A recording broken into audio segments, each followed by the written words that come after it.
into pieces. The girl was panting heavily and slowly placed her right hand behind her back on the sword box.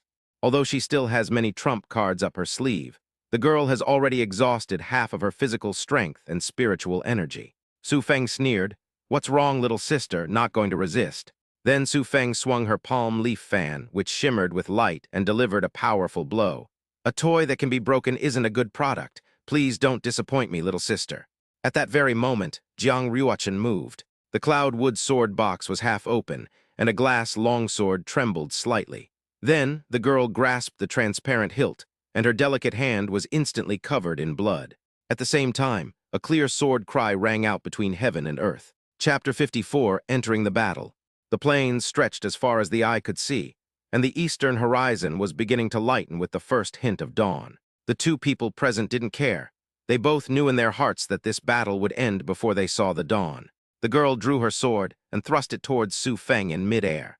The sword energy shot into the sky like a pillar, shining brightly on the dim plain before colliding heavily with the wind blade. The blinding light stung Su Feng's eyes. Sensing the approach of death, Su Feng murmured something, and the palm leaf fan instantly grew several times larger, like a shield in front of her.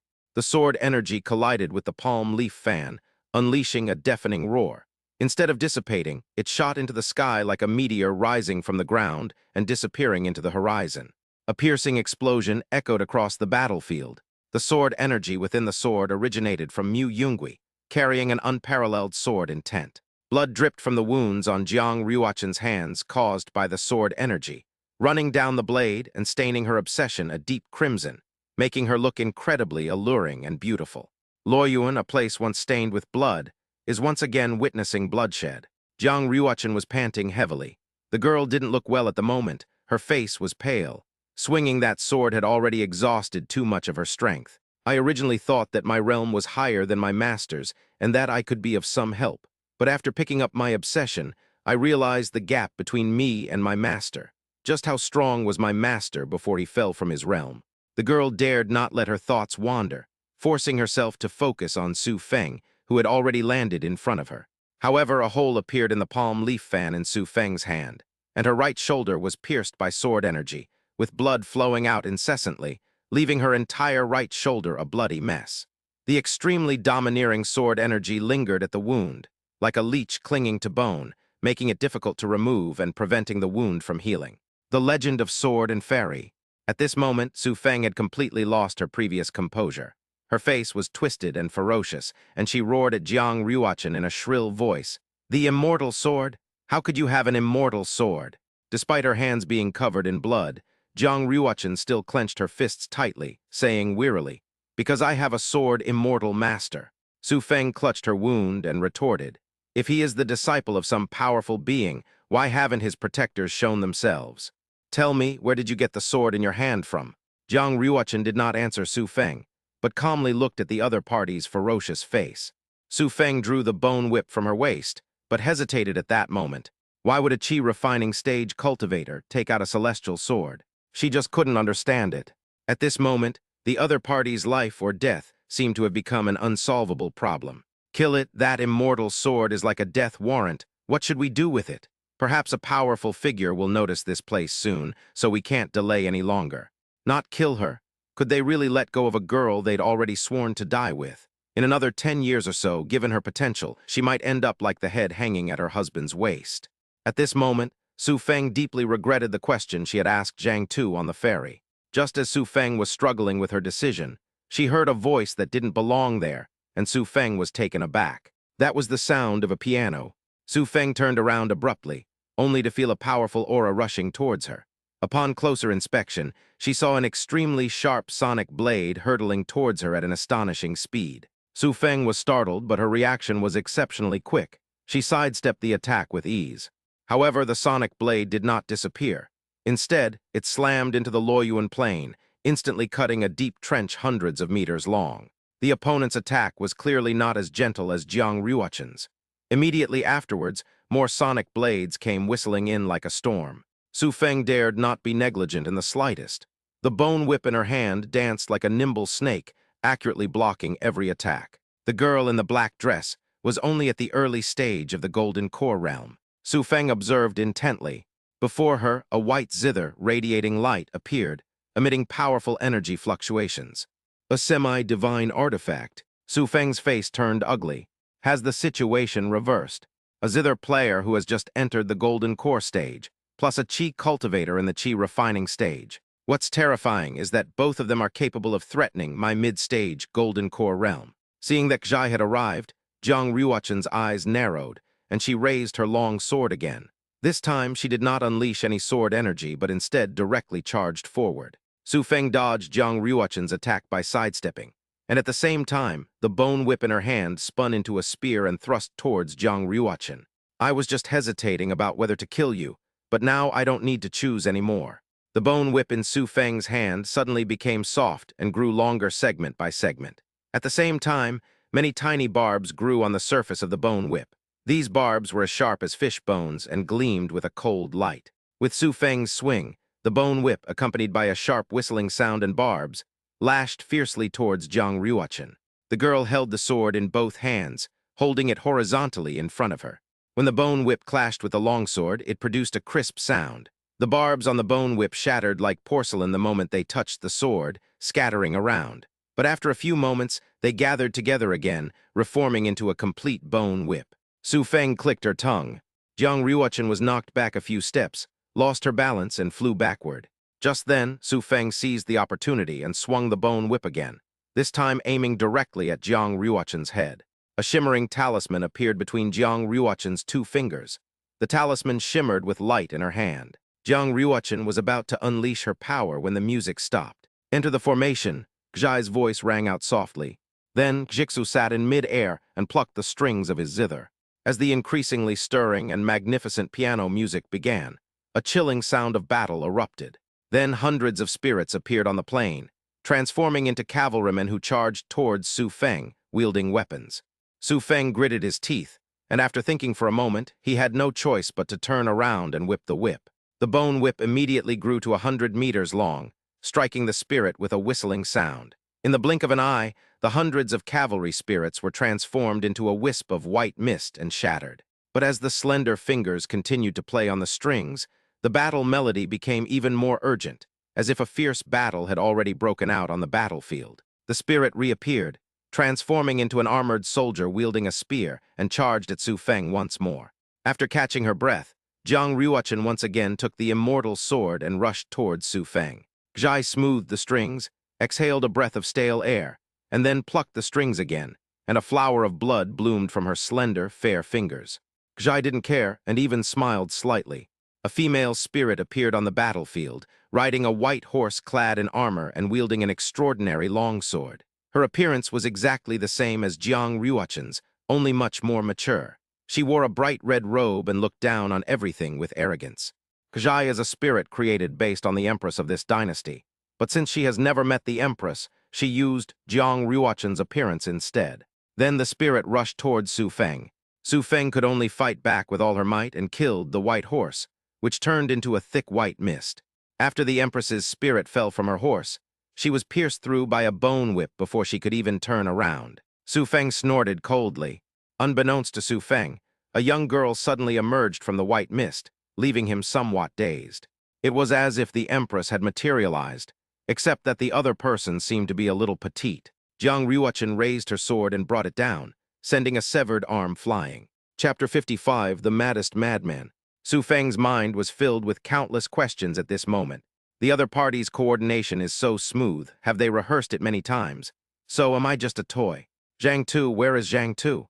If these two are here, and if anyone comes from his side, they'll only be Foundation Establishment or Qi Refining Youths. Why hasn't Zhang Tu been dealt with yet? My hands hurt, they really hurt, so much so that my mind is a bit muddled. When your old toys broke, did you think about these things? Su Feng bit her tongue, and the taste of blood filled her mouth, which instantly cleared her mind. Without hesitation, she extended her left hand and conjured a fire talisman. The talisman rapidly expanded in the air, unleashing a dazzling burst of fire that formed a gigantic fire dragon. The fire dragon, bearing its fangs and claws, lunged menacingly at Jiang Ruochen. Seeing that the situation was not good, Jiang Ruochen immediately retreated, avoiding the fire dragon's attack but did not pursue it. At the same time, Xiai's melody changed again. This time, the melody became mournful and poignant, as if telling of endless sorrow and pain. Xiai sneered, "Su Feng, this is a dirge I specially composed for you. Don't you want to hear it?" Suddenly, a thick spider silk emerged from Su Feng's hand, quickly wrapping around Jiang Ruochen's severed arm like a serpent. She forcefully pulled the severed arm back to the wound and swiftly stitched the cut closed with the spider silk. Su Feng's originally fair face was instantly covered with large beads of sweat, and her right hand still hung limply. But as long as she could win this battle, everything could still be salvaged. Without hesitation, Su Feng retreated rapidly. Dozens of thorns, shimmering with golden light, emerged from Jiang Ruochen's hands and wrapped around Su Feng's ankle. The thorns pierced Su Feng's ankle, but no blood flowed out. Su Feng only felt her spiritual energy constantly draining away. "I don't want to resist anymore." Su Feng felt very tired. "Wrong." Su Feng looked at the tune playing a mournful melody, then used spider silk to form a needle and punctured her own eardrum. She then used a bone whip to cut the golden vine in half. The pain, coupled with the now silent world, brought Su Feng back to her senses. "We might not necessarily lose, as long as we wait for Zhang Tu to return." Su Feng sent a white beam of light into the sky, hoping that Zhang Tu would see it. Su Feng simply stopped attacking and started defending. However, seeing this, Xiai and Jiang Ruochen tacitly refrained from attacking. Instead, the three of them took a short rest. Xiai instantly appeared beside Jiang Ruochen. "Ruochen, are you all right?" Jiang Ruochen smiled slightly. "It's nothing, but it seems she punctured her eardrum." Xiai nodded but didn't seem to care. "Actually, even if my Chin Valley technique punctures your eardrums, it won't work. It attacks the soul. But right now, Sister Ruochen seems to be having some difficulty wielding this sword. Let's rest for a while for Sister Ruochen's safety." Jiang Ruochen shook her head but tiptoed and whispered to Xiai, "Actually, Ruochen still has a trump card, but I want to test Master's sword." Jiang Ruochen smiled slightly. "It's just that the sword in my hand is unusually heavy." Su Feng stared at the other person, who was talking to her with extreme vigilance. Even after the fierce battle ceased, Xiai and Jiang Ruochen still surrounded Su Feng. Xiai occasionally unleashed a sonic blade, striking the disheveled Su Feng. If an unsuspecting person came here and witnessed such behavior, they might think that Xiai was the villain. Blood trickled from the corner of Su Feng's mouth, but she did not break down, cautiously dodging the attacks that came from time to time. "It seems like I've experienced something similar before." Su Feng recalled that she had once sliced off a cultivator's body piece by piece in the same way. Thinking of this, Su Feng even laughed. The calm didn't last long. A massive mountain-like body flew in from afar and crashed heavily next to Su Feng, sending grass and mud flying everywhere. Su Feng sensed a familiar presence and couldn't help but breathe a sigh of relief. At this moment, Zhang Tu had a third head hanging from his waist, and the blood had not yet dried. The head was severed by a sword, not a knife, just like the gash on Zhang Tu's neck caused by the sword. Zhang Tu's head was hanging from his waist, his eyes still showing terror in his final moments. After seeing this clearly, Su Feng spat out a mouthful of blood, and even his spiritual energy became difficult to circulate. Two young men approached from a distance, their clothes tattered, their bodies riddled with wounds and dripping with blood. They could only support each other as they shakily made their way towards them. Mu Yunggui and Ning Xianqi each spat out a mouthful of blood. Then Mu Yunggui shouted at the top of her lungs, "Hey, Sister Su Feng, I killed your husband, sorry." Seeing this, Jiang Ruochen hurriedly asked Mu Yunggui, "Master, are you all right?" Seeing that Jiang Ruochen was all right, though her body had gone limp a little, Mu Yunggui leaned on Ning Xianqi and called out to Jiang Ruochen, "She's all right, but she won't die." Xiai still didn't look away, seemingly unconcerned about Ning Xianqi, and kept his eyes fixed on Su Feng, who appeared to have collapsed. "This girl can't hear anymore. Brother Mu doesn't need to waste his energy trying to win her over." Mu Yunggui and Ning Xianqi won, but no one knows how they won. Ning Xianqi tightened his grip on Mu Yunggui's hand to prevent him from falling, still shaken. "Brother Mu, you're probably the craziest person I've ever met." Mu Yunggui countered, "How can you beat him if you don't go crazy?" "If I had my sword on me, I probably wouldn't be in such a sorry state. I'd probably be in a 40-60 split." Ning Xianqi asked, "Brother Mu, do you have a 40% chance of winning? Or does Zhang Tu have a 60% chance?" Mu Yunggui stopped, looked at Ning Xianqi, and hesitated before speaking. "Do you really not have any faith in me?" If they were at the same cultivation level, Mu Yunggui could guarantee that he wouldn't even need to draw his sword. but it seems he's been getting thwarted ever since leaving Suzhou. Thinking about his opponent, Mu Yungui nodded in agreement. These are all high-level games. Mu Yungui felt a little better and snorted. I'll cut him into 6 pieces in 4 minutes. Then, glancing at the equally disheveled young master of Qin Valley beside him, he remarked, "But Ning Xianqi, you really can't let go of Zhai, can you?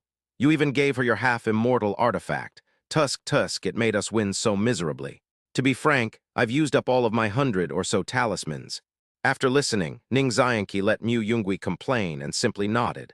"I'll buy them again for Brother Mu later. But isn't it the same for Brother Mu? You've been clamoring about the immortal sword for so long, but didn't Miss Ryuachin take it in the end? To be honest, before you sent this message, I hadn't figured out how to win. I was just thinking of stalling until Gzhai finished off Su Feng and came to help. However, looking at that soaring sword energy, it really is a celestial sword. That soaring sword energy before." Mu Yungui rolled her eyes. "You don't think I'm lying to you, do you? I'm becoming more and more afraid of you, Brother Mu." The two walked towards that place very slowly, but they still reached Su Feng. The sun rose from the east of Luoyuan, and a ray of dawn shone on Jiang Ryuachin's face. Chapter 56. Jiang Ryuachin is bad. Ryuachin is good. 4 people stood before Su Feng, all of whom, except for Gzhai, were injured. But at this point, she no longer had the will to resist.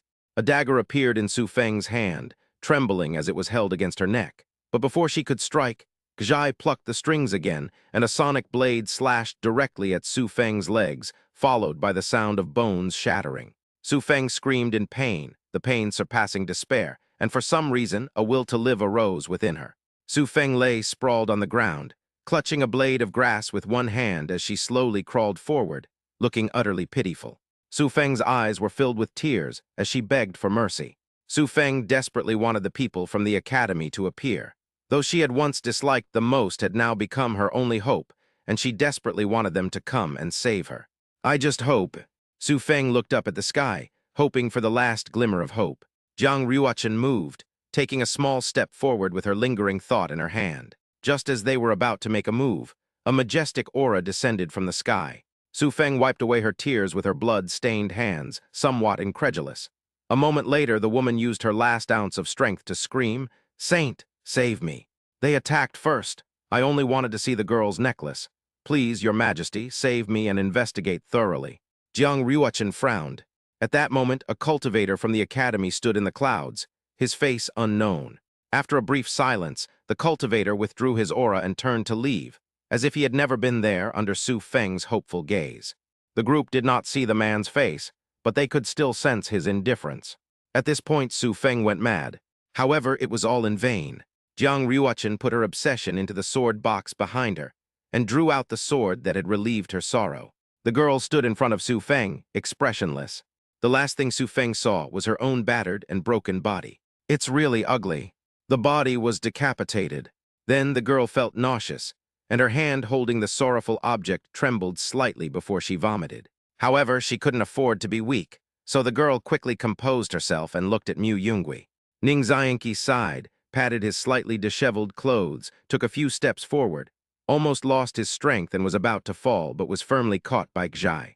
Gzhai frowned slightly and thought to himself, "Why go to such lengths just because you agreed to help?" Ning Xianqi felt the warmth of the chest and smiled slightly. "I have some agreements with Brother Mu. He gave me some reasons that I can't refuse, so I have to put in some effort. Besides, I'm fine. I feel that if all the previous battles were just for this moment, it was all worth it." Gzhai merely frowned slightly, a hint of panic flashing in his eyes, but his words remained calm. "Young master, let's not be so sarcastic now." At this moment, Jiang Ryuachin tilted her head slightly, looked at Mu Yungui, who was covered in blood, and stretched out her hands. "Mu Yungui." Jiang Ryuachin, 0W0. Perhaps seeing Ning Xian's music stop as if it had stopped, Jiang Ryuachin raised her head and said, "Master, come here, Ryuachin will give you a hug." There seemed to be an unquestionable tone in his voice. Upon seeing this scene, Mu Yungui could no longer hold back the mouthful of blood he had been holding back and spat it out. Mu Yungui was indeed very weak at this moment, and his body was already swaying. To be honest, he might fall over if the wind blew. But he was, after all, the master, and he really wanted to save face. "Master is fine, he's just a physical education student. He'll recover after a short rest." After saying this, Mu Yungui swayed his body, wanting to sit down and rest for a while. However, the girl did not listen. She took a step forward, her small hands, stained with blood, grabbed Mu Yungwee's clothes and hugged her master tightly. As the girl circulated the Dawn Spirit Divine Heart mantra, faint lights appeared around her, and a warm, healing power surged into Mu Yungwee's body. Has Master forgotten his promise to Ryuachin? Please rely on Ryuachin a little, okay? Mu Yungwee felt himself completely pressed down on Jiang Ryuachin's petite body. Besides the smell of blood, there was also a faint, sweet fragrance of a young girl. However, he could no longer muster any strength and could only slightly raise his voice. What kind of master gets hugged like that by their disciple? Don't do anything reckless. That's not how you use spiritual energy. Jiang Ryuachin did not stop circulating her divine power, but gently whispered, "It's all right." It seems that both the master and apprentice like to use this phrase as a catchphrase. At this moment, a memory that didn't belong to her flashed through the girl's mind again. In that scene, the woman in red who looked just like him was also hugging his master. The girl looked at the scene, and for some reason became angry. The woman was dressed in red, with a cascade of black hair. Her crimson eyes were filled with tears, making her look especially pitiful. However, the girl couldn't hear what she was saying. Then the woman suddenly rushed into her master's arms. The master in the picture is dressed in white like snow, with long flowing hair, and looks like he has a touch of otherworldly aura. Jiang Ryuachin thought her master looked very handsome, but of course, the girl preferred her master as he was now. The woman who looked exactly like him rushed into his master's arms, and then secretly stabbed him with her sword. Sure enough, that guy was no good person, and he even looked so much like me. Fortunately, the girl noticed that her master in the scene had sensed something, and snatched the sword from the woman's hand. Such memories had not appeared in the girl's mind for a long time. They were more like her master's memories than her own.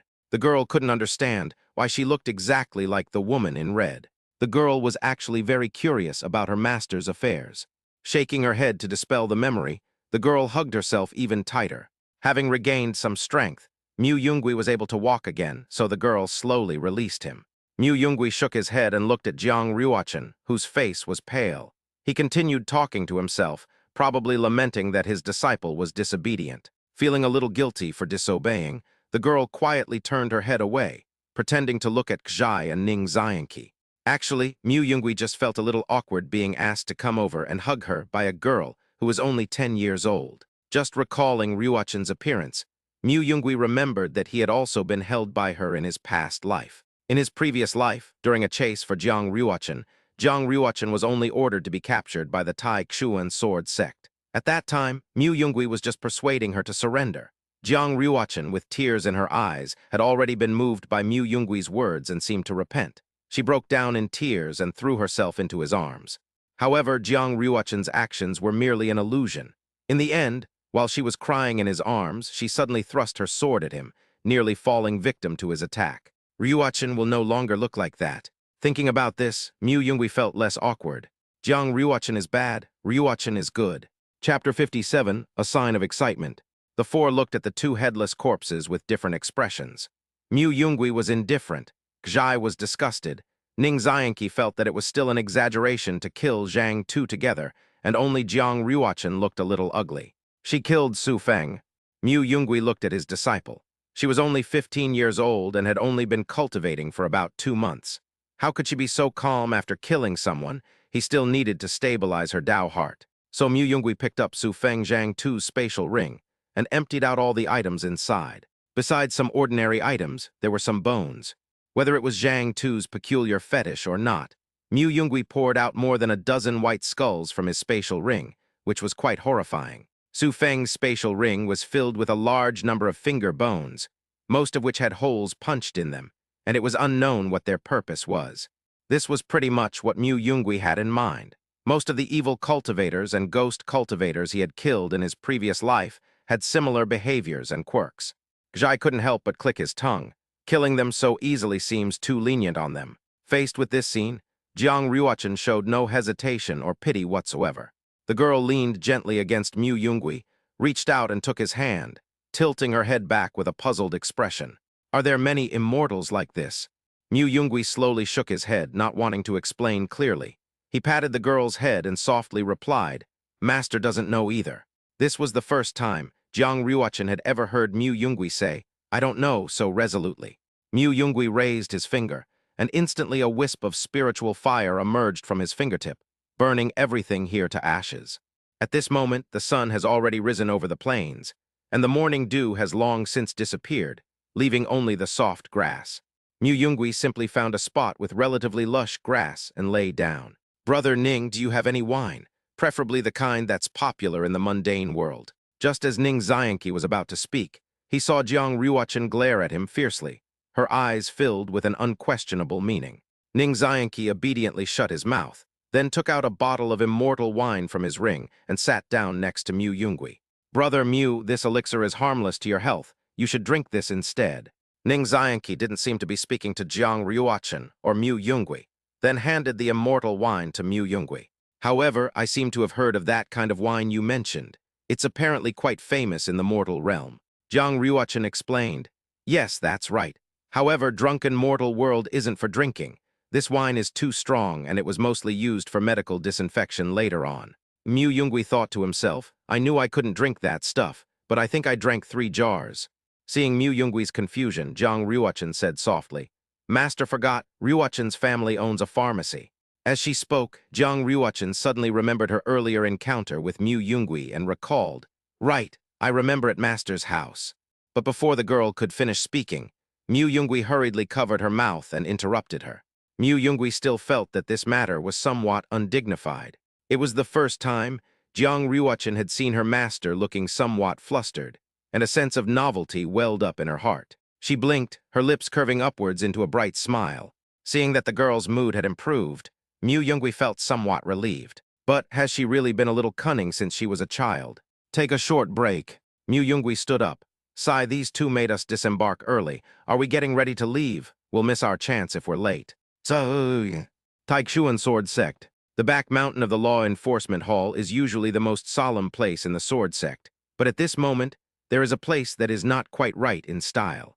There was a woman with a beautiful face, a pair of jewel-like eyes, and a beautiful beauty mark at the corner of her eye. The woman looked young, but she was dressed in the robes of an elder. Finding her original attire too awkward, she cut the dress in half, revealing her fair and shapely thighs. If you didn't see the woman's current actions, she would be an absolute beauty. But at this moment, she was holding a wine jar, leaning against the door frame, drinking in a daze, muttering something under her breath. A flash of sword light came from the edge of the cliff, and a girl with pigtails came down. Upon returning to the room and seeing this scene, Jiang Yao shook her head helplessly, pressing her hand to her brow and called out, "Junior brother." Then a young man carrying a sword came out of the house. He was about 15 years old and had the same worried look on his face. Jiang Yao looked at the woman, who was completely drunk, leaning against the doorframe, and asked, "Did you add water?" The boy nodded but said with a serious expression, "It was mixed in, but I don't know where she got the drunken world wine. It's still strong even if it's been diluted with water. Speaking of which, Master is the first to think of using this stuff to drink. He's a genius." The boy gave a thumbs up and was about to say something more when Jiang Yao slammed her sword sheath down on him, saying irritably, "Still have time to talk nonsense? Can you afford to embarrass yourself? Hurry up and drag him away." The boy said, sounding a little aggrieved, "Wasn't I waiting for you to come back?" Together, Jiang Yao waved away the strong smell of alcohol clinging to her body and said to the young man beside her, "Mo Liuxing, the enforcement hall is planning to send me to the Immortal Ascension's secret realm. During this time, I'll be entrusting Master to your care. Don't let her drink." Upon hearing his senior sister call him by his full name, the young man became serious. "It's just a treasure hunt in a secret realm. Is it going to be very dangerous?" Jiang Yao nodded and said, "It's a bit dangerous. After all, the Shaling sect will also be going. Our sword sect's conflict with them can't be described as irreconcilable, but it can be said that we are sworn enemies. Our sword sect has a total of 5 slots. Dan Peak didn't send anyone. Hao Rai Peak and Qing Yue Peak are both under Shen Ling Xiao's control, so they didn't even bother with pretense and openly sent 2 hidden swordsmen. As for Meteor Peak, Shen Wen was originally going to go even after his cultivation level dropped. But after returning last time, he seems to have become a bit like Lord Yi, who professed to love dragons but was afraid of Shen Qinghan. So he replaced him with a disciple named Xing Hui. However, I am only acting as the eyes of the sword sect, reminding them that it is best not to do anything out of line. I will not fight for anything." The boy said with some worry, "Then, senior sister, you must be careful." "Yes, I'll be going now. Taixuan Sword Sect Master's residence." a treasure trove glittering with gold, displaying a dazzling array of magical treasures on exquisite sandalwood shelves. Dressed in a white dress, Shen Qinghen strolled slowly through the treasure vault, casually selecting a few extraordinary spiritual treasures and storing them in her spatial ring. Giant 12 and Giant 9 beside him had recovered from their injuries, and their cultivation levels were now at the peak of the foundation establishment stage. Shen Qinghen looked around the treasure vault filled with precious gems, but didn't show much excitement. In fact, he seemed somewhat disinterested. He lazily said, "We can set off now." Zhu. Shaling Sect, the short-haired boy, no longer the lazy one, was now wearing a close-fitting black scale armor robe and slowly walked to a weapon rack. On the sandalwood shelf sat a long spear emitting plumes of black smoke. The boy took a deep breath and began to circulate his magic. As the magic progressed, his pupils and the whites of his eyes instantly turned pitch black, like deep black holes. At the same time, some of the fine blood vessels in his body gradually turned black and rapidly spread to his arms. Once everything was ready, the boy reached out and gripped the black spear tightly. In an instant, an ominous aura erupted from the spear, filling the surrounding space. This aura carried a soul-scorching power, making it suffocating. The young man gave a wicked smile, twirled his spear, and seemed quite satisfied with the black gun in his hand. "Let's go cause a ruckus." Other sects also had young men and women leaving their sects or descending the mountain, truly a prelude to a lively event. Chapter 58, Qiyuming Zonqian. In the Eastern continent, the Qiyuming sect is a rather unique sect. Compared to other immortal sects that are built on mountains, the first sect master of Qiyuming Mountain chose a lakeside location as the place for the inheritance of his lineage. The lake is nestled among mountains. Its waters are clear but so deep that the bottom is not visible. It is like a giant mirror, reflecting the surrounding mountains and sky. The lakeside scenery is beautiful, with weeping willows planted all over the place. A gentle breeze blows and the willow branches sway softly.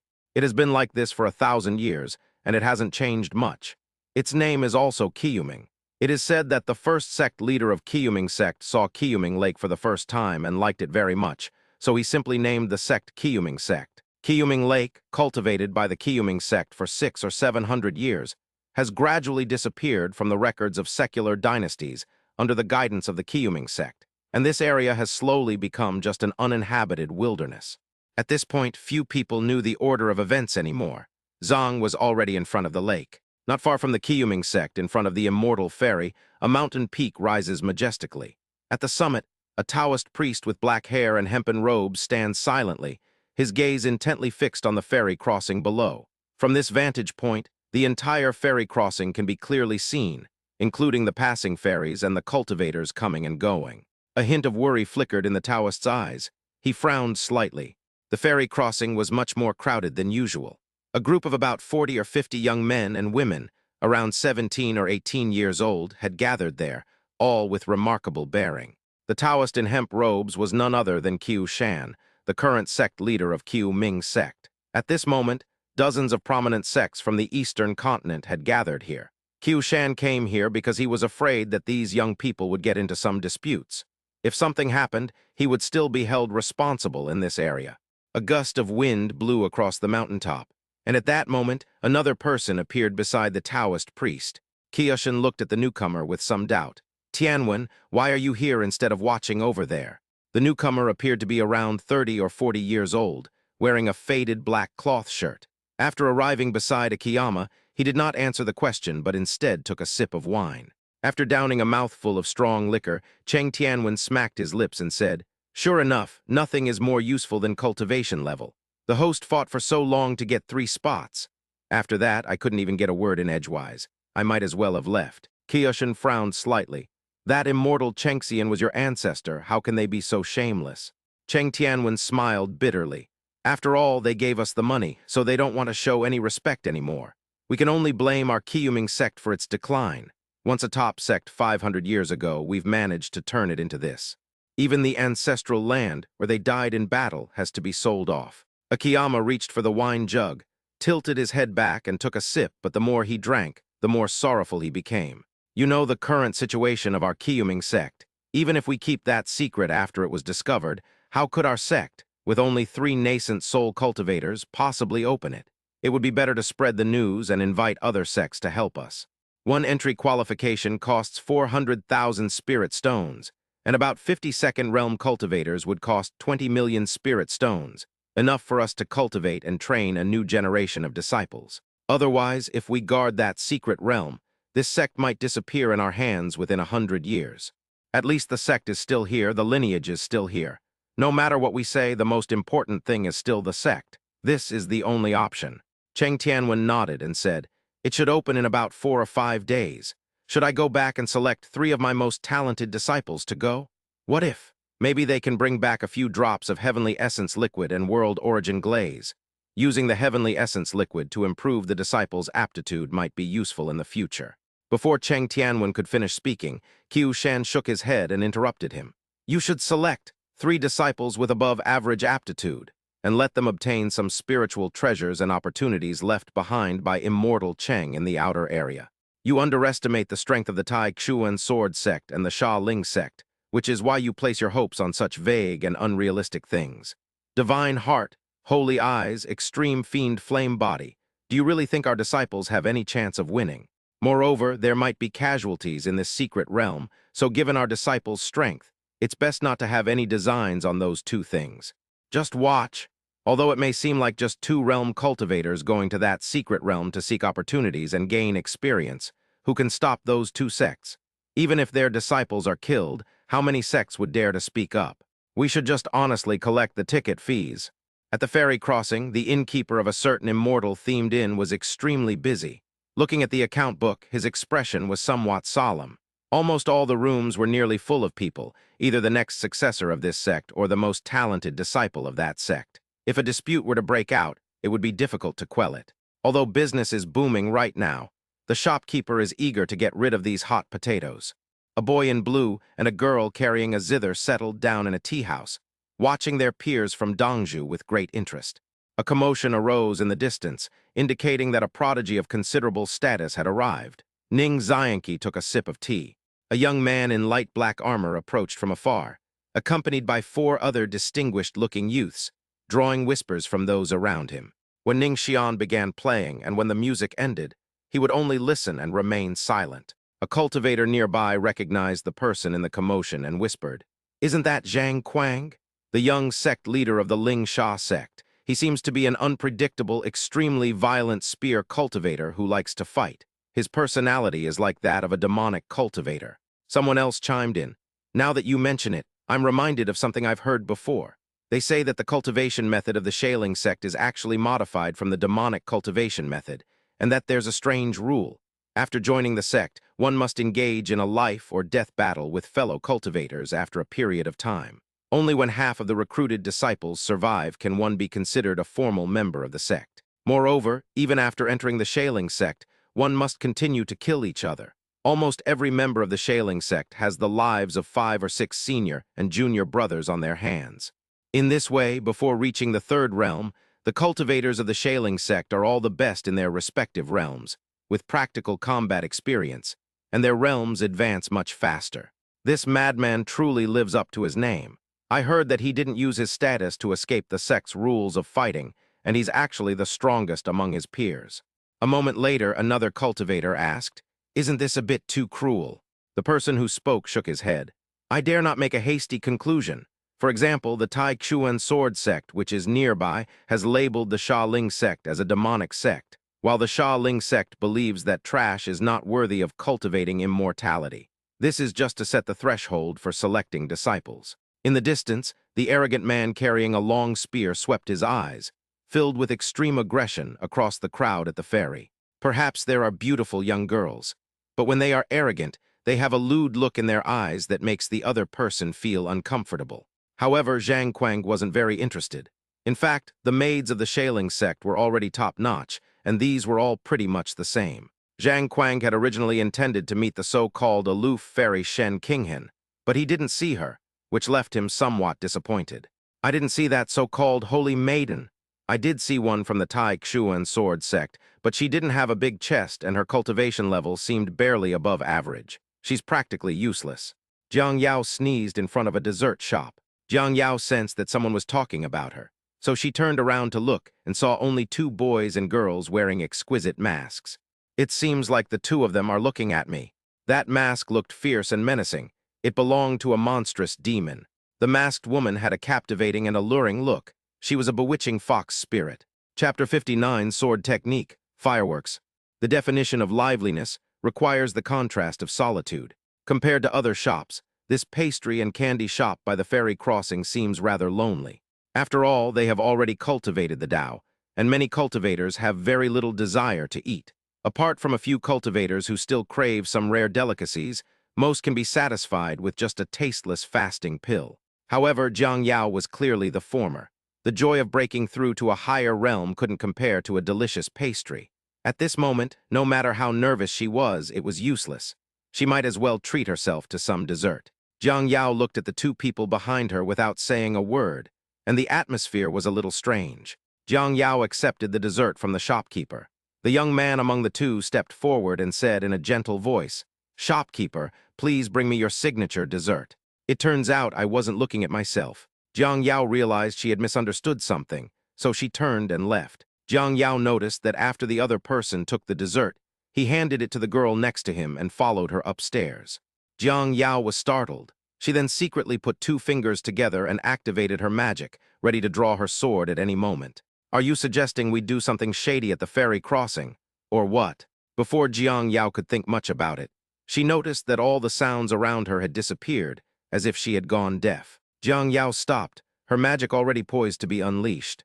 The boy's voice rang out, "Io, let's talk." At this moment, Jiang Yao had already gripped the hilt of her sword behind her, assuming an offensive stance and warily watching the two. There were 4 white short swords stuck in the ground around the 3 of them, which seemed to be the opponent's formation. Having managed to stop Jiang Yao, Mu Yongui sighed. Mu Yongui was actually very tired from maintaining the formation. If it weren't for something that he felt was not quite right, and he had to pass the message to Bai Qian, Mu Yongui would not have come here. After joining the enforcement hall in his previous life, he became very close to Bai Qian and her disciples. Among them, Jiang Yao's junior brother, Mo Liuxing, was at the same level as him at the time, but he died very early. At that time, Mu Yongui had only joined the enforcement hall for a short time when he encountered Mo Liuxing on a mission to kill demons and unfortunately died. If that were all, Mu Yongui would simply think that Mo Liuxing was just unlucky. But at that time, it was Shen Qinghen who led the team. The sword formation didn't last long, so Mu Yongui had to get straight to the point. He knew that if he were unlucky enough to run into the Shen family father and daughter here, no matter how well he disguised himself, it would be useless. "We meant no harm." After saying that, Mu Yongui took off his mask, revealing his true face. Jiang Yao saw that the other party had taken off his mask, revealing a handsome, short-haired boy. He seemed somewhat familiar, but after searching her memory, she couldn't recall ever seeing him before. Jiang Yao narrowed her beautiful eyes slightly, her gaze flickering with wariness and doubt. "You speak so directly as a Yao, have we met before? Is there anything that must wait until this time to be said? But since you're fairly good-looking, I'll let you say a few words." Seeing that Jiang Yao was still so optimistic, Mu Yongui smiled. However, Mu Yongui then encountered a dilemma. How exactly should he say what he wanted to say? Mu Yongui composed himself, took a deep breath, and said, "I'd like to talk to you about your junior brother, Mo Liuxing. That guy shouldn't have been up the mountain for long, right? I want you to tell Bai Qian to have Mo Liuxing protect her when he breaks through to the next realm, and not to let him and Shen Qinghen carry out the mission together. Otherwise, it will be very dangerous." Upon hearing this, Jiang Yao found the man handsome but speaking strangely and couldn't understand him. "Who exactly are you? How do you know about my junior brother, and why should I listen to you? If you think you can get us to do these inexplicable things just based on a few words, then forget it." Mu Yongui was not angry and said again, "It's normal that you don't recognize me, but I'm very familiar with you." "Oh right, take a look at this." Mu Yongui stretched out his right hand, and a sharp sword aura instantly enveloped his palm. Mu Yongui muttered incantations, and then a faint light rose from his palm, gradually condensing into the tip of a miniature flying sword. Then, the blade and hilt appeared in turn. This miniature flying sword exudes a chilling aura, leaving one in awe. "Go!" With Mu Yongui's soft shout, the flying sword suddenly burst forth with a dazzling white light, and the blade began to tremble, as if it couldn't wait to break free of its restraints and shoot out. Unexpectedly, the miniature flying sword suddenly went limp, swaying left and right like a small fish. before losing its strength and exploding into a dazzling display of fireworks in Mu Yungui's hand. Then Jiang Yao also made a fist with her jade-like hand and used the same flying sword. No, it was a firework. This is a technique master used to tease his new disciples. How could you? Watching this comical scene, Jiang Yao recalled when she first became Bai Qian's disciple.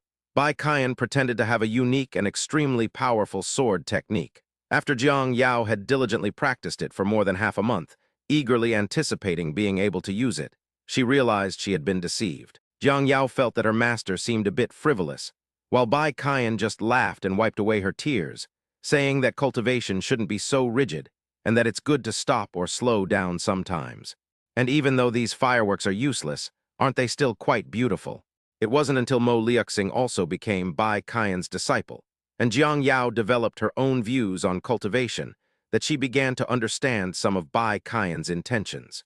Returning to the present, Jiang Yao realized that the sword technique used by the other party was theoretically only known to the 3 members of her own sect. At this moment, she became even more curious about the other party's identity. A moment later, Jiang Yao seemed to realize something and confidently declared, "You are Master's illegitimate son." Upon hearing this, Mu Yungui staggered and almost lost his composure. "No, Yao, your thought process is still so unique, but that's a good thing. In short, I'm not on your side, and it's hard to explain in a short time. If you don't want anything to happen to Mo Liuxing, listen to me, you won't lose anything." Mu Yungui paused for a moment, then continued. "By the way, be careful in the secret realm. Watch out for Shen Qinghan. More important than the mission is your own life." Before Jiang Yao could continue questioning him, Mu Yungui had already dismantled the sword formation and turned to leave with Jiang Ruochen. It was rather dangerous, so Mu Yungui didn't plan to linger there, leaving Jiang Yao behind with many questions. Mu Yungui was also forced to become the riddle solver. Mu Yungui pulled Jiang Ruochen outside. Although the two were wearing masks, they were not particularly noticeable. At this time, there were more people, some of whom were androgynous. Some carried exaggerated giant swords, and some had white hair, making the two seem quite normal. At this moment, Jiang Ruochen's voice rang in Mu Yungui's mind. "Master, haven't we seen that person in Suzhou just now?" Mu Yungui replied, "Yes, the other party is a good person." Jiang Ruochen asked with some curiosity, "Master calls her a Yao. What is her relationship with Master?" It wasn't a good time to explain, so Mu Yungui said evasively, "I'll explain it to Ruochen when it's safe." Jiang Ruochen's tone seemed somewhat disappointed. Why didn't Master teach Ruochen that sword technique before? Mu Yungui comforted her. "That thing is just a little trick. Why would Ruochen want to learn it?" Jiang Ruochen gripped Mu Yungui's hand tighter. "Shizun knows how, and so does she, so Ruochen wants to learn too." Ruochen wants to learn. Beneath the mask, the girl's lips were slightly pursed, and she uttered soft murmurs. "Very cute. Chapter 60, she's just my sister."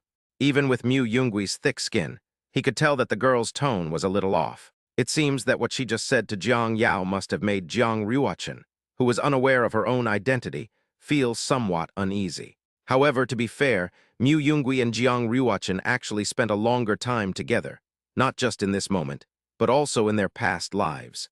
When two people are together and experience all sorts of things, big and small, feelings will inevitably develop. If the man pursues the woman and the woman pursues the man, they might become a couple, and their lives might turn into a life for 3. In their past lives, Mu Yungui and Jiang Ruochen were quite similar, with only minor differences. They were also chasing each other, but this chasing was truly a chase, and after catching up, they would still have to deliver 2 swords to each other. 2 people together will not create any new life. In fact, in most cases, one of them will be left alone in the end. Mu Yungui led the girl through the crowd. After thinking for a moment, but still somewhat worried about Ruochen, Mu pulled the girl to a secluded spot and removed her mask. He was indeed a little angry. Mu Yungui looked down at the little apprentice he was holding. The girl had her mouth closed and her cheeks were puffed out, like a puffed-up little pufferfish, making one want to pinch her round little face. Jiang Ruochen raised her head and looked at Mu Yungui with her ruby-like eyes, feeling somewhat guilty. Mu Yungui cupped Jiang Ruochen's face in his hands, physically calming her down. He then pinched the girl's fair and soft cheeks and sighed. "I have a deep connection with the sword sect. I was once a disciple of the sword sect myself. I just wanted to remind that child to be careful. That person is a younger sister, right?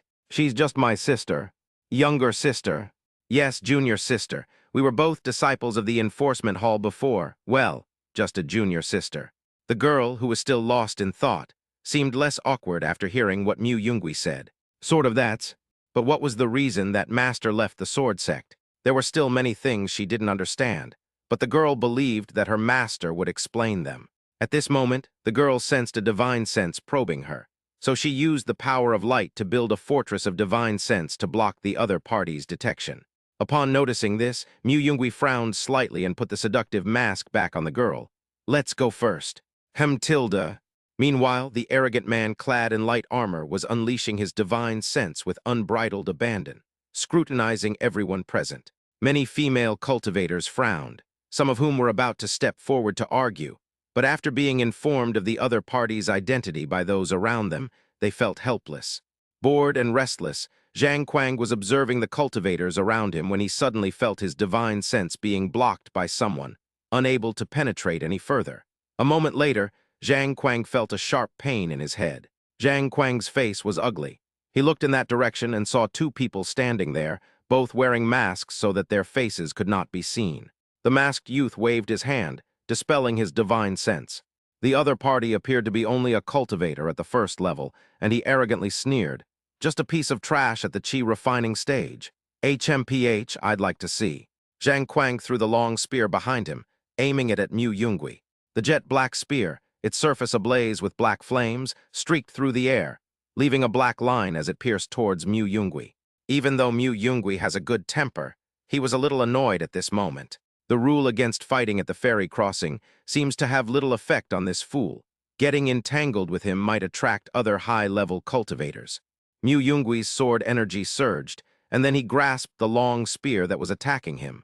The black flames flared up after touching the sword energy. Mu Yungui underestimated this weapon. It seemed to be a semi-divine artifact as well. Mu Yungui then threw it out with force. Seeing that the other party was not afraid, the arrogant man grinned and rushed forward. He caught the black spear and thrust it out again, completely disregarding the rules of the ferry crossing.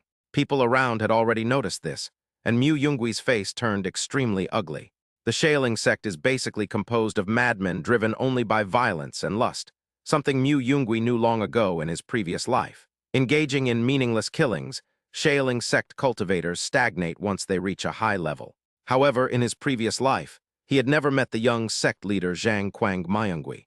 In the previous life, after Mu Yungui and Shen Qinghen took on important responsibilities, the decline of the Shaling sect had already become apparent. In his previous life, Zhang Kuang was killed by Shen Qinghen in the great battle between the Shaling sect and the Tai Chuan sword sect. At that time, Shen Lingxiao reached the integration stage and used the full strength of his sect to destroy the other sect. It was also at that time that the Tai Chuan sword sect squeezed into the top sects of the eastern continent. Zhang Kuang lunged forward, his spear whistling as he thrust it upwards, a fighting spirit gleaming in his eyes. What kind of man hides his face like that?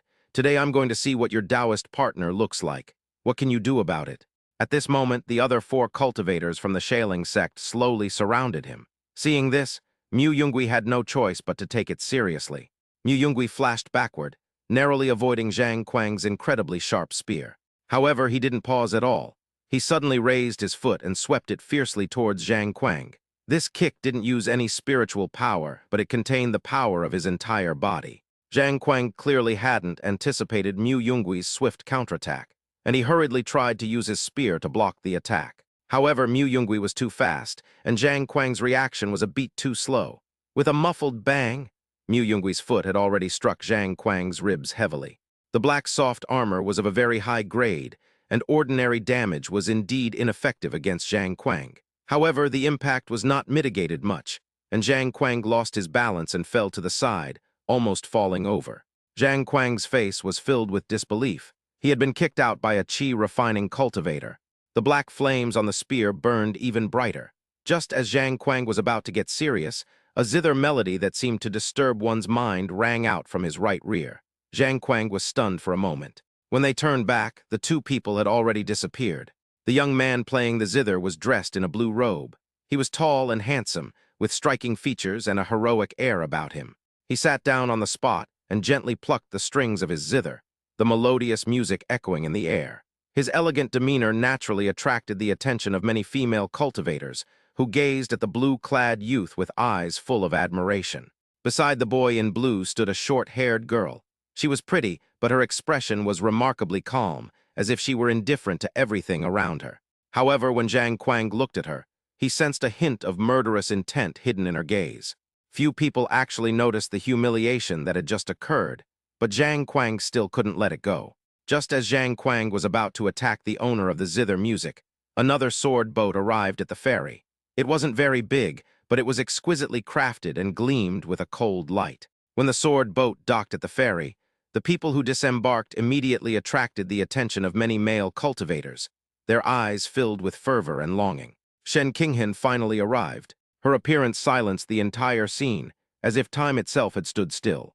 At this moment, Shen Qinghan was wearing a snow-white dress, adorned with some fluorescent decorations, like a twinkling star in the night sky. Her legs, flawless and ethereal, seemed to be a work of nature, clad in sheer white stockings that still shimmered with a silvery glow. She looked like a goddess descended from heaven, pure and immaculate. Zhang Kuang's arrogant gaze shifted away from the blue-clad youth once more, and he stared at Shen Qinghan, a glint of greed flashing in his eyes. This Shen Qinghan is truly a beauty, Zhang Kuang thought to himself, a lewd smile creeping onto his lips. Chapter 61, Beyond the Mountains. After leaving the ferry, the two walked along a mountain path. There were already traces on the ground, but they were partially covered by fallen leaves, indicating that someone had been there, but very few people would venture into the mountains. In a way, we have to thank Ning Xianqi for his help. At least the two of them managed to leave that ferry safely, and any further commotion is no longer their concern. As the young master of Qin Valley, Ning Xianqi should be able to handle it. The two then walked in a northwest direction, seemingly without a destination. As promised, Mu Yongui taught Jiang Ruochen the sword technique that Bai Qian had taught her. She learned it in just half a day, and the fireworks in her hand were very beautiful. The girl was very happy. However, seeing Mu Yongui's doting gaze towards the child, Jiang Ruochen's feelings were still somewhat complicated. Master still only treats her as a child. The girl sighed, but thankfully she quickly cheered up again. She beckoned with her finger. In a little over a year, she'd be 16. By then, her cultivation level would surpass her master's, and he probably wouldn't treat Ruochen like a child anymore, right? However, the two seemed to have lost touch with the immortal Ascension realm, and were getting further and further away from its entrance. Mu Yongui pondered his memories of the immortal Ascension realm from his previous life, but he hadn't participated at all back then, so he could only piece together fragmented information. As for the title Chengxian, it can only be considered a title. His real name seems to be Chengaming. Chengaming had not reached the tribulation transcending stage. He was only in the late Mahayana stage. He was once an elder of the Qiyuming sect, but left the sect due to differences in ideology and became a carefree immortal in the eastern continent. After realizing that he had no hope of breaking through to the next realm, he went down the mountain and almost wiped out all the minor demons at the foot of Dangzhu Mountain on the eve of his death. Many dynasties that lasted for hundreds of years may still have records of this event. However, even though he left the Qiyuming sect, before his death he still hid his burial place within the Qiyuming sect's territory, still wanting to find an opportunity to leave his legacy to the descendants of the Qiyuming sect. Even if a secret realm is broken or incomplete, most ordinary secret realms can actually accommodate Golden Core cultivators. Most secret realms are dominated by Golden Core cultivators. This immortal Ascension realm might be too low for cultivators at the Transcendental realm level, and can only accommodate cultivators below the second level. However, Mu Yongui is more inclined to believe that the small world has developed a crack, causing it to become unstable. Because in his previous life, when Mu Yongui heard that the secret realm had reopened, the spiritual energy of the world had already been greatly depleted. Mu Yongui thought to himself, if it's a rift, where could it be if so many nascent soul cultivators didn't even notice it? Mu Yongui shook his head and simply gave up. After all, Ning Xianqi has already entered. At worst, we can just send a telepathic message and let that kid grab some. He is, after all, a genius from Central Continent. He should be able to compete with Shen Qinghan, right? As he spoke, Mu Yongui took out the jade rui. It felt cold to the touch, but it had already been used once when he left the ferry to ambush Zhang Tu and Su Feng, and a crack had appeared on the rui. If you can't have it, let it go. The two crossed a large area, walked out of the mountains and fields, and followed a path out of the mountains to a typical small mountain village. It was already evening, and the sun wasn't so intense anymore, so the villagers here began their day's work. The wisps of smoke rising from the village entrance caught Mu Yungwe's attention. As the two approached, they saw a temple near the village entrance, its walls smoldering with incense smoke. It looked like it had been built for a long time. The wall had been corroded by time, but it was cleaned very well and showed no signs of decay. The incense burner in front of them contained many incense sticks that had not yet burned out, and fresh fruits were displayed on the offering table. Several men, their clothes soaked through, carried over a large pig's head, placed it in front of the temple, and knelt down to worship. Seeing this, Mu Yungwe was a little curious. The village didn't seem to be very wealthy, so how could they bring so much precious food here to offer as sacrifices? Mu Yungwe walked to the front of the temple and looked at the statue of the deity inside. The statue was only about the height of a person, with a dignified face and spotless body, obviously cleaned by someone every day, and even covered with a layer of gold powder. Even if it were just gold dust, scraping it off would be a considerable fortune for the villagers. However, none of the villagers passing by were tempted by it. They only felt awe. Mu Yungwe became quite curious about the statue enshrined there, so he examined it carefully. The statue is of a woman with a dignified appearance, a pair of adorable animal ears on her head, wearing a flowing gauze skirt, and holding a tiger head in her hand. Wait, cute animal ears? Mu Yungwe looked closely and realized he wasn't mistaken. The goddess is so cute. Jiang Ruochen looked at the statue's ears and couldn't help but think of the shawl that Mu Yungwe had given her before. Is this village obsessed with animal-eared girls? Mu Yungwe complained. Mu Yungwe stepped forward, wanting to see what was going on with this strange statue, when an old man holding a bundle of rice in his hand waved it and blocked Mu Yungwe's way. Outsider, if you wish to pray for blessings, this is fine, but please do not harbor any ill intentions towards the goddess. Mu Yungwe explained, Old man, you've misunderstood.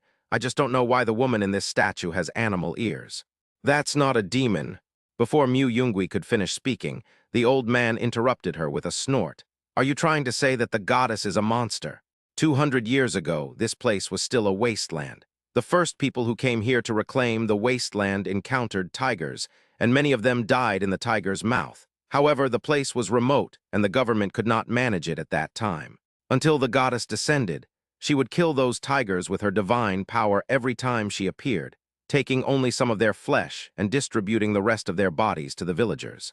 Thanks to the goddess, this place gradually improved over time. Although it is not very prosperous compared to other towns, the ancestors were already very satisfied as long as there was no danger and they could eat and drink their fill.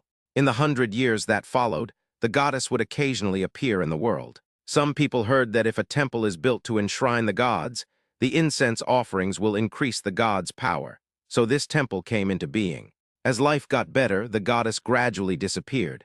Perhaps she went elsewhere to help people, but we have not forgotten the goddess's kindness, so we have preserved the tradition of worshipping her. I have seen the goddess before, though I was young then, but I still remember her heroic figure. At this point, the old man's wrinkled face broke into a smile. Although the goddess the old man described was like a fairy, in Mu Yungwe's ears, she was actually a transformed demon who helped the villagers eliminate the tiger menace. However, Mu Yungwe still admired this demon. To demons, humans were actually incredibly delicious food. There are very few monsters that can remain neutral, and the one hanging at Zhang Tu's waist should also belong to the neutral category. As for those that can help humans, they are extremely rare. I wonder if the goddess can receive the incense offerings here. Mu Yungwe stepped forward and lit an incense stick. A powerful demon who has lived for at least 200 years and still maintains goodwill towards humans. I wonder if the other party knows about other entrances to the Immortal Ascension secret realm. Thinking of this, Mu Yungwe asked again, By the way, I wonder if this goddess has appeared in other places as well. The old man turned around and said to Mu Yungwe, Several counties in the surrounding area have received the goddess's grace, and several temples have been built in other places as well. The old man pointed in several directions, beyond mountains and beyond mountains, as if this land bore traces of the goddess's existence. Chapter 62, I don't want to just be a little padded jacket. I don't actually think there's anything wrong with the goddess Mu Yungwe enshrined here. After all, in his previous life, when he was wandering the world, he had seen fishermen in some small fishing villages on the far east coast offering up monsters covered in tentacles. The strange shape of the sculptures was indescribable even to Mu Yungwe. Mu Yungui recalled what the old man had just said. Has that goddess not appeared for over 60 years? The old man nodded. There must be places in the world that are worse off than us. The goddess must have gone somewhere else. Mu Yungui agreed with this point, but since this place was within the territory of the Kyuming sect, the so-called goddess might already be. Mu Yungui shook his head, not thinking about it anymore, nor saying anything. If he were a good person, this wouldn't be the ending, nor would it be. Has the goddess left, or where has she gone? Time was running out, so Mu Yungui bid farewell to the old man and prepared to leave. The old man also walked into the rice paddy by the roadside, taking advantage of this precious time before dark to harvest some rice. A warm breeze blows and the golden rice stalks, half a person's height, sway in the fields, creating waves of rice. A rustling sound came from the mountainside, and then a figure quickly darted through the rice paddies, taking advantage of the wind, and ran towards the old farmer. The sound did not escape the cultivator's divine sense. Mu Yungui and Jiang Ryuachin noticed it at the same time. The girl raised her hand, pointed a finger, glanced at Mu Yungui and asked, "Master, can I do it?" Mu Yungui nodded. The figure in the rice paddy arrived near the old man in the blink of an eye. The old man was still cutting rice and did not hear the sound beside him. Suddenly, a figure leaped up, revealing itself to be a 2 or 3 meter long tiger, its enormous mouth about to bite the old man off. The old man, who was harvesting rice, only saw the sun suddenly turn dark when he hurriedly turned around and saw the leaping tiger. His eyes were filled with terror. At this critical moment, Jiang Ryuachin acted decisively. With a slight movement of her slender fingers, a faint light shone from her fingertips. Immediately afterwards, a dazzling beam of light suddenly shone, piercing through the tiger's head with astonishing speed. The enormous creature, weighing hundreds of kilograms, suddenly lost its strength and crashed heavily beside the old man, crushing a patch of rice. The old man was so frightened that he collapsed in the rice paddy, trembling all over, his face as pale as paper. He was still in shock, his heart was pounding, and his legs were weak, so he couldn't get up for a moment. Mu Yungui flicked his 2 fingers and lifted the old man up from a distance, placing him in front of the goddess temple. The old man seemed somewhat relieved upon seeing the statue. Seeing that everyone was all right, Mu Yungui casually reminded him, "After more than 60 years, the tiger problem has probably made a comeback." Upon seeing Jiang Ryuachin's abilities, the old man wanted to kneel down and thank the immortal before him, but Mu Yungui stopped him. "No need, it's nothing, we'll help if we can. But we'll be leaving soon, and things like this might happen again, but we won't be coming back." Mu Yungui didn't make any grand pronouncements. He simply got straight to the point. The old man nodded hurriedly and thanked him. "I'm already very grateful for saving my life. When I get back, I'll spread the word that the tiger problem seems to be resurfacing. Although we no longer have the goddess's help, we can still manage on our own." After saying that, Mu Yungui dragged the tiger up, and fortunately, no human bones were found after cutting open its belly. Mu Yungui asked the old man, then shaved off a piece of the flesh that the goddess had once shaved off, and cut off the tiger's head, placing it in front of the goddess's temple. After saying goodbye to the old man, he left with the lean meat. It was already quite cold in the mountains at night, but that wasn't a problem for the two who were close to reaching the foundation establishment stage. On a high mountain, Mu Yungui and Jiang Ryuachin sat in a clean, natural cave. At this moment, Jiang Ryuachin nestled beside Mu Yungui, like a gentle and lovely little bird, making her all the more endearing. Mu Yungui lit a campfire, marinated the tiger meat with some seasonings, and then roasted it. The meat sizzled and glistened with oil, filling the air with its aroma. Mu Yungui was quite satisfied. "It turns out that my past practice of fasting was a mistake. Without these delicacies, I would have missed out on so much fun. Master, Ryuachin can't hold it in any longer." The girl's face was warm and slightly flushed by the firelight as she spoke softly. "I feel strange inside, like I'm about to overflow." Upon hearing what the girl said, Mu Yungui rubbed his forehead and sighed helplessly. "Bear with it for a few more days, then continue pressing forward." Mu Yungui seemed to remember something, smiled, and continued to comfort her. "Although it's not good to be locked in for too long, this is a crucial moment. It's all right, there are others who choose to be locked in for half a year. Also, Ryuachin, you could describe your realm in more detail. Luckily, Xai isn't here otherwise, hearing what you said. She might think I did something bad to you." Mu Yungui divided the roasted meat in half and handed it to the girl. "I took a bite and it was indeed delicious. That goddess certainly had good taste." Mu Yungui was somewhat impressed with his own skills. "How about it?" Everything master makes is delicious. Jiang Ruochen smiled faintly. Mu Yungui laughed and said, "It's really great to have a disciple. They can be like a warm coat for their master. Although there are more worries, Mu Yungui feels that it is better to have someone to care about by his side most of the time." The girl muttered softly, "Ruochen doesn't want to just be a little darling." Mu Yungui, with roasted meat in his mouth, didn't quite hear and only vaguely asked, "Shimo?" Shizhen didn't hear clearly. However, at this moment, the girl simply leaned against Mu Yungui, nuzzling his shoulder like a kitten, and yawned contentedly. "It's nothing." The sun rose, day after day, and the day for the opening of the immortal Ascension realm had arrived. But Mu Yungui still had not found the so-called rift. The two walked on a main road, surrounded by green mountains and dense forests. Just as they were about to leave this place, Mu Yungui smelled a faint aroma of wine. Following the scent, he saw a tavern at the foot of two adjacent green hills. The restaurant wasn't large, and it looked like it had been around for quite some time. As the two approached, the aroma of the wine became increasingly strong. It's a bit odd to have a restaurant open here, but not too odd. The aroma of the wine suggested some skill in its preparation. So Mu Yungui and Jiang Ruochen stepped inside. Mu Yungui held onto the door frame, carefully considered his movements, and with a little force managed to pinch off some wood shavings. Mu Yungui initially thought it was some kind of illusion technique, but it wasn't. This restaurant is indeed located here. "Shopkeeper, do you have any good wine or meat?" Mu Yungui called out into the kitchen. Two people came out from the kitchen, one of whom was a boy of about 10 years old, dressed in cloth clothes and with a pigtail sticking up in the air. A woman, holding a baby who was less than a year old wrapped in swaddling clothes, was rocking the infant. The woman had a beautiful face and a plump figure, and was wearing a faded red linen dress. She seemed to be still trying to lull the baby to sleep. The woman, comforting the child in her arms, looked at him apologetically. The boy, who looked to be about 10 years old, hurried over and said with a pout, "What are you shouting for? Keep your voice down." He then wiped the slightly oily, shiny tabletop for Mu Yungui and asked, "Strong or mild?" Mu Yungui said softly, "Just make sure it's a little cleaner." The child said, "How about peach blossom wine? It has a hint of floral fragrance and tastes very refreshing. It would be perfect for your request." Mu Yungui smiled and nodded. "Then you may have found the right one." Chapter 63, Golden Core Warrior. At dawn, sunlight filtered through the leaves, casting dappled shadows, and the winding mountain path was deserted. This made the restaurant unusually quiet. Apart from Mu Yungui and his companion, no other customers came. The aroma of wine filled the air.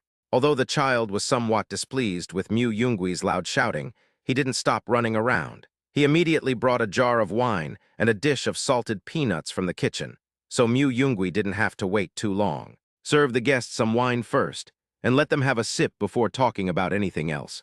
Mu Yungui poured himself half a bowl, took a small sip, and found it to be cool with a hint of wine aroma. It was more like sugar water with a hint of alcohol than wine. "But that's perfect. The girl next to me can also have a taste." "Ruochen, would you like some?"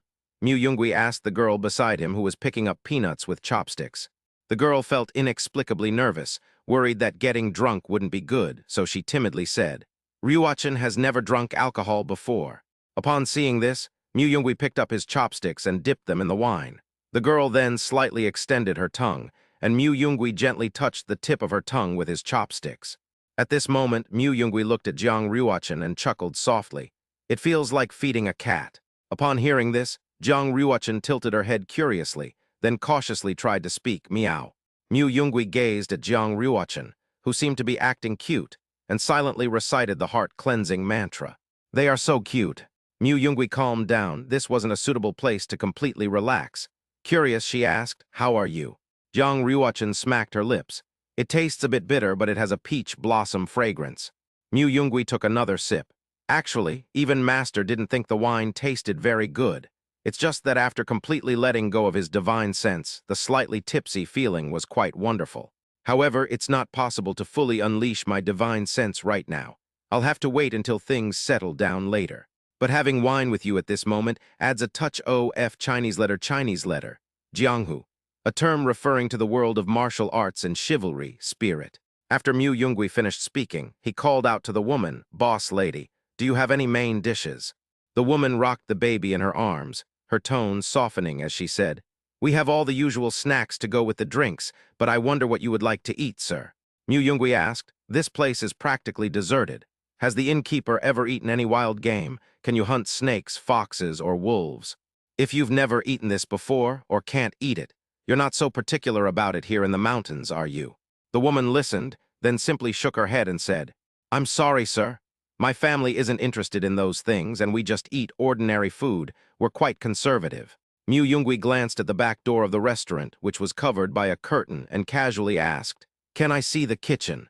Well, there's nothing much to see in the kitchen. It's just a regular kitchen. Unless there are special circumstances, we generally don't let guests in. Mu Yungui responded with an "oh," but was still very curious.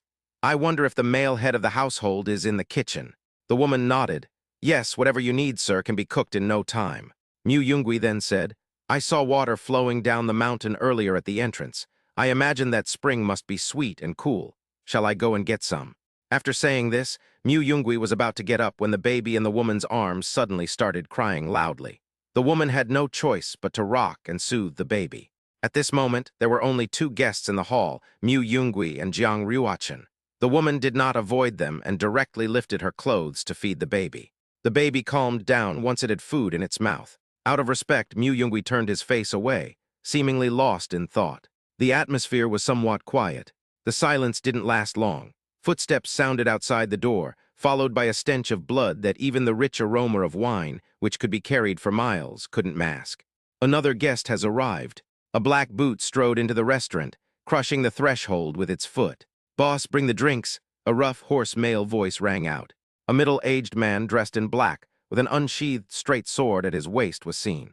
The man's black clothes were extremely tattered and stained with dried blood that had not been washed off. As the man approached, a clanging sound of metal clashing rang out. Everyone present then saw the two tokens hanging from the man's waist, with the words, Pacify Demons, written on them.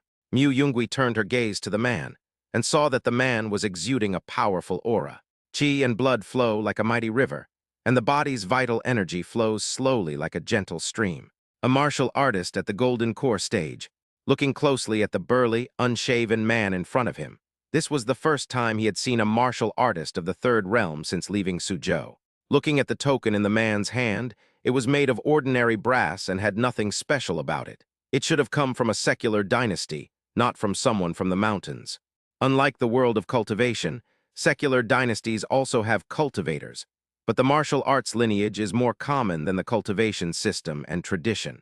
Martial arts training does not prolong life, and the physical training is extremely painful.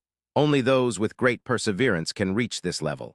The Golden Core, stage martial artist, before us must be someone the dynasty used to quell the demonic calamity. After the Golden Core martial artist walked in, he glanced at Mu Yungui and the other man, stroked his stubble and pondered. Why do young men these days like to take pretty girls to the mountains? Mu Yungui nearly spat out his drink, but since he couldn't refute what the other party said, he could only say, just passing by, just passing by. The Golden Core martial artist shook his head, casually complaining that Mu Yungui didn't know how to cherish women, and then ignored the two of them, turning his head to look at the woman who was feeding the baby. The Golden Core martial artist stared at the woman, chuckled, and said, What big breasts! The woman gave a somewhat awkward smile. A moment later, the kitchen curtain was lifted, and a dull-looking man walked out, took the baby from the woman's arms, glanced at the Golden Core martial artist, and his expression remained unchanged. This kind of customer was commonplace, and the taciturn man wasn't angry. He just sighed and shook his head.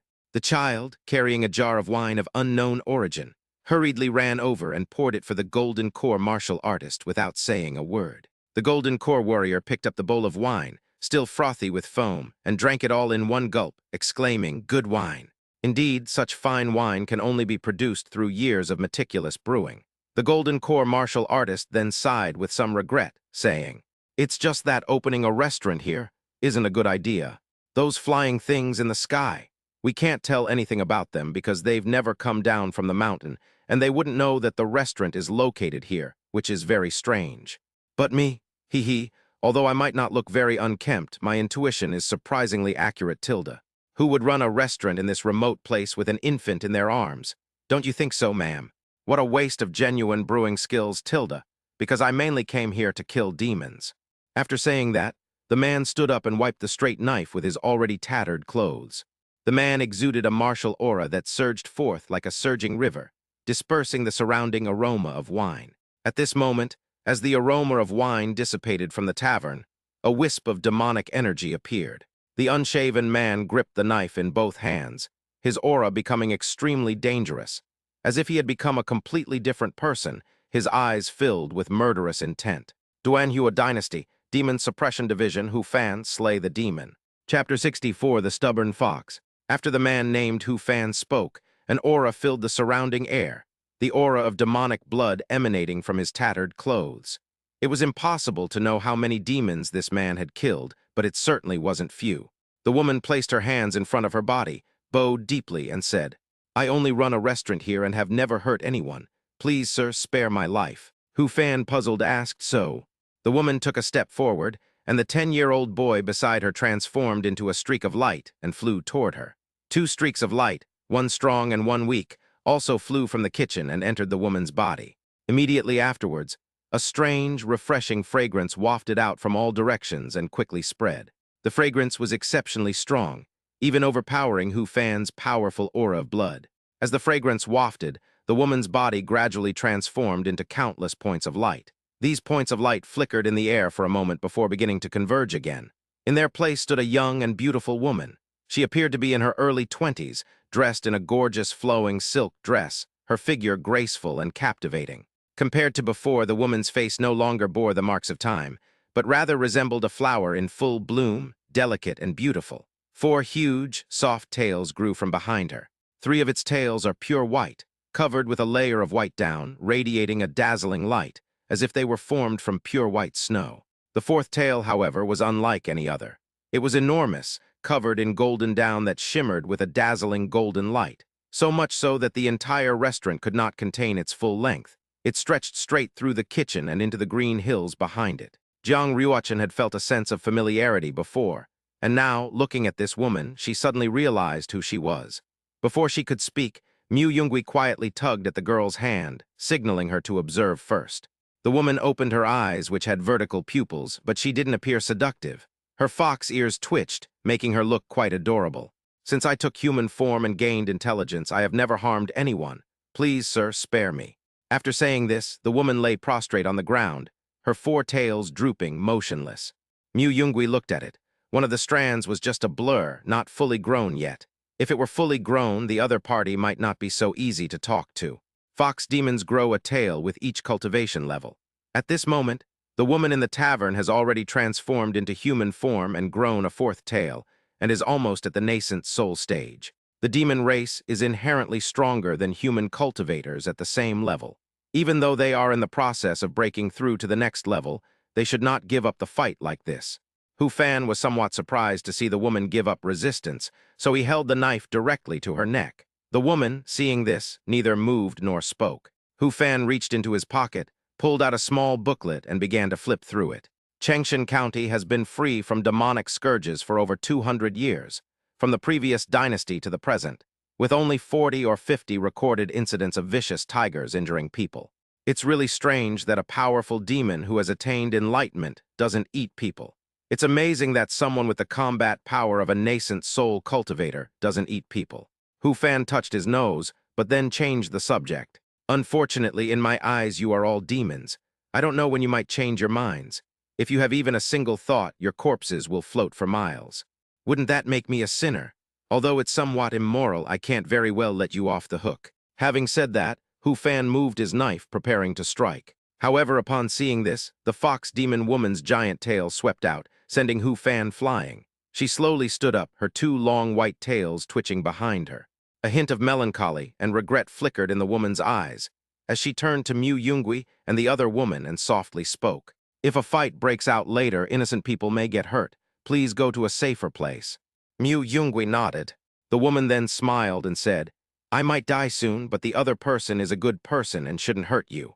Hu Fan, standing outside the door, dusted himself off and kindly reminded Mu Yungui and the other person, "Hurry up and leave.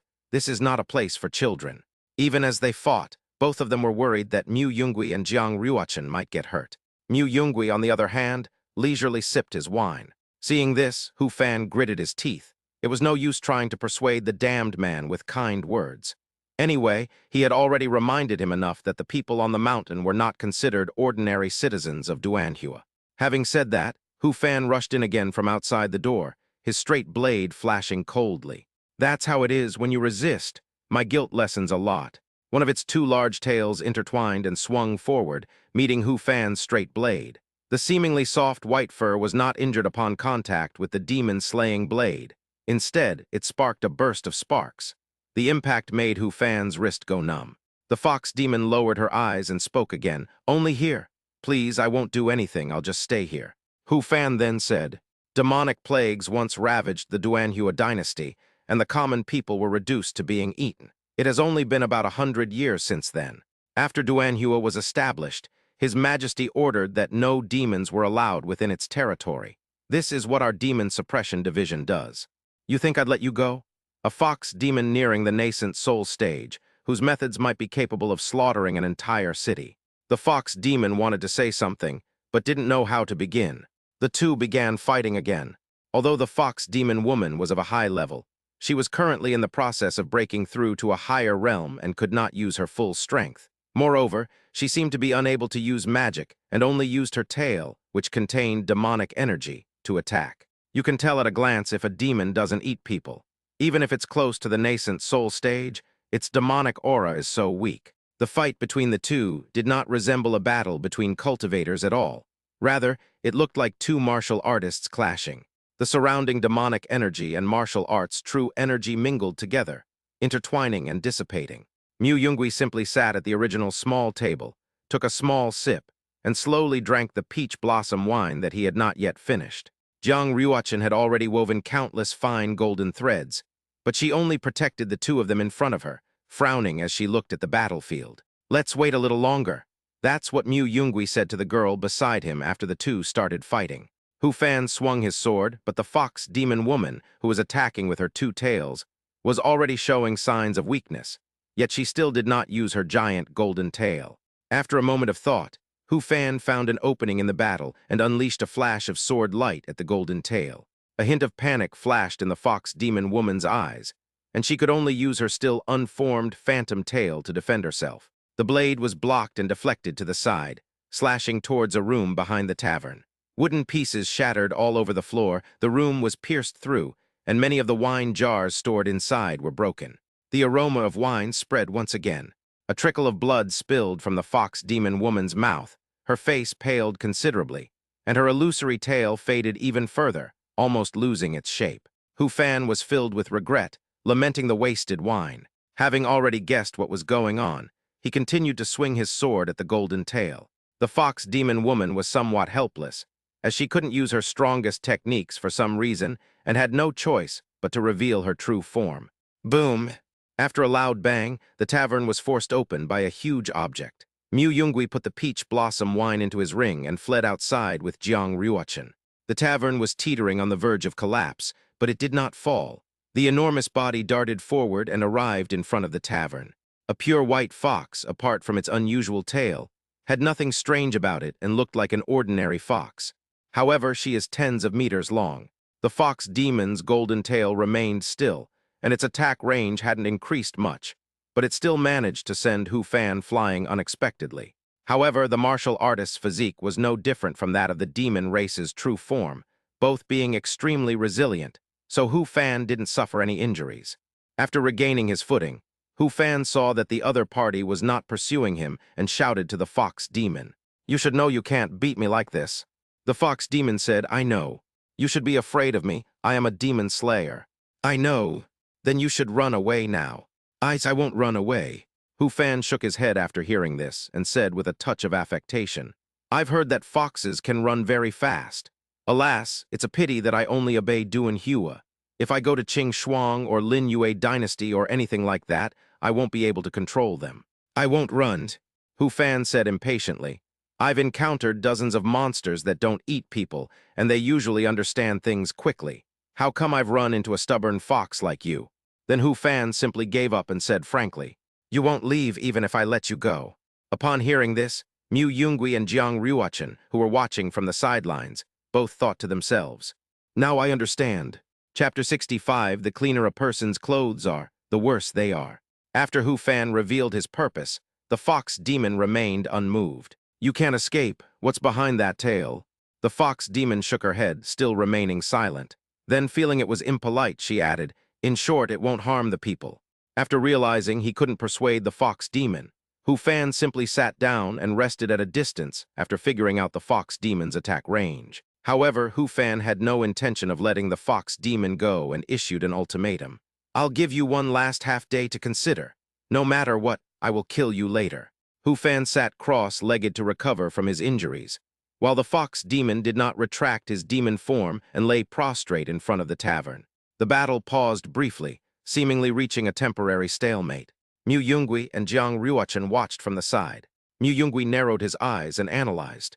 In this situation, it seems that unless they suddenly fall in love at first sight, there will be no room for maneuver later.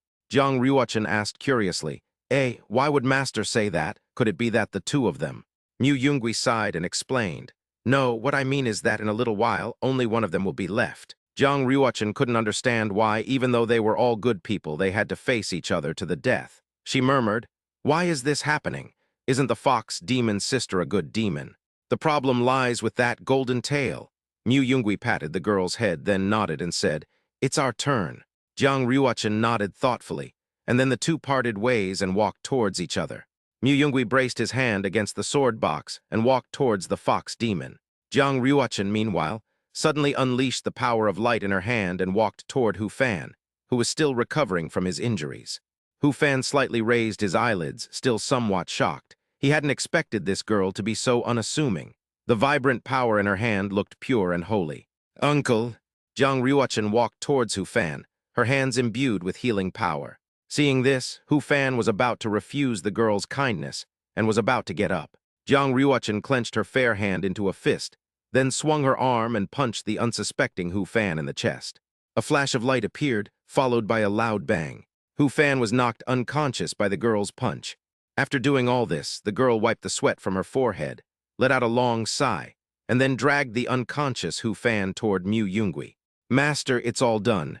The girl turned around and saw that Mu Yungui and the fox demon were both stunned and staring at her. Mu Yungui's lips twitched slightly, and he asked with a hint of confusion in his voice, "Ruochen, is that how it should be?" Jiang Ruochen asked somewhat guiltily, "Isn't that how it is?" Aside from the monks in the West who cultivate the Vajra body and some demons with special physiques, there's basically no one with a stronger body than a martial artist. Although Hu Fan was injured and hadn't been on guard against Ryu Chan, this was still too much.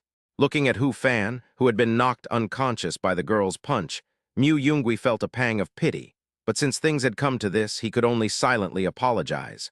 "Perhaps I was thinking that you should stop Hu Fan from acting impulsively, and I would try to resolve the fox demon problem." Master, did I misunderstand?" Jiang Ruochen realized that she seemed to have done something wrong, and she was at a loss for what to do. Seeing the girl's clumsy and endearing manner, Mu Yungui couldn't bear to blame her. He could only offer a half-hearted consolation, saying, "It's not Ruochen's fault." Jiang Ruochen simply lowered her head and said apologetically, "This uncle is a good person, and the fox spirit sister is a good person too. It shouldn't have happened like this. I just wanted the fox spirit sister not to die. I just think this uncle is a strong and good person, and I should help the weak and good people." This was the girl's own will, and Mu Yungui did not judge whether it was right or wrong. He simply turned back and began to talk to the fox demon. "So, it's time for us to talk, isn't it? Your demon race identity isn't our goal, it's the kitchen. Goddess, that's what people in the surrounding counties call you." After hearing that Mu Yungui recognized her identity, the fox demon still targeted the kitchen. So she changed her form and once again took on the appearance of the woman in the flowing, colorful dress. "I already know what's in the kitchen. I just need you to tell me why you're guarding this place." At first, Mu Yungui only had a guess, simply because the location of the restaurant was a bit out of place. However, Mu Yungui was very curious as to why this so-called goddess fox demon would guard the rift in the immortal ascension realm when they shouldn't have any interaction. Chengming's disintegration occurred 600 or 700 years ago, while this goddess was at most 300 years old. The goddess still seemed unwilling to speak, and simply turned her face away. The cloud ink sword box behind Mu Yungui opened, and his obsession was released. The sword energy was like a waterfall. Mu Yungui held the sword with one hand, If I hadn't fought with Hu Fan and severely injured your unformed fourth tail, I really wouldn't have had this idea. You still have a choice. You live and I'll go in, or you die and I'll go in too." Upon hearing Mu Yungwee's words, Jiang Ryuachen, standing beside him, could only lower her eyes, tightly gripping her sleeves, wanting to speak but remaining silent. Mu Yungwee glanced at his little apprentice beside him out of the corner of his eye and sighed. "I just don't want to deal with this so-called good person. I don't need a fox demon core, so I'll probably just knock you out. In any case, we're going to have to fight. No matter how hard you guard it, the real entrance will be opened in half a day, and this place will be impacted, turning into an even bigger crack. Even if you reach the nascent soul stage, you won't be able to stop it, and this secret realm will eventually perish. You couldn't possibly not know that those nascent soul and void refinement cultivators flew by some time ago." Upon hearing this, the goddess's expression grew increasingly worried, and she seemed somewhat helpless. Seeing that the other party hesitated, Mu Yungwee pressed on. "If you have any difficulties, perhaps we can help you." The fox demon hesitated for a moment, but then asked, "Is it really okay?" Mu Yungwee said, "Not necessarily. At least I might know more about the Immortal Ascension secret realm than you do." The goddess asked, "May I tell you my story?" Seeing that the goddess was at least willing to speak, Mu Yungwee nodded and said, "We'll listen to your story." Then the goddess slowly began to tell her story. "When I opened my eyes and my consciousness was first born, the first thing I saw was the door behind me. At that time, I didn't know what it meant, but a ray of golden light flowed into my body. More than 20 years later, I realized I was different from the other foxes. I simply continued as usual, while they repeated the cycle of reproducing, dying, growing, and reproducing. So I stepped out of this place for the first time and went to Changshan County. At that time, Changshan County was not like it is now. It was still very desolate, and many people were working hard to reclaim the wasteland. The first place I went to was where many children were reading words I could not understand. I did not know what place it was. In the dilapidated hut, there was a middle-aged man dressed in hemp clothes. The children called him Master. The teacher noticed me, gently picked me up, and said something about teaching all without discrimination, then set me aside. They continued speaking in a language I couldn't understand. I was bored and wanted to leave, but the teacher handed me a book and told me to remember one sentence. He told the little fox to remember, "The cleaner a person's clothes are, the worse they are." The book is long gone. Now I think it must have been a primer for children, and I didn't take that sentence to heart. After that, I went to other places and stole some tattered clothes from the villagers, but I was still beaten badly and fled back to the mountains. Thinking about it, what the master said wasn't quite right. 50 years later, I reached the foundation establishment stage, but for some reason I learned to transform into human form.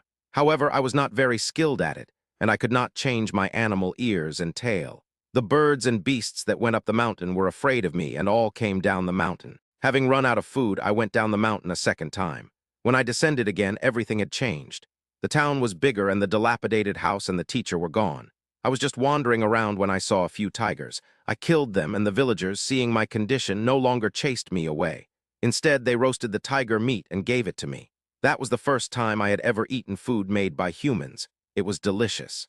After that, I would occasionally go down into the mountains to kill those man-eating tigers, and the villagers would bring me food and clothing. I remembered what Confucius had said. The villagers may be poorly dressed, but they must be good people.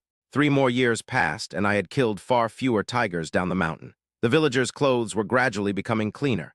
One day, some people dressed in clean and tidy clothes came to the fields. They walked towards me with smiles, but they captured me. However, I could even defeat tigers, so I tore through the net and escaped into the mountains. I remembered what Confucius had said, and it was so true. After that, I simply stopped going down the mountain so frequently, and instead chose to go down once every few years to catch those tigers for my cravings. The villagers provided me with better and better food and clothing. One woman even gave me a colorful dress, even though she was wearing very tattered clothes. Later, they built me a small house. After that, the gate in the mountains grew larger and larger until 100 years ago, when 2 people appeared in front of the gate. Their clothes were so clean that not even a speck of dust was on them, and they were as beautiful as the stars in the sky. I remembered what the master had said, and that they must be very bad people, so I just watched them secretly from the side. They found the door and struggled in front of it for days, seemingly unable to open it. Then they summoned more people, dressed even more beautifully. Standing behind the 2 men, they unleashed multicolored, flowing magic at the doorway, shouting that they would take everything inside. I simply remained concealed, watching them. Afterwards, they still couldn't open the door. Then they argued, fought, and eventually no one got up. There were severed limbs and blood everywhere. But I still didn't move. A month passed, the bodies decomposed, and 6 months later, only bones remained around me before I finally came out. I didn't understand why they were arguing and fighting. Perhaps, as Confucius said, they were dressed too neatly. I picked up their books, which were difficult to understand, but it took me several years to finally comprehend them. It turns out that behind the door was a secret realm, a small world, or perhaps a tomb. I happened to encounter this place when it opened, and I obtained a wisp of opportunity from the secret realm, which is how I gained spiritual intelligence. I once read in a picture book that a fox spirit must repay a favor if it has received one. I think that makes sense. This might be the only chapter for the next couple of days. This is the first time I've written something like this, so it's a bit unusual. I don't know how well it will turn out. This is the first time I've added irrelevant content to the main text. If possible, I hope you can leave a review. Any number of stars is fine. Ratings motivate Tencent to update. Chapter 66, The Fox Spirit. In front of the tavern, Hu Fan appeared to be sleeping soundly. The surroundings were a mess, but there was no need for the three people present to start a fight. Mu Yungui couldn't help but ask, "So you're guarding a tomb?" The fox spirit goddess nodded and said, "Yes, I only intended to guard my benefactor's tomb for 50 years, so I used this golden tail to block the door. Although it couldn't completely block it, it did slow down the decay and loss of energy in that secret realm." Mu Yungui was somewhat puzzled and asked, "Then why do you need to risk your life like this? And you've been guarding this place for almost 100 years. "That's the problem." At this point, the fox spirit goddess's eyes suddenly lit up with excitement. Her long fox ears twitched, and her fluffy white tail began to sway from side to side, reflecting her emotions. She quickly stepped forward and grabbed Mu Yungui, her face full of hope, and said impatiently, "I've discovered something important." Mu Yungui was somewhat at a loss due to the sudden actions of the great demon in front of him. The fox demon suddenly became excited and pressed her body tightly against him, gripping his arm tightly, causing his arm to occasionally brush against the soft parts of the fox demon goddess's chest. It was rather awkward. Seeing this, Jiang Ruochen panicked and quickly pulled Mu Yungui behind her, saying sternly, "Sister Fox Demon, please don't lay a hand on my master." The girl's voice carried a hint of anxiety and unease. After speaking, she pondered for a moment, then revealed two adorable little tiger teeth like a small animal. Ow! Seeing this, the fox spirit goddess realized that her behavior just now was inappropriate and quickly withdrew her hand. Meanwhile, Jiang Ruochen secretly glanced at the fox demon goddess in front of her, who possessed a near-perfect figure and appearance, and muttered to herself, "The goddess is a fox spirit." However, the fox spirit goddess did not understand the meaning behind Jiang Ruochen's words, and instead nodded earnestly in response. "Yes, I am indeed a vixen." Upon hearing this, Jiang Ruochen felt helpless against the overly naive woman. She could only cling tightly to Mu Yungui's clothes to prevent her master from being bewitched by the fox spirit.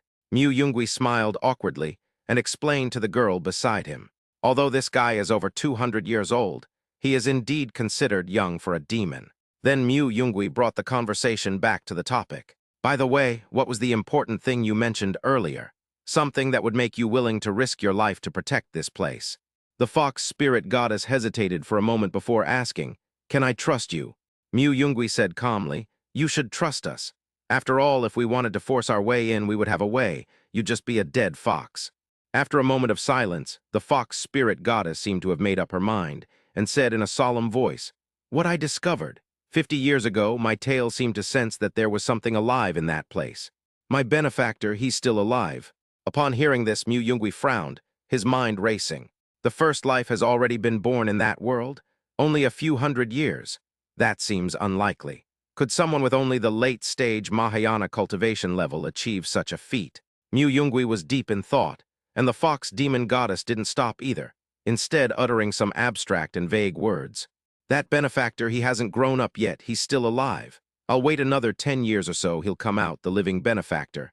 Mu Yungui had some guesses in his mind, but he poured cold water on the great demon in front of him. "Although you may be right, you can't hold on for more than 10 years. That life may die in a few days. Because that gate is about to open, and those who go in won't let this special existence go to waste. If what this fox demon said is true, then in his previous life, Shen Qinghen must have seen Chengaming, who was not yet awake, in the secret realm. However, he was not discovered after the event, and he refined Chengaming, who was not yet awake. Upon hearing Mu Yungui's words, the fox demon goddess panicked and hurriedly asked, "How could this be? But I can't get through this door at all. What should I do?" Even the great demon who had lived for over 200 years couldn't help but shed tears, crying helplessly. At this moment, a delicate little hand gently stroked the fox demon goddess, followed by a gentle and sweet voice. "Goddess, please let us in. Maybe we can help you." The speaker was Jiang Ruochen. She gently comforted the fox demon goddess, then turned to look at Mu Yungui, her eyes filled with expectation and inquiry. "Master," this time Ruochen shouldn't have misunderstood Master's meaning, right? Mu Yungui nodded slightly, looking at the increasingly mature young woman before him, and said, "This time it was right. He tilde." However, Mu Yungui did not continue to comfort the fox demon in front of him, but coldly said, "To be honest, we are also bandits, and we need to take some things from the secret realm. However, if you are willing to trust us, we will try our best to bring your benefactor out, that's all. Will you choose to trust us?" The fox spirit wiped away her tears with her sleeve and stopped sobbing. "The master said that the cleaner a person's clothes are, the worse they are. Should I believe you?"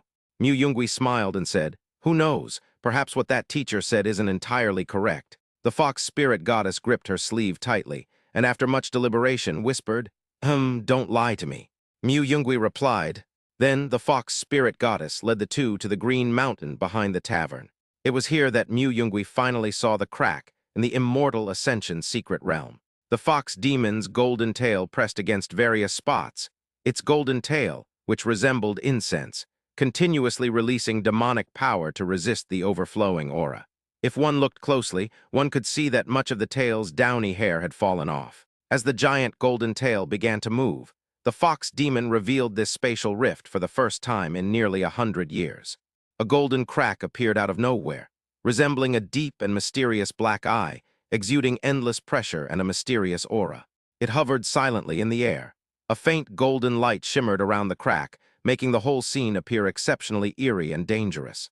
The fox spirit goddess asked curiously, "Although the rift is here, it's impossible to create an entrance without extremely powerful magic. How do you plan to enter?" Mu Yungui said calmly, "I'm waiting for them." Chapter 67, The Secret Realm Opens.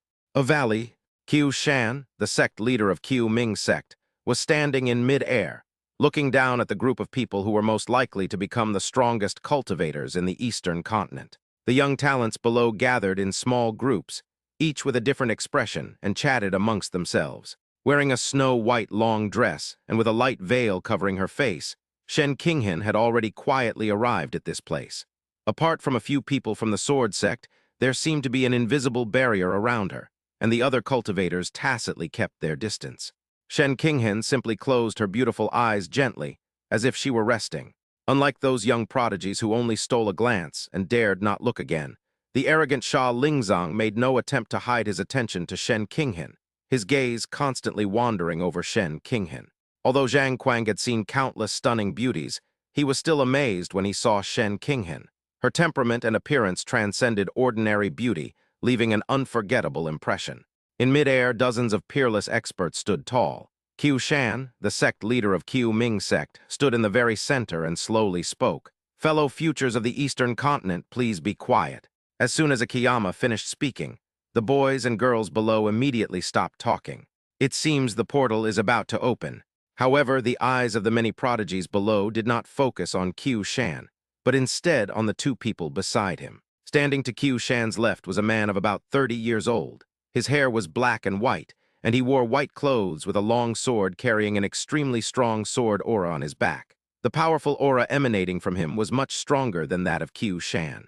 This man was none other than Shen Lingxiao, the sect master of the Tai Qiu and sword sect. On the other side stood a cultivator of similar age to Shen Lingxiao, tall and imposing, with a fierce glint in his eyes, holding a long spear in his hand. This was Zhang Mashan, the sect leader of the Shaling sect. The two cultivators beside him were both experts at the void refinement stage. Feeling the terrifying aura emanating from these experts, Qiushan felt somewhat uneasy. However, the immortal Ascension secret realm belongs to the Qiyuming sect. Although other sects have given rewards, it can still be said to be half the owner. Therefore, He needs to preside over the matters before entering the secret realm. Besides, the two people beside me are like oil and water. If one of them gets the upper hand, the other will be dissatisfied and a dispute will break out. It might cause trouble again. I can only take charge of the situation myself. Akiyama straightened himself, took a deep breath, and calmed himself down. Then his powerful voice echoed through the valley. Distinguished talents, please listen to me. The seal on this secret realm will be broken by a grand array jointly cast by more than 10 of our sect leaders. After that, you will be able to enter the secret realm. Akiyama paused for a moment, then continued.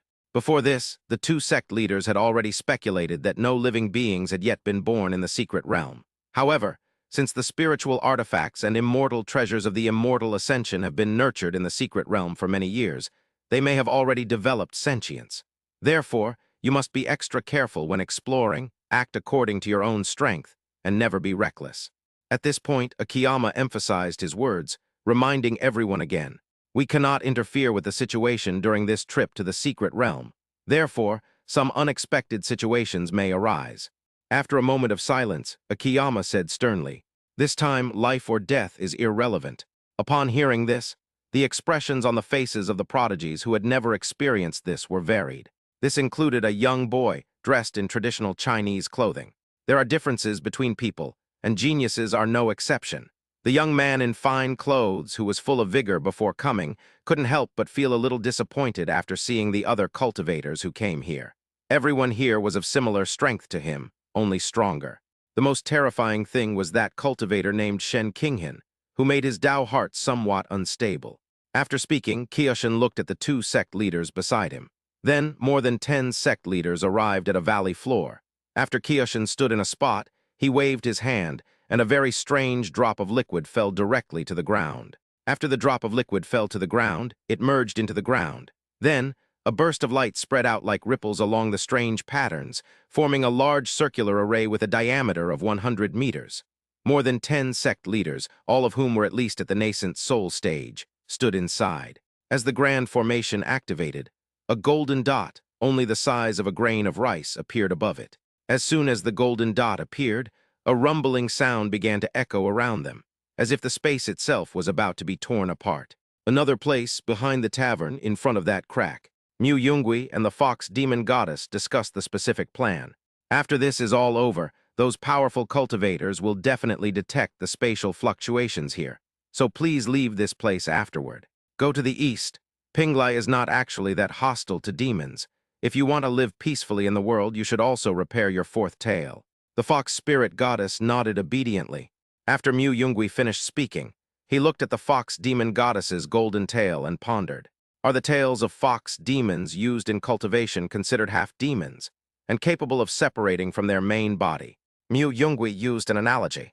Just like the children, infants, and men of that time, although they were all transformed from you and were essentially you, they could still act independently.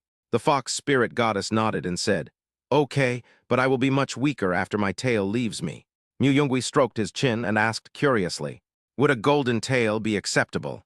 I was thinking that if Chengaming was asleep for some reason, then after leaving the secret realm, he would need a medium to continue absorbing nutrients until he woke up. And your golden tail is due to the first wisp of aura leaked from that world, and it also carries the incense offerings of the villagers of Chengshan County. It should be able to replace that world to some extent. Hearing what Mu Yungui said, the fox demon's droopy ears suddenly perked up, and she asked curiously, Chengaming? You said my benefactor's name is Chengaming. Jiang Ryuchen cautiously pulled Mu Yungui along, standing in front of the young man, fearing that the goddess might act rashly again. Mu Yungui habitually patted the girl's head, slightly surprised. You didn't know. The fox spirit goddess shook her head and said, that world has existed for a very long time, and even those people wearing clean clothes don't know about it. As they spoke, the crack in mid-air began to tremble. The three of them took a step back warily. In that valley, as more than 10 sect leaders activated their spells, the patterns of the magic array began to rotate, and the golden dot in mid-air began to tremble. The lingering force of the impact filled the valley, causing all the surrounding trees to bow their heads before breaking and shattering. Even before entering, those prodigies were already on high alert, exerting all their strength to resist the opening. Ning Xianqi, who had kept a low profile since arriving here, now had his hair slicked back and his robes fluttering in the wind from the lingering power. A talisman floated in front of his chest, blocking Kjai and the remaining power in front of him. Ning Xianqi's beautifully shaped hands, used for playing the zither, bulged with veins. He seemed to be struggling to control the talismans and muttered under his breath, "As expected of a great cultivator, even this residual force has left us in such a sorry state. It seems a few of us were blown away."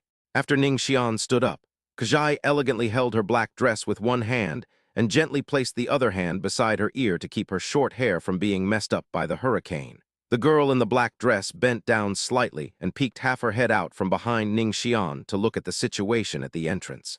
Kjai looked at that spot, where the golden origin was being impacted by the Great Formation, creating an entrance. Kjai watched Ning Xian's retreating figure, tall and sturdy.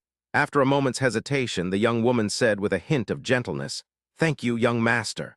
Ning Xianqi was stunned for a moment, then the corners of his mouth turned up slightly. The talisman's light, which had already dimmed considerably, brightened up again. Chapter 68, Stealing Chickens. The valley was in a mess, and most of the once bright and spirited young talents looked rather disheveled and covered in dust. However, a small number of prodigies remained standing, composed and unperturbed. Ning Xianqi glanced around and saw that there were about a dozen people, including 5 cultivators from the Shaling sect and 4 cultivators from the Taixuan sword sect, all of whom were unharmed. As for why the Taixuan sword sect only had 4 cultivators, it was mainly because when the secret realm gate opened, a girl with twin ponytails saw that Ning Xianqi was able to withstand the residual power here, so she used some kind of movement technique and instantly stepped dozens of meters away, hiding behind him as well. Ning Xianqi looked at this overly familiar girl and was momentarily at a loss for how to respond. The girl was polite. She thanked her and offered her some candy. This left Ning Xianqi at a loss for words. After resting for a while, the group headed towards the Great Formation. They saw that the golden primordial point had been expanded into an oval-shaped door, which stabilized like a mirror. At this moment, Kyoshin, who was in the formation, spoke up. "The secret realm has now opened. You can enter that world through this gate. However, this formation can only be maintained for about 7 days. You must pay attention to the time. I wish you all the opportunities you desire." Having said that, Akiyama closed his eyes and concentrated. However, none of the talented individuals gathered below stepped forward at the entrance. They all waited and observed. At this moment, a mocking voice rang out. "HMPH, a bunch of cowards, they're not interesting at all." Zhang Kuang's eyes were full of disdain. He simply slung the black gun over his shoulder and stepped forward. "Since you're all so cowardly, then let me take the heavenly spirit elixir and the boundary origin glazed glass with me." Having said that, Zhang Kuang stepped inside. The mirror-like entrance rippled. The 4 Shaling sect cultivators followed closely behind, but their entrance only rippled slightly. Within the Great Formation, Zhang Moshan laughed loudly, seemingly quite satisfied with Zhang Kuang's actions. Then Shen Qinghan also moved, looked at Shen Lingxiao in the Great Formation and said, "Father, let's go in first." Shen Lingxiao nodded and said, "Be careful." Shen Qinghan then stepped inside, and the entrance surged with even greater energy than when Zhang Kuang entered. The 4 sword sect disciples behind him followed suit, but none of them reacted as intensely as Shen Qinghan and Zhang Kuang. Everyone observed these things, which seemed to reveal the cultivator's strength or realm. Then, one after another, all the prodigies stepped through the entrance. The elegantly dressed young man looked at the crowd, wondering what the door would do when he stepped inside. He rubbed his face, straightened up, and prepared to go in. But what if a familiar figure appears ahead? The well-dressed young man looked closely and recognized her as the girl in the black dress from the ferry crossing. Thinking back to that time, his teeth still ached slightly. The young man in fine clothes was still somewhat surprised when he saw that beautiful, short hair that reached her neck. At the time, it seemed that apart from her, the other people beside her were not of high cultivation level, and the young man in fine clothes did not intend to bring them here as well. But it looked like the young man in blue was also going to enter. The richly dressed youth watched as the blue-robed youth, who was only at the mid-foundation establishment stage, stepped into the secret realm, and even the door's reaction was slightly rippled. Then the boy in the fancy clothes saw a scene that was somewhat incomprehensible. A short while later, the girl in the black dress also stepped inside. The ripples it created were huge, but that wasn't the problem. But wasn't she already at the golden core stage? The elegantly dressed young man was somewhat puzzled. There was nothing that could be done about what he couldn't understand, and as the number of people dwindled, the boy stepped inside. Seeing that everyone had entered, Akiyama controlled the great formation and closed the gate to the secret realm. As the magic was activated, the gate slowly closed. For some unknown reason, just as it was about to shut down, two barely perceptible ripples appeared.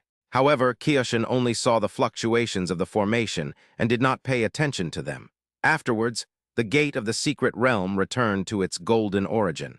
The sun was nowhere to be seen in the sky, but glowing clouds covered the entire sky, making the horizon slightly bright and emitting a soft and mysterious light. The scenery here is not much different from the daytime outside, but upon closer inspection, there is a subtle sense of inexplicable disharmony. On the edge of an extremely treacherous cliff, a deep canyon, hundreds of meters wide and unfathomably deep, stretches out before you. Looking further into the distance, you can see a dense forest, lush and green, seemingly boundless.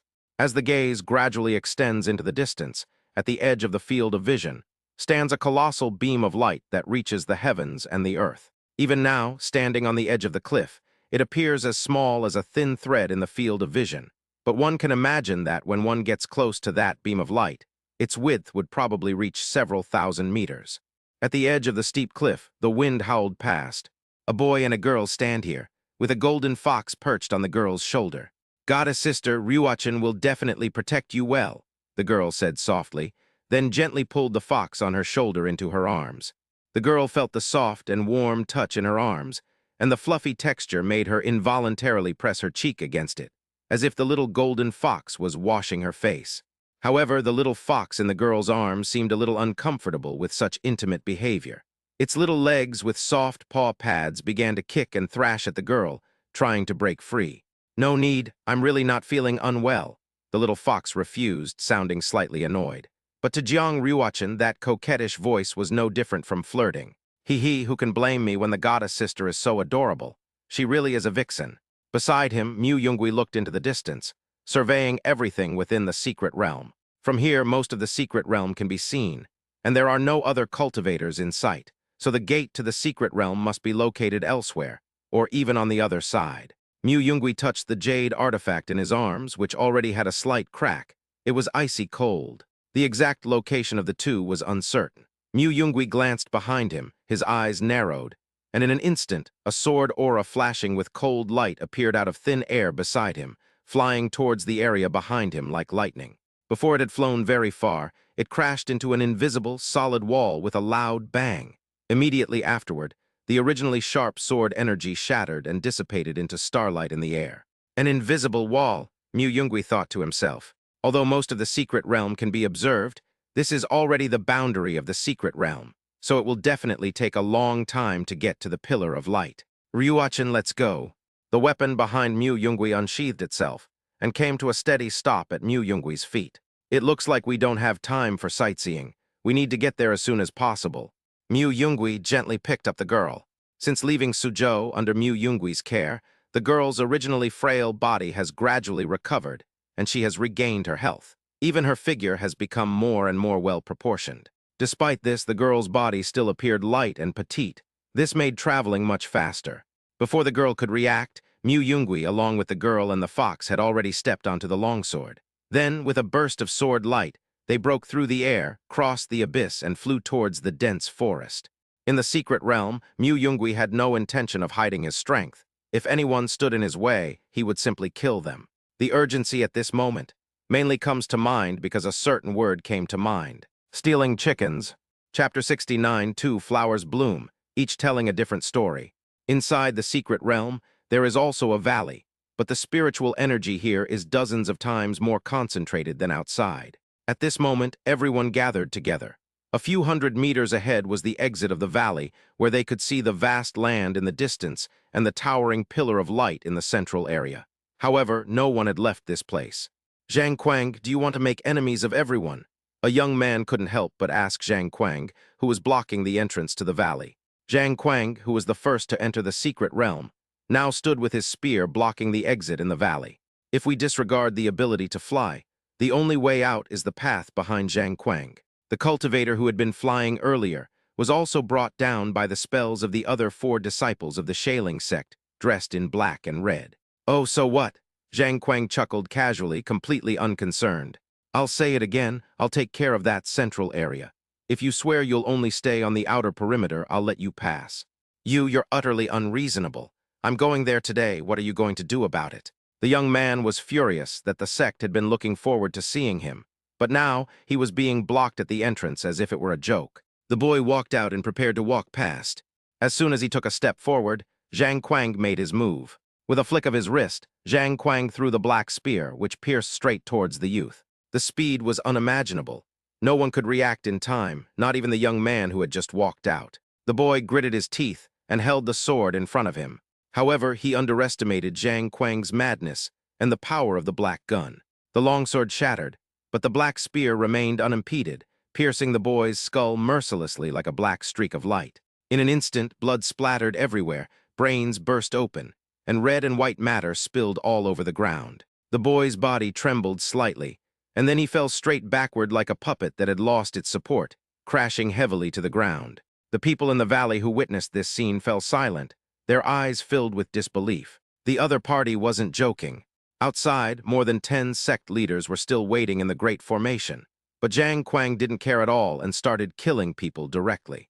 The disciples of sects that weren't particularly large asked themselves, with the power of the Shaling sect, even if they killed them, what could the other party do? One person has already died as soon as they entered the secret realm. Do you think I'm just bluffing? The murderous intent in Zhang Kuang's eyes did not dissipate. He simply pulled out the blood-stained spear. After glancing at the dead boy, Zhang Kuang looked around at the crowd and said, "From the Moon Forest sect, he seems to be the senior disciple." Zhang Kuang chuckled lightly. "Is anyone up here looking for revenge? Or those who feel indignant are welcome. I'll teach you a final lesson." Among the crowd, a girl stared in terror at the lifeless boy, her body trembling as she gripped the sword hilt tightly. However, he was firmly held back by another cultivator beside him who was frowning. Silence. A moment later, several cultivators from the Qiyuming sect stepped out from the crowd, clasped their hands in greeting to Zhang Kuang, and said, "Young Master Zhang, our Qiyuming sect has no intention of competing with you for the items in the center of the secret realm. We will only look for opportunities in the surrounding areas." The 3 Qiyuming sect cultivators swore an oath here and walked over, and Zhang Kuang did not stop them. Ning Xianqi felt his cultivation at the peak of the foundation establishment stage within his body and looked at Xai beside him. The two of them were already among the most extreme in the secret realm. "If the young master needs the heavenly spirit elixir, we can also compete for it." Xai's voice rang in Ning Xianqi's mind. Upon seeing this, Ning Xianqi also said in his mind, "I wonder where Brother Mu is right now. No rush, let's check first. Even if this person wants to stall, it's impossible for him to stall us for 7 days." Subsequently, several other prodigies, whose foundations were relatively weaker than those of other sects, also agreed to Zhang Kuang's request and went out, knowing their own shortcomings. No one came out after that, and the atmosphere became somewhat tense. Several of the cultivators exchanged glances and then began to move. Just then, a series of hurried footsteps sounded, and a shirtless boy rushed out like an arrow. The boy had a slightly dark complexion and well-defined muscles, exuding a sense of power. Behind him, 3 Qi cultivators wearing exquisite hairpins followed closely. A martial artist? Upon seeing this, Zhang Kuang narrowed his eyes slightly, a barely perceptible smile appearing on his lips, but his expression showed no sign of tension. Faced with the situation of the 4 opponents rushing at them, the 4 disciples of the Shaling sect who were surrounding them were about to take action. But Zhang Kuang pressed his hand down, remaining calm and composed. The first martial artist to rush forward threw a punch without hesitation, the powerful force of which hurtled towards Zhang Kuang. Zhang Kuang dodged the attack with a swift movement and then pressed forward. At the same time, the spells of the other 3 Qi cultivators swirled, and all sorts of strange spells, like colorful fireworks, bombarded Zhang Kuang simultaneously. However, the black spear in Zhang Kuang's hand was like a nimble dragon, soaring up and down and dancing left and right. With a flick of his wrist, he swept his black spear out, successfully blocking the surging attacks from the Qi cultivators. Moreover, taking advantage of the opening, the sharp spear tip pierced the young martial artist's vital points with lightning speed. The young warrior was unable to completely dodge Zhang Kuang's deadly spear. The sharp spear tip grazed his chest. A minor injury. After testing his opponent's strength, The young martial artist retreated abruptly. He shook his head at the three people behind him. They were very strong. Then the young martial artist felt something was wrong. He looked down at the wound again and found that instead of blood, black flames were burning on it. Sensing something was wrong, he waved his hand to try and extinguish the black flames, but the flames clung to him like maggots, and he couldn't put them out. The black flames spread like wildfire across the plains, gradually worsening the injury, and the young martial artist's life force rapidly declined. The young warrior was greatly surprised. Seeing this, the four chi cultivators behind them worked together to barely suppress the injury. However, the warrior was already quite injured, and his face was deathly pale.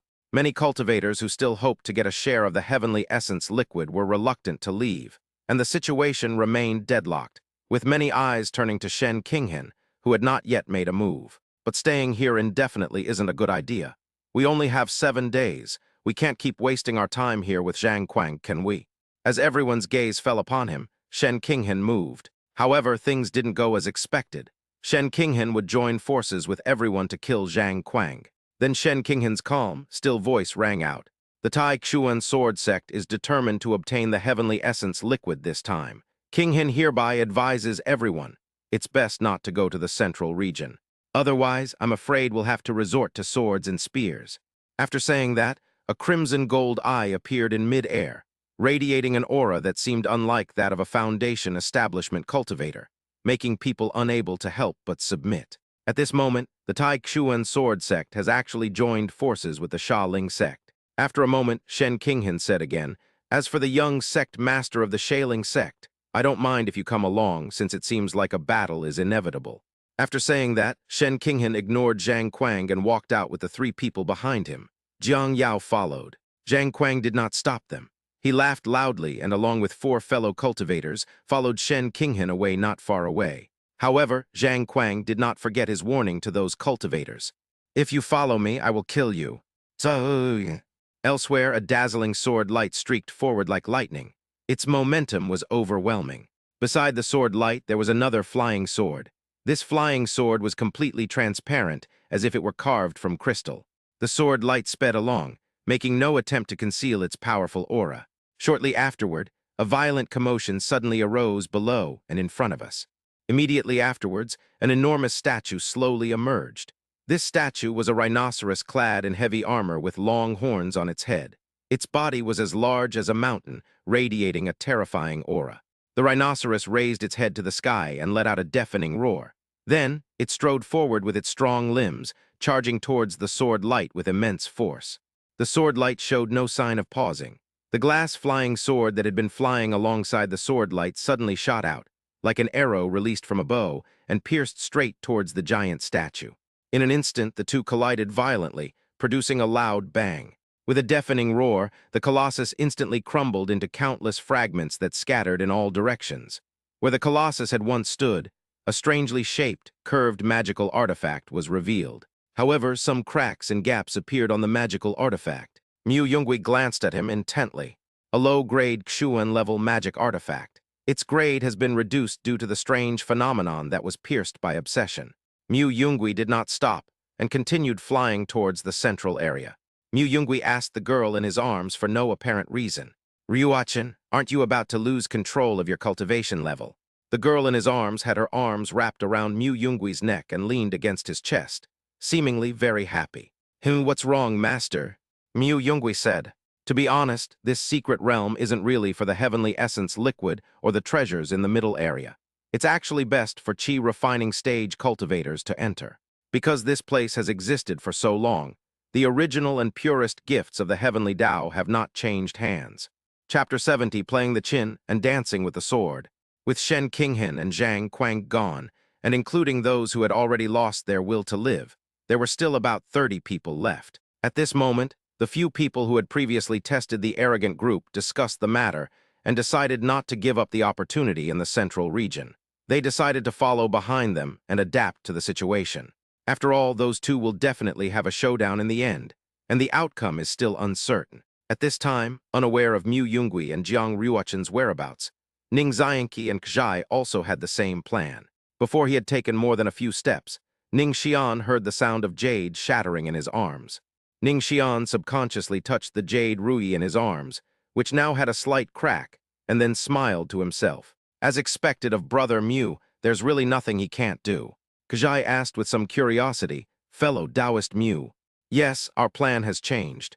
Brother Mu said he'll handle the heavenly essence liquid matter, and we. Ning Xianqi paused for a moment before finishing his sentence, seemingly considering the feasibility of his statement. Kajai didn't understand and asked, us. Ning Xianqi said in a deep voice, we will try to stop everyone except for the Shaling sect and the Taixuan sword sect. Kajai paused to think for a moment. It's difficult. Ning Xianqi summoned the glass zither behind Kajai, which appeared behind him. Let's give it a try. A beautiful sword with a tassel appeared in Kajai's hand. Ning Xianqi smiled and said, it's been a long time since I've seen Jir practice swordsmanship. Just when everyone thought that Zhang Kuang and Shen Qinghan had left, and there were no more obstacles, 2 more people walked to the exit before they even left the valley. Everyone had a bad feeling. This scene seems familiar. Gentlemen, don't be anxious. Let's listen to a song. A beautiful woman dancing with a sword, how delightful. Ning Xian sat cross-legged at the entrance of the valley, with the glass zither appearing before him. Then the sound of a zither filled the valley.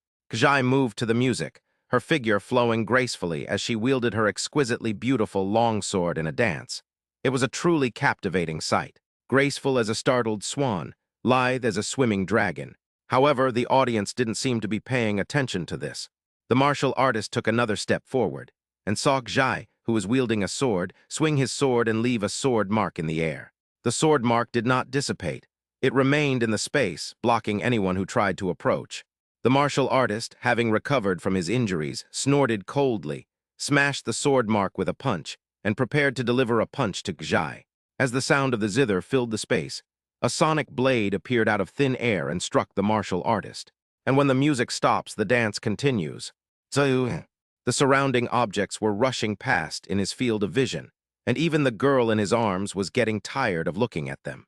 Mu Yungui had been traveling on his sword for half a day, and during that time he encountered several places where strange phenomena were occurring, but he did not stop there. He held onto his obsession, and with a single sword strike, he overcame all the strange phenomena that blocked his path. Mu Yungui was not interested in Chengaming's inheritance. After all, his cultivation level in his previous life was much higher than Chengaming's. He had his own path to follow even before he was reborn. As for the girl in his arms, Mu Yungui didn't actually want her to inherit these skills. Mu Yungui also hopes that Jiang Ryuachen's talent will allow the young girl to forge her own path. However, Mu Yungui was also surprised. Looking at the size of this secret realm, Mu Yungui found it increasingly outrageous. Is it really possible to achieve such a feat with the strength of a peak Mahayana cultivator? Master, we've been flying on our swords for almost half a day now. Should we take a rest? Jiang Ryuachen placed her delicate hand on Mu Yungui's heart, releasing vitality to help Mu Yungui alleviate his fatigue. Mu Yungui shook his head and smiled gently. It's nothing, thank you for your concern, Ryuachen. Mu Yungui still had some spiritual energy reserves in his body, and he didn't want to stop at this time. Mu Yungui felt the healing sensation coming from his chest, and wondered if he was wasting the talent of the divine heart. Originally, the sacred, righteous, and all-encompassing power that should have been used to dominate the battlefield was instead used by the girl to heal injuries and provide support. Jiang Ryuachen didn't mind at all. After all, she was happy to be able to help her master. The towering pillar of light in the secret realm grew larger and larger in the field of vision, indicating that it was very close, and it looked extremely spectacular. Benefactor, from within Mu Yungui's embrace, a pair of golden ears emerged, followed by the appearance of a fox's head. I can feel the presence of my benefactor. Mu Yungui nodded and said, If I'm not mistaken, everything we want is inside the Pillar of Light. Compared to other secret realms I have seen, Chengaming's intention in developing this place is much clearer. Although some inheritances and spiritual treasures are scattered everywhere, the center is still the most important. Mu Yungui, remembering that Jiang Ryuachen had been holding him and hadn't seen the Pillar of Light, said, By the way, Ryuachen, would you like to see the Pillar of Light? Jiang Ryuachen wasn't really interested. She'd rather stay in her master's arms. However, the girl thought that her master's master had been flying on his sword for almost half a day. I kept holding myself the whole time. I guess I was being a bit too willful. The girl nodded and said, Okay, that's fine. Then Mu Yungui formed a sword incantation in his hand and leaped forward with explosive force. The two people and the fox, having lost their support, plummeted downwards. In the air, the two remained calm. Mu Yungui took the girl's hand and then broke through the air and flew back again, landing steadily on the sword. With his robes fluttering in the wind, Mu Yungui stood with one hand behind his back and the other in front of his chest, forming a sword incantation to control his sword, displaying remarkable style. After Jiang Ruochen, who was behind Mu Yungui, stood firm, she did not panic. Instead, she looked at the pillar of light and the surrounding scene with curiosity. The girl got bored after only a short while. The girl looked at her master's back, which seemed extremely reliable, and felt a strange flutter in her heart. After much deliberation, the girl wrapped her arms around Mu Yungui's waist from behind and leaned against him. Mu Yungui was slightly taken aback, but after a moment, as if remembering something, she asked gently, "Are you a little scared to fly on a sword like this?" The girl glanced at the scene to the side, her eyes showing no panic, as if she were deep in thought, but she still whispered, "I'm a little scared. So, will this cause trouble for Master?" Mu Yungui smiled and said, "It's just that I'm not used to it yet." Jiang Ruochen paused briefly, then asked cautiously, "So, didn't any of the girls who liked Master in the past do this?" After saying this, the girl lightly bit her lip with one canine tooth, lowered her head slightly, and looked at him with a mixture of anticipation and nervousness in her eyes. The expression on his face was just like that of a child who had received good grades and was returning home with a mix of excitement and trepidation. They both look forward to praise and rewards from adults and worry about being severely reprimanded and punished. However, Mu Yungui couldn't see the girl's expression. He just chuckled and answered her question. "My former master, not to boast, was indeed the dream of countless young girls. But I, your master, was only devoted to the way of the sword. Because I think this is a very serious matter, much more difficult than practicing swordsmanship, and requires a lot of thought. I can neither let the other person down nor let the other person let me down. Feelings are very complicated. I still don't understand them." The girl listened to what Mu Yungui said, then pursed her lips, seemingly lost in thought. Chapter 71. What's the point of risking your life for a few thousand spirit stones? There is no sun or moon in the secret realm, whether it is incomplete or intentional. In any case, there is no night, and everyone can only estimate the time. At this moment, the 10 people also rushed towards the pillar of light in the central area. But unlike the other two who were rushing in the other area, they were paying attention to the spiritual energy and were wary of the people on the other side. The 5 people dressed in white and the 5 people dressed in black and red were several dozen meters apart, and they tacitly refrained from making a move. Whenever there were any unusual phenomena blocking their path, Shen Qinghan and Zhang Kuang would act together in perfect unison.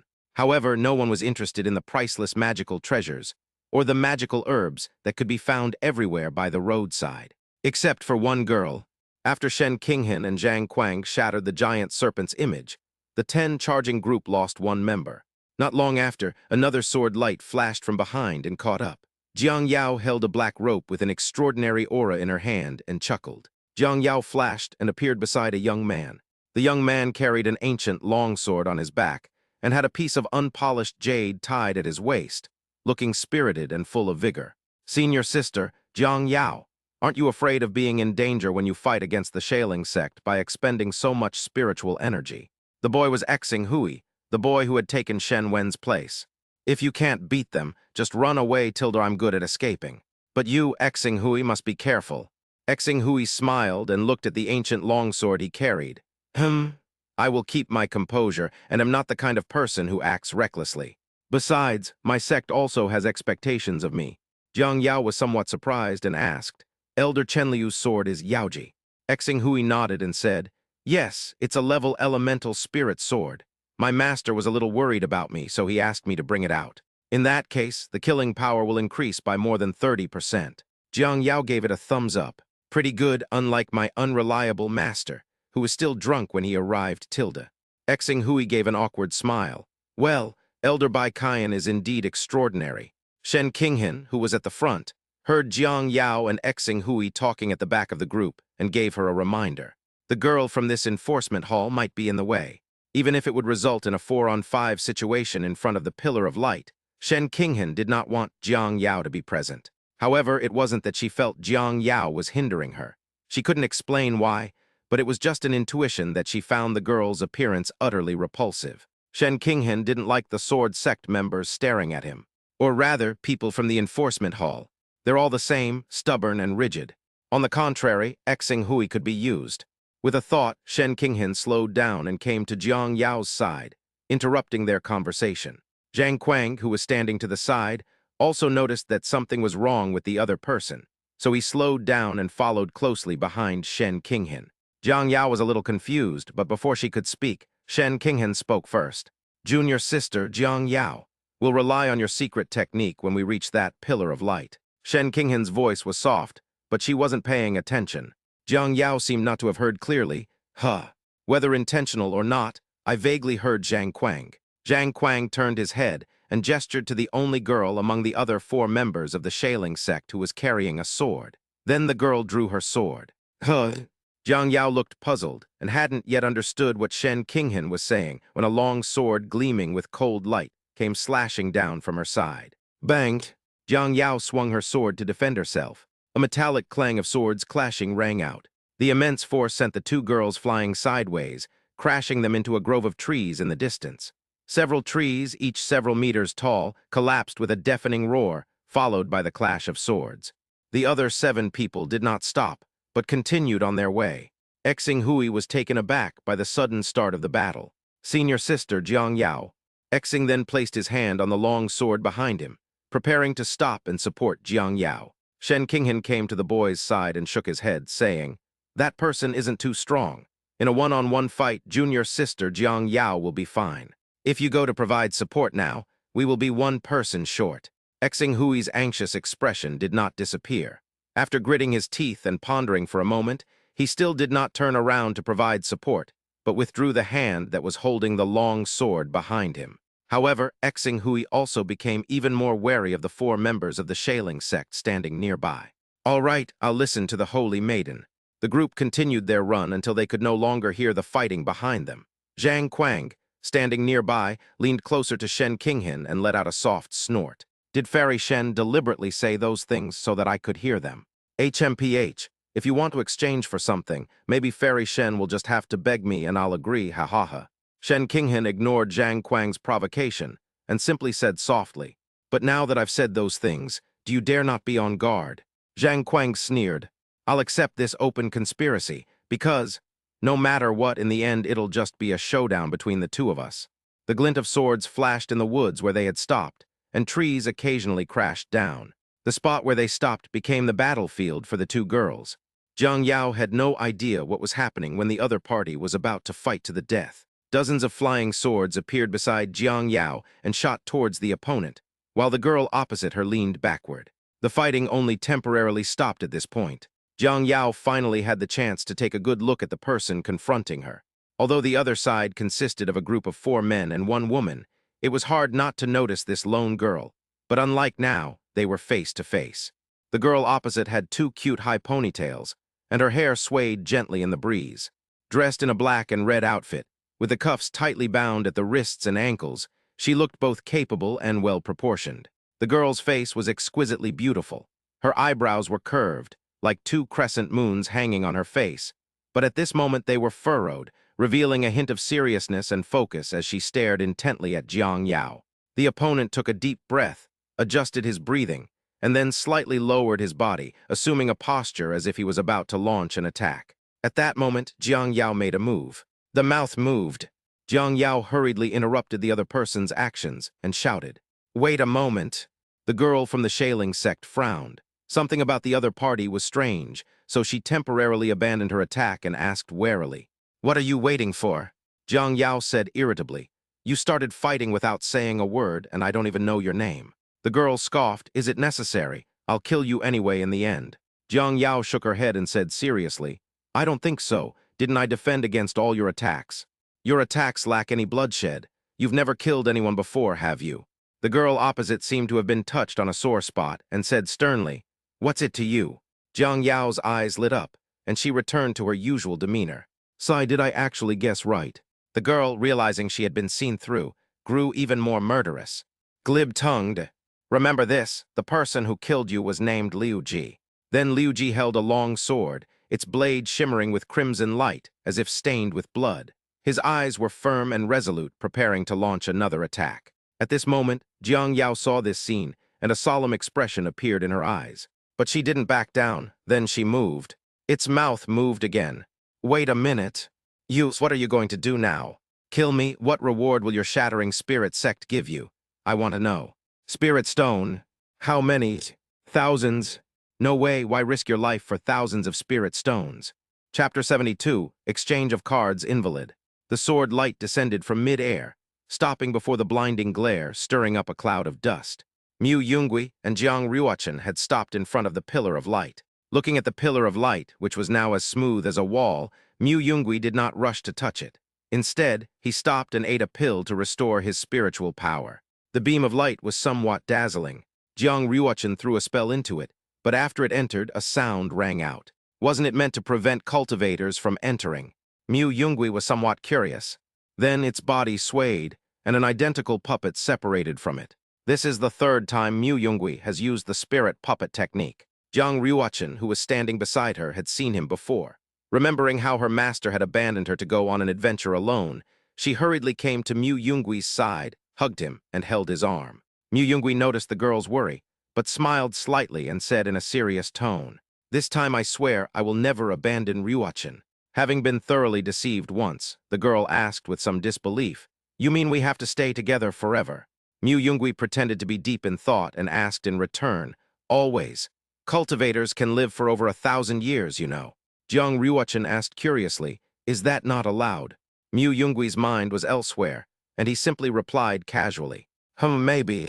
Although Mu Yungui was chatting with Jiang Ruochen in front of the pillar of light, the spirit puppet was not idle.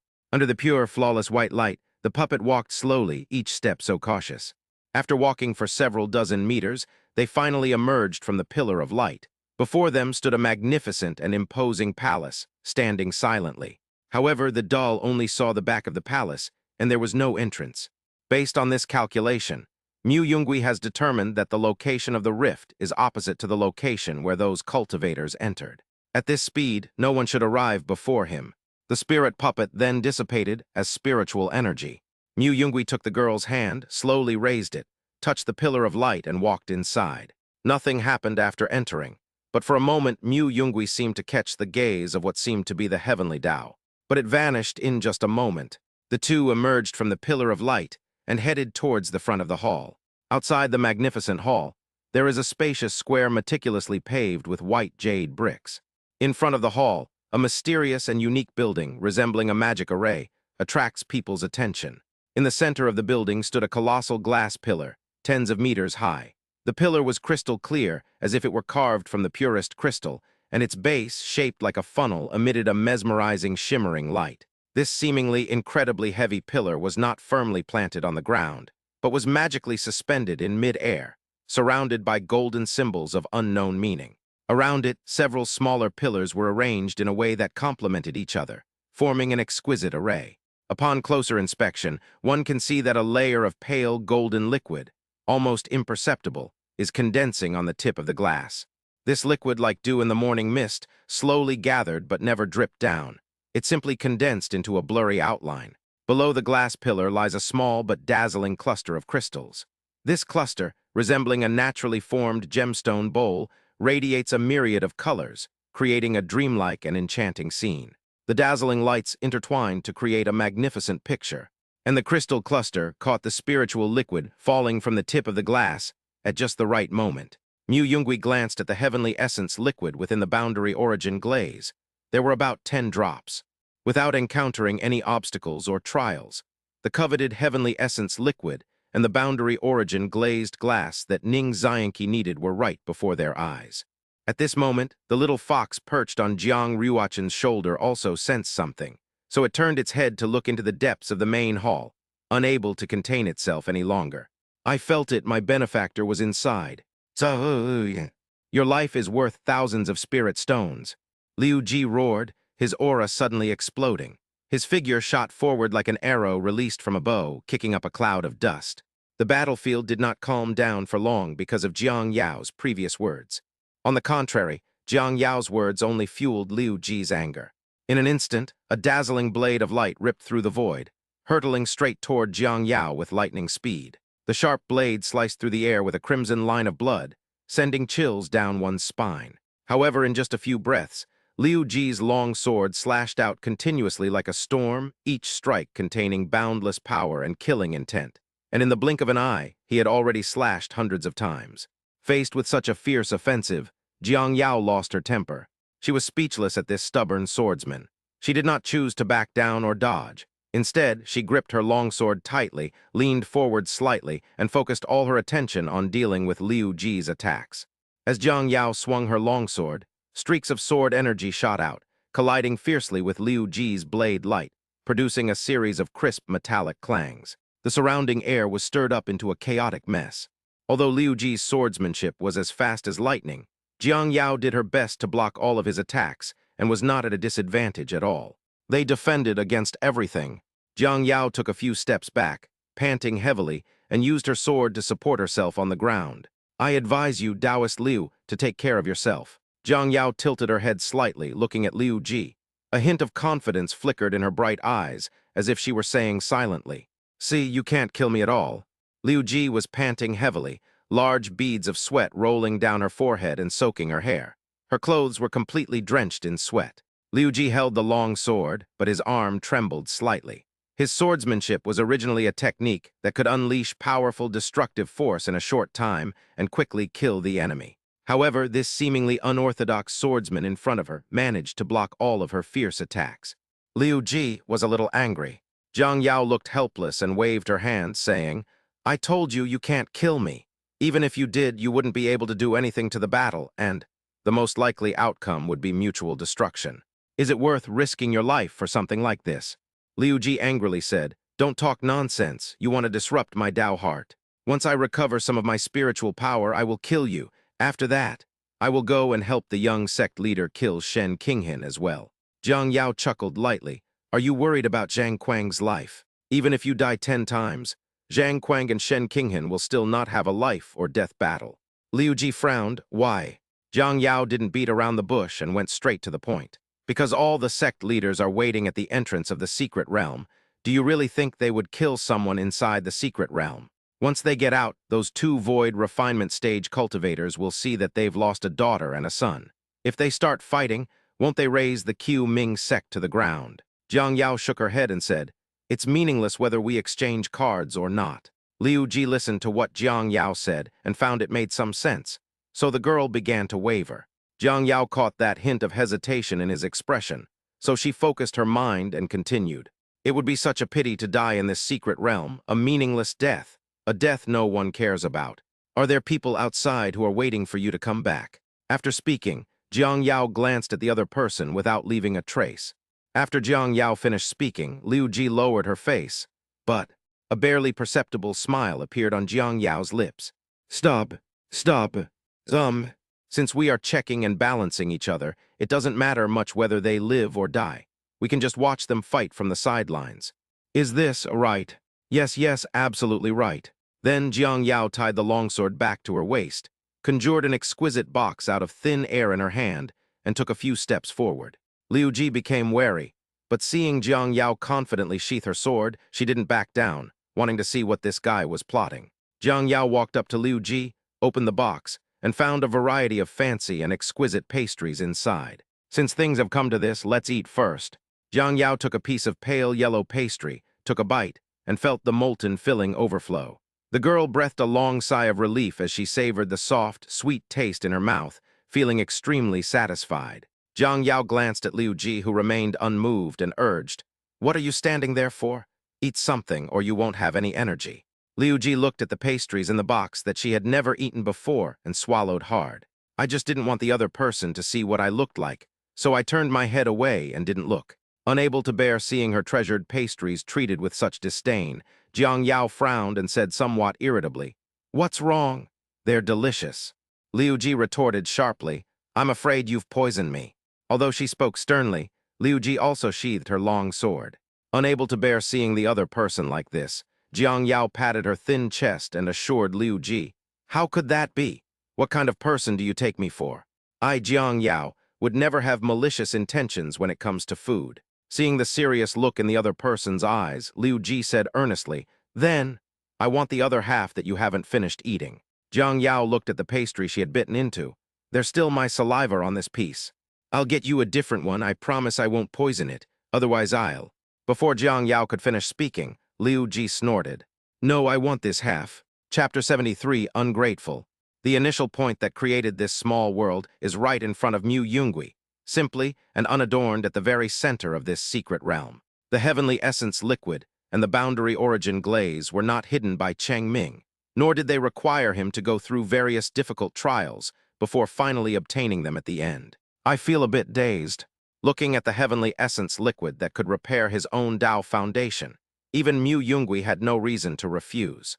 The golden fox beside it stared into the depths of the hall, anxiously stamping its little feet. Its eyes were full of worry. Jiang Ruochen also noticed the fox demon goddess's strange behavior, but simply rubbed her head. After glancing at the person beside him, Mu Yungui steadied his wavering mind. He then walked forward to the boundary origin glazed glass and made a fist with his right hand. Within Mu Yungui's body, the previously calm energy suddenly began to surge wildly like a raging tide.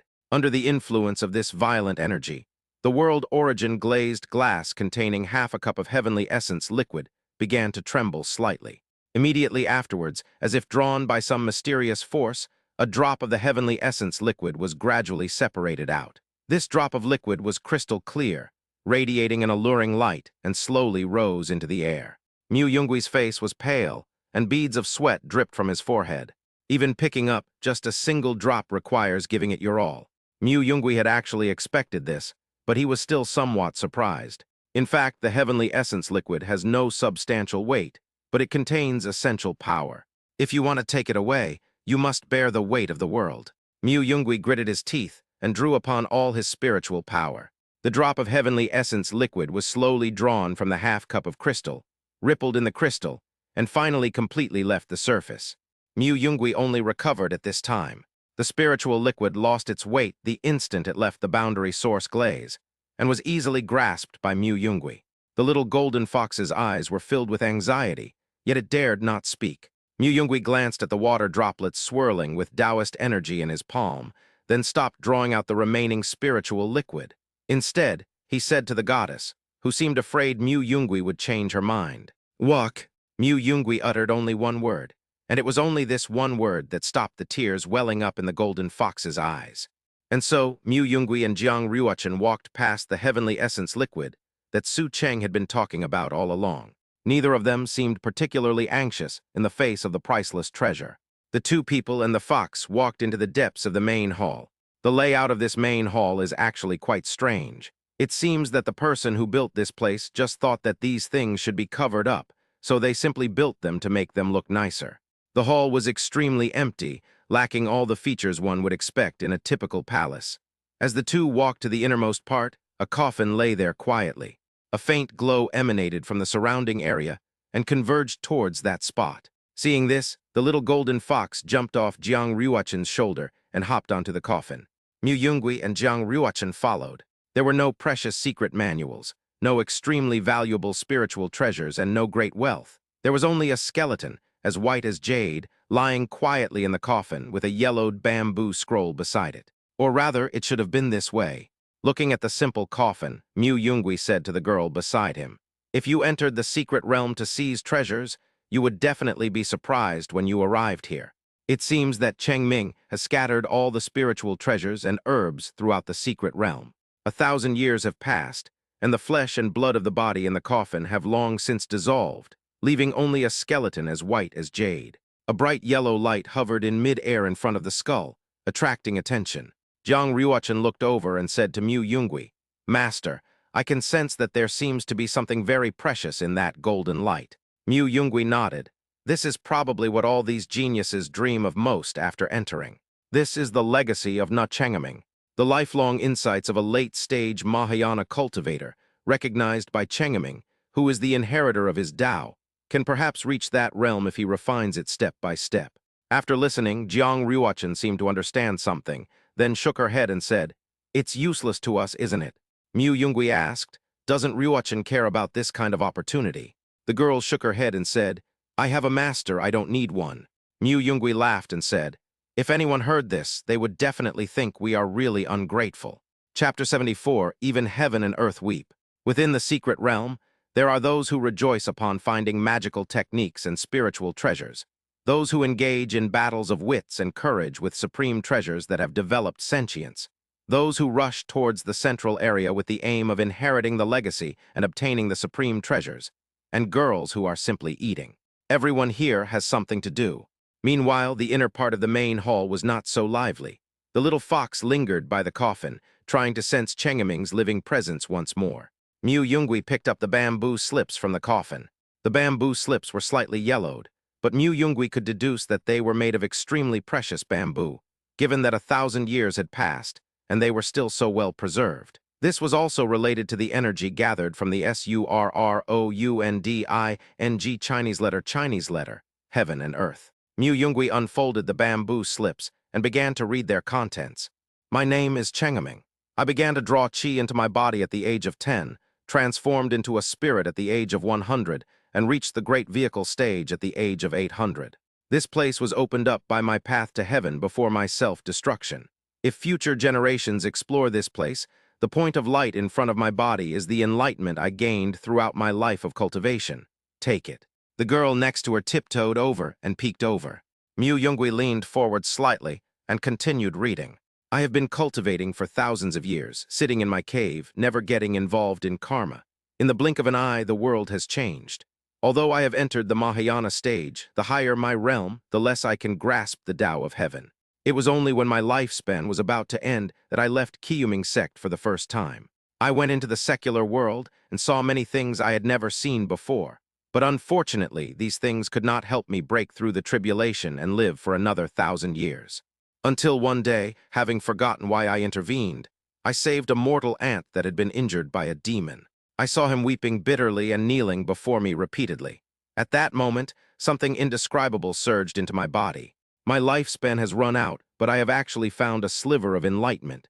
Perhaps I can step into the tribulation stage. When I returned to Qiyuming sect, I told the sect leader about my involvement in worldly affairs.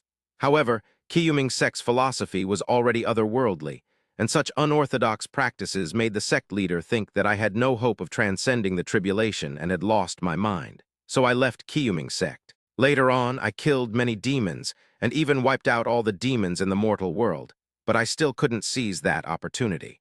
I lament that I don't have enough time. If I were to live another life, I would want to engage with the world. After reading several hundred words, Mu Yungui suddenly understood, which explained the appearance of the main hall. It had an exterior but no interior. It's a pity he didn't enter the world before his death. No wonder he only became a shell. Mu Yungui sighed. Chengaming thought that killing demons was the opportunity, but he didn't know that saving people was the opportunity. Standing to the side, Jiang Ruochen asked curiously, this immortal's cultivation level is so high, yet he's never even seen a house before. Mu Yungui shook his head and said, besides the lineage that cultivates peace, there is another group of cultivators who are not like us. They cultivate longevity, not like us who go up the mountain from the bottom. Instead, they are on the mountain from birth. They disdain worldly affairs, and some even spend their entire lives sitting in a small cave, seeking a sliver of hope for immortality or eternal life. But without seeing, doing, and walking those paths, how can one gain insights or achieve harmony with the Tao? This is also why some of the most outstanding talents from major sects travel far away. It's just that Qiyuming sect didn't seem to understand this back then. Mu Yungui thought about Qiyumingzang's current situation. Could its decline be related to what happened back then? Mu Yungui and Jiang Ruochen were discussing the bamboo slips, but the golden fox ignored them and continued circling the coffin. My benefactor isn't dead. He's right here still alive. Jiang Ruochen looked at the anxious goddess and wanted to say something to comfort her, because no matter how she looked at it, the skeleton would never come back to life. Mu Yungui frowned, pondered for a moment, and then kicked the coffin away. Upon seeing this, the golden fox transformed into human form and tried to block the coffin. Although the fox demon's innate supernatural power allows it to create clones from its tail, using this method will drastically reduce its power level. At this moment, having detached from its other 3 tails and left only with its original golden tail, the fox demon even struggled to hold up the coffin. The beautiful figure stepped back a few paces, bracing herself against the coffin, her eyes filled with anger. "What are you going to do to your benefactor? He's not dead, I can feel it." Mu Yungui pointed to the original location of the coffin and replied, "That skeleton is him, he's dead, but the one you're talking about, the one who's alive, is there." Mu Yungui pointed to the ground, and a downward passage appeared where the coffin lid had been, and the aura that had gathered there actually flowed into that place. Out of respect for the deceased, those who inherit the legacy would never imagine that there are hidden secrets beneath the coffin. However, none of these three individuals were interested in passing on their skills. Dressed in a silk robe, the goddess sensed the aura within, her eyes lit up, and she exclaimed excitedly, "That's right, my benefactor is down there." With a flash of light, she transformed back into a fox. They hopped and skipped inside. Mu Yungui, holding Jiang Ryuachen's hand, hesitated for a moment before following them inside. The passageway was dimly lit by torches. After walking for about 5 minutes, we arrived at a small, dark room. The scenes inside are indeed beautiful. Golden veins converge at one point, forming two clusters, one above the other like an hourglass, while a golden phantom floats in the middle. The dark room was filled with intricate patterns and shimmering golden light, like an extremely beautiful painting. Looking at the illusory figure, Mu Yungui was even more amazed by this so-called immortal ascension. As expected of a cultivator who was called an immortal during the Mahayana stage, although he cultivated longevity until his death, he still had some tricks up his sleeve. That golden phantom was actually an infant who hadn't even opened his eyes yet. However, upon closer inspection, the golden light connecting the golden infant's umbilical cord had faded to almost imperceptible, and it seemed likely to break at any moment. The fox spirit goddess murmured, "I can feel a heartbeat. If this world begins to decline, I must save my benefactor now. You can fool your buddies, but don't fool yourself." Mu Yungui actually wanted to say that, but he didn't know how to bring it up, because he didn't actually sense any life in the baby, rather it was stillborn. It has no flesh and bones, it's just a rudimentary form. At that moment, Jiang Ryuachen tugged at Mu Yungui's sleeve, thinking to herself, "Master, should we tell her?" Mu Yungui dared not draw a conclusion. Maybe only she can sense it. The fox spirit goddess ignored the two of them, simply transforming into human form and reaching into the golden aura, intending to lift the baby up.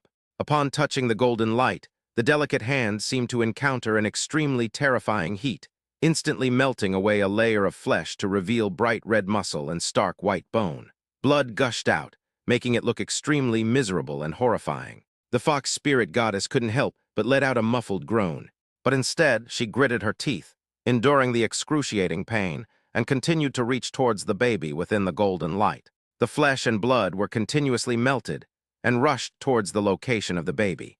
After being nourished by this flesh and blood, the originally blurry infant phantom gradually became clearer and more solid. Seeing this, Mu Yungui, who had been closely observing everything from the sidelines, couldn't help but raise his eyebrows slightly. At the same time, Jiang Ryuachen, standing beside him, also suddenly brightened up, a look of surprise appearing on her face. But a moment later it turned into worry. Judging from the current state of the fox demon goddess, it is clearly far from enough to fully materialize the infant. Upon seeing this, Mu Yungui frowned and his gaze fell on the fox demon goddess's arm, half of which was already extended into the golden light. At this moment, that once fair and snow-white arm had long since turned into a chilling white bone, sending shivers down one's spine. That's far from enough. Just as Mu Yungui was about to pull the fox demon away, the hand, whose bones were beginning to melt away, touched the baby. Suddenly, a wave of sorrow swept through the world. Chapter 75, Breaking Through the Realm. In fact, logically speaking, no one would think that a world would be sad. But the moment the fox spirit goddess touched the baby, a faint heartbeat sounded, though all three present could feel it. Sorrow spread throughout the space, recurring in the hearts of both Mu Yungui and Jiang Ryuachen. It's like knowing you're already declining and can no longer take care of your child. Mu Yungui immediately became alert, guarding his mind to avoid being affected by this emotion. It's not that I think this will harm me, but rather that it's a rehearsal. If the heavens and earth were to develop emotions, would one be able to withstand the divine punishment that would descend? Although it was a case of worrying unnecessarily, Mu Yungui still closed off his divine sense, no longer centering his attention on heaven and earth, but on his own thoughts.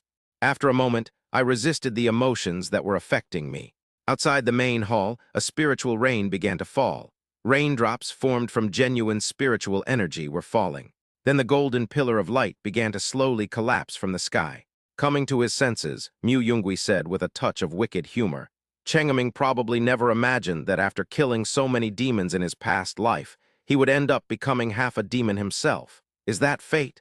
1,000 years later, he was saved by a demon who happened to have a chance to be with him. Human soul, demon blood, demon flesh. The fox spirit goddess held the infant behind the solidified body, her face pale, with a white bone in one hand. Mu Yungui flipped his wrist, hesitating whether to use this drop of heavenly essence liquid on the fox demon. The connection between heaven and earth was severed from the infant, and the golden aura surged into the fox demon goddess's body. Subsequently, flesh grew back from her bones, and her aura became increasingly stable. Seeing this, Mu Yungui did not prepare to exchange pleasantries or rest, but urged, "We have done what we promised you. You should take him back the way you came and run away with him as soon as the rift opens. After all, once the great formation ends and your demonic aura is detected, you won't be able to escape even if you grow 2 more legs." The fox spirit goddess looked at the infant in her arms, whose eyes were not yet open, and asked softly, "Where should we go?" Mu Yungui's hand lit up, revealing several bottles of spiritual medicine and some spirit stones, which he handed over. "Go to the east. Pinglai isn't very interested in demons, so just be careful not to cause any trouble." The fox demon nodded solemnly. Thank you all, I hope we'll meet again someday." Mu Yungui stretched. "We'll meet again. Chengaming might come looking for us after he wakes up. Then we should go and get back to our business." The goddess turned to leave. Jiang Ruochen hurriedly said, "We don't even know the goddess's name yet." The goddess fox demon shook her head and said, "I have no name." Jiang Ruochen exclaimed in surprise, "Huh." Not wanting to put Jiang Ruochen in a difficult position, the fox spirit goddess said, "Are all fox spirits surnamed Su? And since my benefactor is named Chengaming, may I be called Su Yue?" Jiang Ruochen nodded, "Yes, a good name." The 3 then emerged from the dark room. Jiang Ruochen waved her hand and smiled. "Well, Sister Su Yue, see you again someday." Mu Yungui and Jiang Ruochen watched the fox demon goddess leave, and then watched together as the pillar of light slowly collapsed. Jiang Ruochen asked curiously, "Is that thing used to protect immortals?" Mu Yungui looked at the heavenly essence liquid flowing in his hand and murmured, "I don't know, but it looks like it will attract some attention." Then Mu Yungui looked at the girl on the side and gently touched her cheek. The girl was already used to it. Mu Yungui said, "This conspicuous scar is so ugly. It would look better on Shen Qinghen." Ruochen break through the realm. The girl group sat down, their eyes slightly narrowed. The drop of spiritual liquid between Mu Yungui's fingers slowly seeped into the girl's brow. In a short while, a faint golden light emanated from the girl's body, and a wisp of Taoist charm descended upon the world. Mu Yungui frowned. A moment later, another wisp of Taoist charm descended from who knows where. Tilde. Mu Yungui nodded in satisfaction. "Actually, I was a little afraid that this place could not be found in the original world. It seems that it has spatial laws that are higher than all others." At that very moment, just as the girl stepped into the threshold of breaking through to the next realm, both heavens and earth bestowed blessings upon her simultaneously. The aura emanating from the girl surged and grew stronger like a tidal wave. Those 2 mysterious wisps of Taoist energy, like lively sprites, surrounded Jiang Ruochen. Some of the Taoist essence was successfully preserved by the girl and integrated into herself, while some of the Taoist essence that could not be preserved simply faded away. Fortunately, Mu Yungui, who was standing nearby, reacted quickly and frantically activated his extreme sword heart technique, guiding these wandering Taoist energies back into his body. As the Taoist energy entered his body, Mu Yungui clearly felt 4 of the 108 key acupoints in his body being instantly illuminated, like brilliant stars in the night sky. However, Mu Yungui did not immediately enter a state of cultivation. Instead, he drew 2 more drops of heavenly essence liquid from it. Immediately afterwards, he quickly put the boundary source glazed glass that Ning Xianqi needed into his ring. Mu Yungui breathed a sigh of relief. "I have a feeling that things might change if I don't hold it in my hands." Elsewhere, Shen Qinghen, Zhang Quang, and the others who had already reached the central area stood before the pillar of light. Shen Qinghen reached out to touch it, but only felt a burning sensation. Then the power of light erected a barrier between his hands. 2 beams of light with different attributes collided and dissolved. Shen Qinghen looked at the annoying wall of light, but didn't pay much attention to it. It seemed that entering it would only consume some spiritual energy. Before he could think too much about it, he felt that will before the spiritual rain. The group looked up and saw the golden pillar of light begin to slowly shatter from the sky. Xing Hui asked with some surprise, "Has someone beaten us to it?" Shen Qinghen shook his head and said, "I already used my divine sense to search the vicinity before, and there was no one in front of us. If the pillar of light is about to collapse, there is only one thing to do during this time. Let's take advantage of this time to get rid of this annoying thing." Shen Qinghen looked at Zhang Kuang with her pair of crimson gold eyes. Holding a black spear, Zhang Kuang's fighting spirit sword.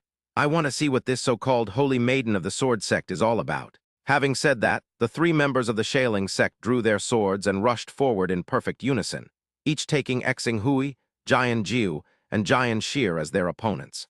In an instant, three sharp blades flashed across the sky like lightning, slashing towards Xing Hui, Jian Jiu, and Jian Shir respectively.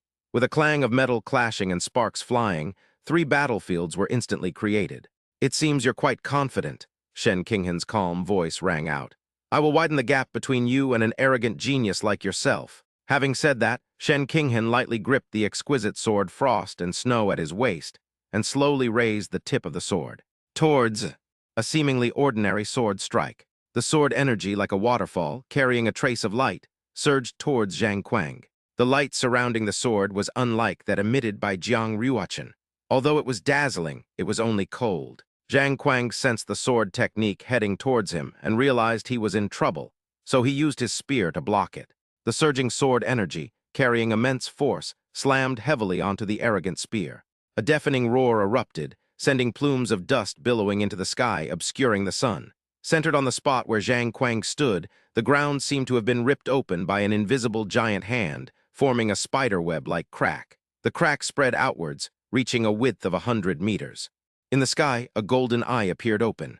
At this moment, Shen Qinghen's tall and perfect body was enveloped in a faint golden light, and he exuded a terrifying pressure, as if he had transformed into a god descending from the sky. "I want you to realize the vast chasm between these talents. You can't get over it." As the smoke cleared, a black flame was revealed. The opponent's black armor glowed, blocking the sword energy. Shen Qinghen had already anticipated that the other party wouldn't be so fragile, but her heart still fluttered slightly. Shen Qinghen frowned and said, "A level 1 Earth-rank defensive spiritual treasure." The other party's aura had changed completely. At this moment, Zhang Kuang's entire vision turned black, as did his arm, which was burning with unknown black flames. "Ha, as expected of the Holy Maiden of the Sword Sect. The stronger I become, the more I see you submitting at my feet." Zhang Kuang's eyes still burned with fighting spirit, and the black spear in his hand burst forth with black flames. Zhang Kuang twirled his gun, creating a black flower that bloomed in the air. A half-immortal soldier, what are his chances of winning? As soon as he finished speaking, Zhang Kuang vanished from his spot, and the black spear tip whistled towards Shen Qinghen. Chapter 76, Not by One's Own Hands. Battlefield. The cultivators of the Shaling sect all fought their way up from among their peers.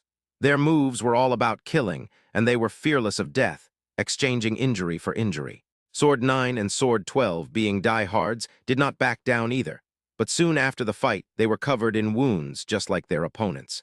It seems that the balance will be broken soon. Xing Hui gritted his teeth and swung his sword, forcing back the attacking disciples of the Shaling sect. For a moment the azure sword energy permeated the surrounding space, lingering for a long time. It was as chilling and biting as a cold wind, sending shivers down one's spine. Taking advantage of the brief moment, Xing Hui tore off a piece of white clothing and used it to gently tie up the wound on her arm. The inexperienced young man was somewhat overwhelmed by the brutality of the fight, but his sword was of a much higher grade than his opponent's, allowing him to steadily suppress him. Shen Qinghen dodged the arrogant and fierce attacks of the creature, whose body was radiating pitch-black flames, while keeping a portion of his mind on the people who were supposed to be coming from afar. Shen Qinghen wondered to himself, did Jiang Yao manage to stop those people? Originally, I planned to conserve my spiritual power and eliminate everyone, but the current situation is much better than I expected. And Shen Qinghen looked at the arrogant man, who resembled a vengeful ghost. All we need to do is stall them. Such a technique must consume an extreme amount of spiritual energy.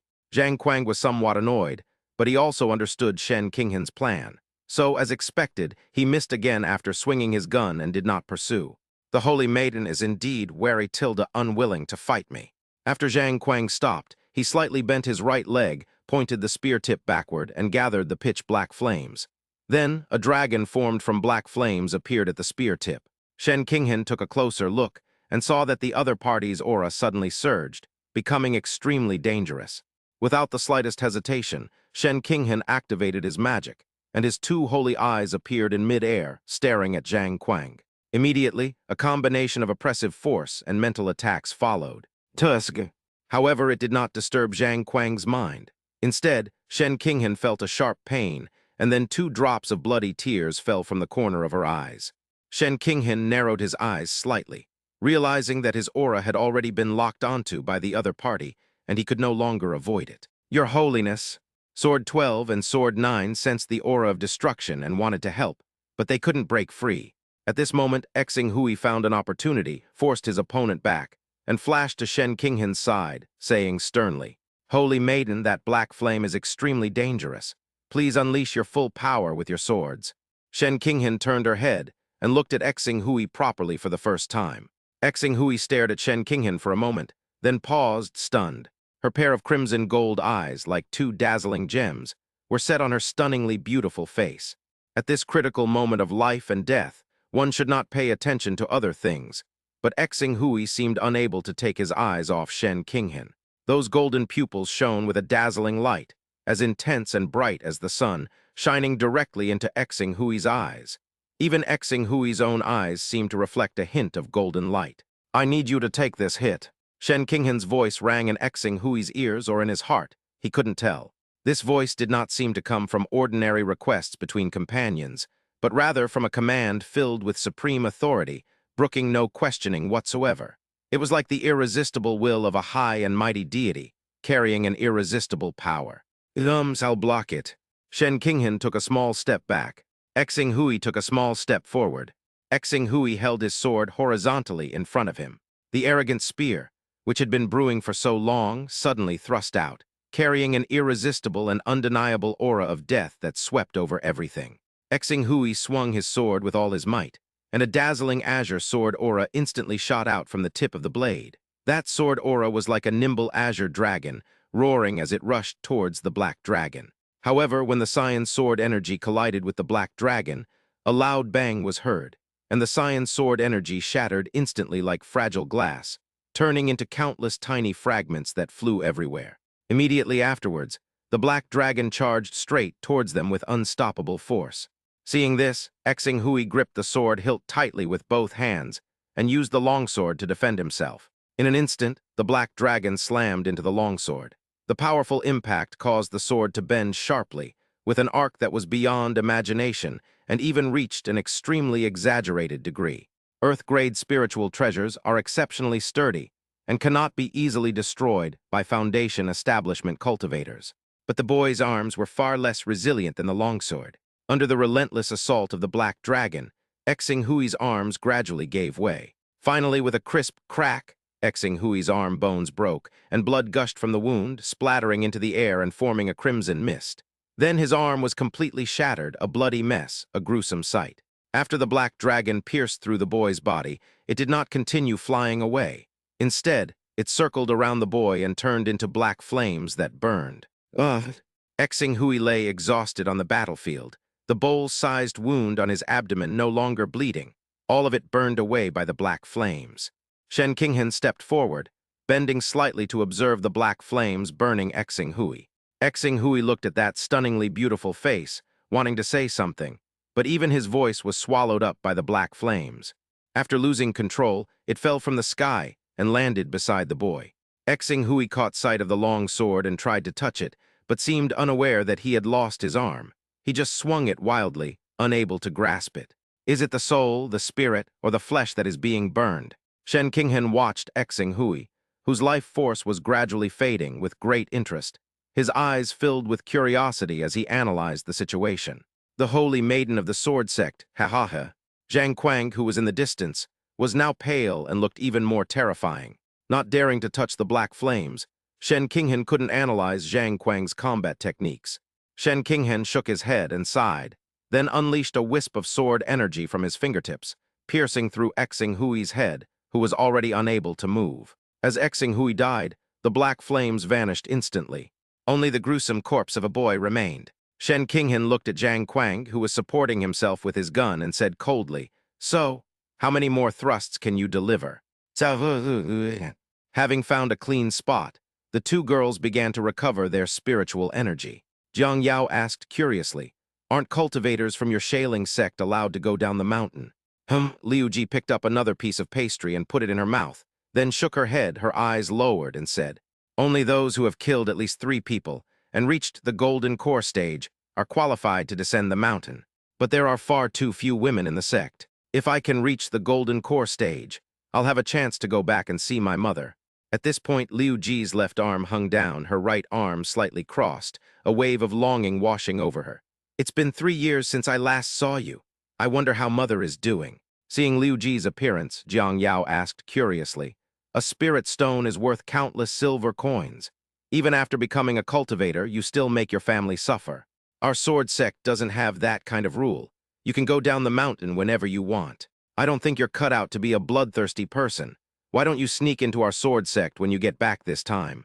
Upon hearing Jiang Yao's words, Liu Ji became wary again and angrily said, "The sect gave me the cultivation method and made me a cultivator. Don't try to sow discord here." Just as the two were about to argue, a sound came from behind them.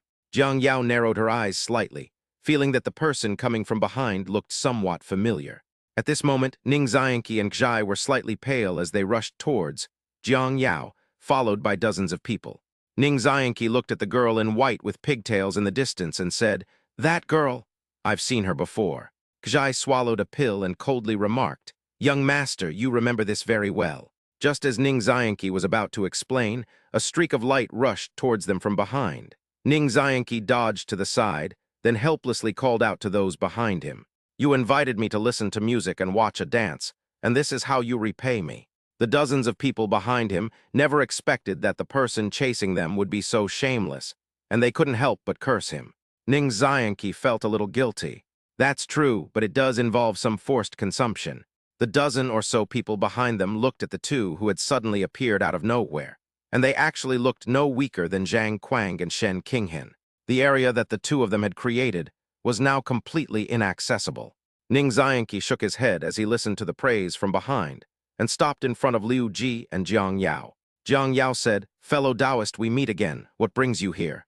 "Sai, good deeds don't always go unrewarded. The story goes on and on." Ning Xian asked curiously, "But aren't you 2 disciples of the Tai Xuan sword sect and the Sha Ling sect? How come you?" Liu Ji and Jiang Yao looked up at the same time and said, "Don't talk nonsense." Liu Ji hesitated, then stammered, I was preparing to kill her." Jiang Yao tried her best to suppress her smile and nodded with a straight face. Tilde. Ning Xianqi looked at the approaching cultivators and asked curiously, "Are you going to let them pass?" The 2 girls drew their swords and daggers, saying in unison, "Yes, I did this to stop them, yes, that's it." Chapter 77, Borrowing a Sword. The battlefield was filled with the stench of blood, and the sounds of clashing swords were incessant. In the midst of this chaos, the delicate balance was instantly shattered when one person was missing, and the battle situation reversed at an astonishing speed. The Shaling sect disciple who had been somewhat injured by Xing Hui earlier did not rush towards Shen Qinghan now that he had no opponent. Instead, he turned his gaze and locked onto Giant 12, who was not far away. 2 flashes of cold light appeared, and the 2 longswords, like 2 ferocious venomous snakes, lunged at Giant 12 in a crisscrossing motion. Faced with such a fierce attack, Giant 12 fought hard to resist, but ultimately could not withstand it. After only a few dozen moves, he revealed a weakness and was slashed across the abdomen by one of the long swords. Blood gushed out immediately, staining his pure white clothes with a bright red flower. Despite her severe injuries, the girl retreated rapidly, clinging to her sword with all her might. Little 12. Upon seeing this, Giant Jiu disregarded his injuries and rushed towards Giant Shear. Although his golden core stage physique gave him a significant advantage, Jiang Jiu was still unable to turn the tide when facing 3 opponents alone. After desperately killing the disciple of the Shaling sect he had been fighting earlier, he plunged 2 straight blades into Jiang Jiu's chest. As Giant 12 felt his life force slipping away, He looked at the towering giant Jiu standing in front of him and felt a surge of emotion. Then that wisp filled the entire body. That was sadness, wasn't it? However, without the sigh of Giant 12, the girl who had lost too much blood also fainted. What can the holy maiden do in such a situation? 3 against 1, no matter how you look at it, the advantage is in my hands. Zhang Kuang gritted his teeth, stood up, and laughed loudly, having regained some of his strength. Shen Qinghan's emotionless voice rang out. No, it's just that I don't need these useless people. What harm is there in letting you kill them? Zhang Kuang looked at the other person, his eyes completely unmoved. Then the other two ignored Giant 12 and instantly appeared beside Zhang Kuang. That's truly terrifying. Shen Qinghan couldn't help but sigh as he watched Zhang Kuang gather that black flame once again. However, her beautiful face was expressionless, which made her words seem somewhat mocking. Zhang Kuang gripped the tip of his gun tightly. At this point, who will protect you? Shen Qinghan flicked several streaks of light from his sleeve, then raised his sword and charged forward. Feeling the oppressive aura, the 3 disciples of the Shaling sect involuntarily gripped their longswords tightly. Just keep them occupied, protect the young sect leader. One of the boys, whose injuries were less severe, spoke to his companion. The 3 then swooped down close to the ground, their figures blurring with speed. Shen Qinghan glanced up at the sky and muttered to herself, "The pillar of light looks like it's about to completely dissipate." As he spoke, a cloud of blood mist exploded in front of him. I was thinking of saving some spiritual energy to wait for the people who come later, but it seems like I won't be able to wait for them. I guess I'll just let it go. A flash of sword light, and another head flew high into the air. It's a pity we can't kill this guy, that's a shame. Having already arrived within tens of meters of Zhang Kuang, Shen Qinghan had killed the last person in just a few words. Zhang Kuang's eyes were bloodshot. However, the spear in his hand was also successfully formed, and the black dragon thrust forward. Seeing this, Shen Qinghan did not hesitate to swing his sword like Xing Hui to defend himself. However, unlike Xing Hui, when the sword light in her hand clashed with the surging black flames, it showed a state of being evenly matched and difficult to distinguish. In an instant, billowing smoke and dust rose all around, spreading as if blotting out the sun. The entire space was filled with the powerful residual force of the magic generated by the intense collision between the two, and the air was filled with heart-pounding energy fluctuations. Looking at Zhang Kuang again, his already arrogant face had become even paler, completely devoid of color. Just a moment later, his hands, which were tightly gripping the black gun, began to tremble uncontrollably. Even when the opponent was exhausted, it did not escape Shen Qinghan's keen eyes. Shen Qinghan seized the opportunity and suddenly exerted his strength. In an instant, the sword light was dazzling, like the sun suddenly descending upon the world. The dazzling sword light swept towards Zhang Kuang with overwhelming force, instantly engulfing Zhang Kuang completely. A moment later, Shen Qinghan put frost into its ornate scabbard. Even after the battle, the girl still maintained her unparalleled beauty, without even the slightest trace of dishevelment on this holy maiden of the sword sect. Cough, cough. As the smoke cleared, Zhang Kuang was still alive. He was now supporting himself on the ground with his hands, blood gushing uncontrollably from his mouth. The black scales on Zhang Kuang's body shone brightly, frantically shattering the sword energy within his body. But no matter what, it couldn't withstand such an attack. You're very strong, stronger than anyone imagined. Zhang Kuang lifted his tired eyelids and sighed inexplicably. Shen Qinghan looked at the shattered pillar of light, which was now only a few dozen meters high. In a few more minutes, he would be able to enter directly inside. Of the 8 people, only Shen Qinghan was able to stand. Zhang Kuang was no longer a concern, so she wanted to check if Giant 12 was still alive. So she turned around and walked away. Possessing the sword spirit saint body, Mu Yongui actually has quite a few supernatural abilities. However, since he and Ryuachin have not had many life or death battles along the way, Mu Yongui has not really shown them off. At this moment, under the same beam of light, Mu Yongui, having packed up both the spirit essence liquid and the boundary origin glazed glass, arrived at this place and sensed a familiar aura. That aura he could never forget. It seemed sacred, but he felt nauseous at that moment. Mu Yongui took a slight step back with his right foot, put one hand behind his back, and put the 2 fingers of the other hand together. Then I calmed myself down. Within an unseen realm, centered on Mu Yongui's feet, a massive and dazzling mirror began to unfold outwards, stretching for thousands of meters. Borrowing a sword, Mu Yongui closed his eyes, and a surge of energy flowed from his body. Just then, his robes billowed and rustled without any wind, as if violently tugged by an invisible hand. His hair also flew wildly under the impact of this force. In his previous life before the northern border, a white-robed sword immortal in the tribulation transcending stage borrowed 10,000 swords and wiped out hundreds of thousands of demons with a single move. At this moment, I only need to borrow one. Shen Qinghan turned her head, but before she even reached Jian Shir, she sensed something amiss. Before they could react, the frost sword at their waist hummed and was instantly drawn from its sheath. The same profound sword intent. Zhang Quang saw a dazzling white line, magnified before his eyes. For the first time since arriving in the secret realm, Shen Qinghan's eyes showed panic. After the battle ended, Zhang Quang, now off guard, still wore an expression of disbelief on his face. He never imagined he would die, but now his body was already severed from his head. In fact, Shen Qinghan never thought that Zhang Quang would die. A flash of light appeared in Shen Qinghan's palm as he regained control of Frost. It was as if nothing had happened. Only the blood on the sword was still steaming. Zhang Quang has died by his own sword. Shen Qinghan became alert. The holy eyes and divine heart also began to circulate.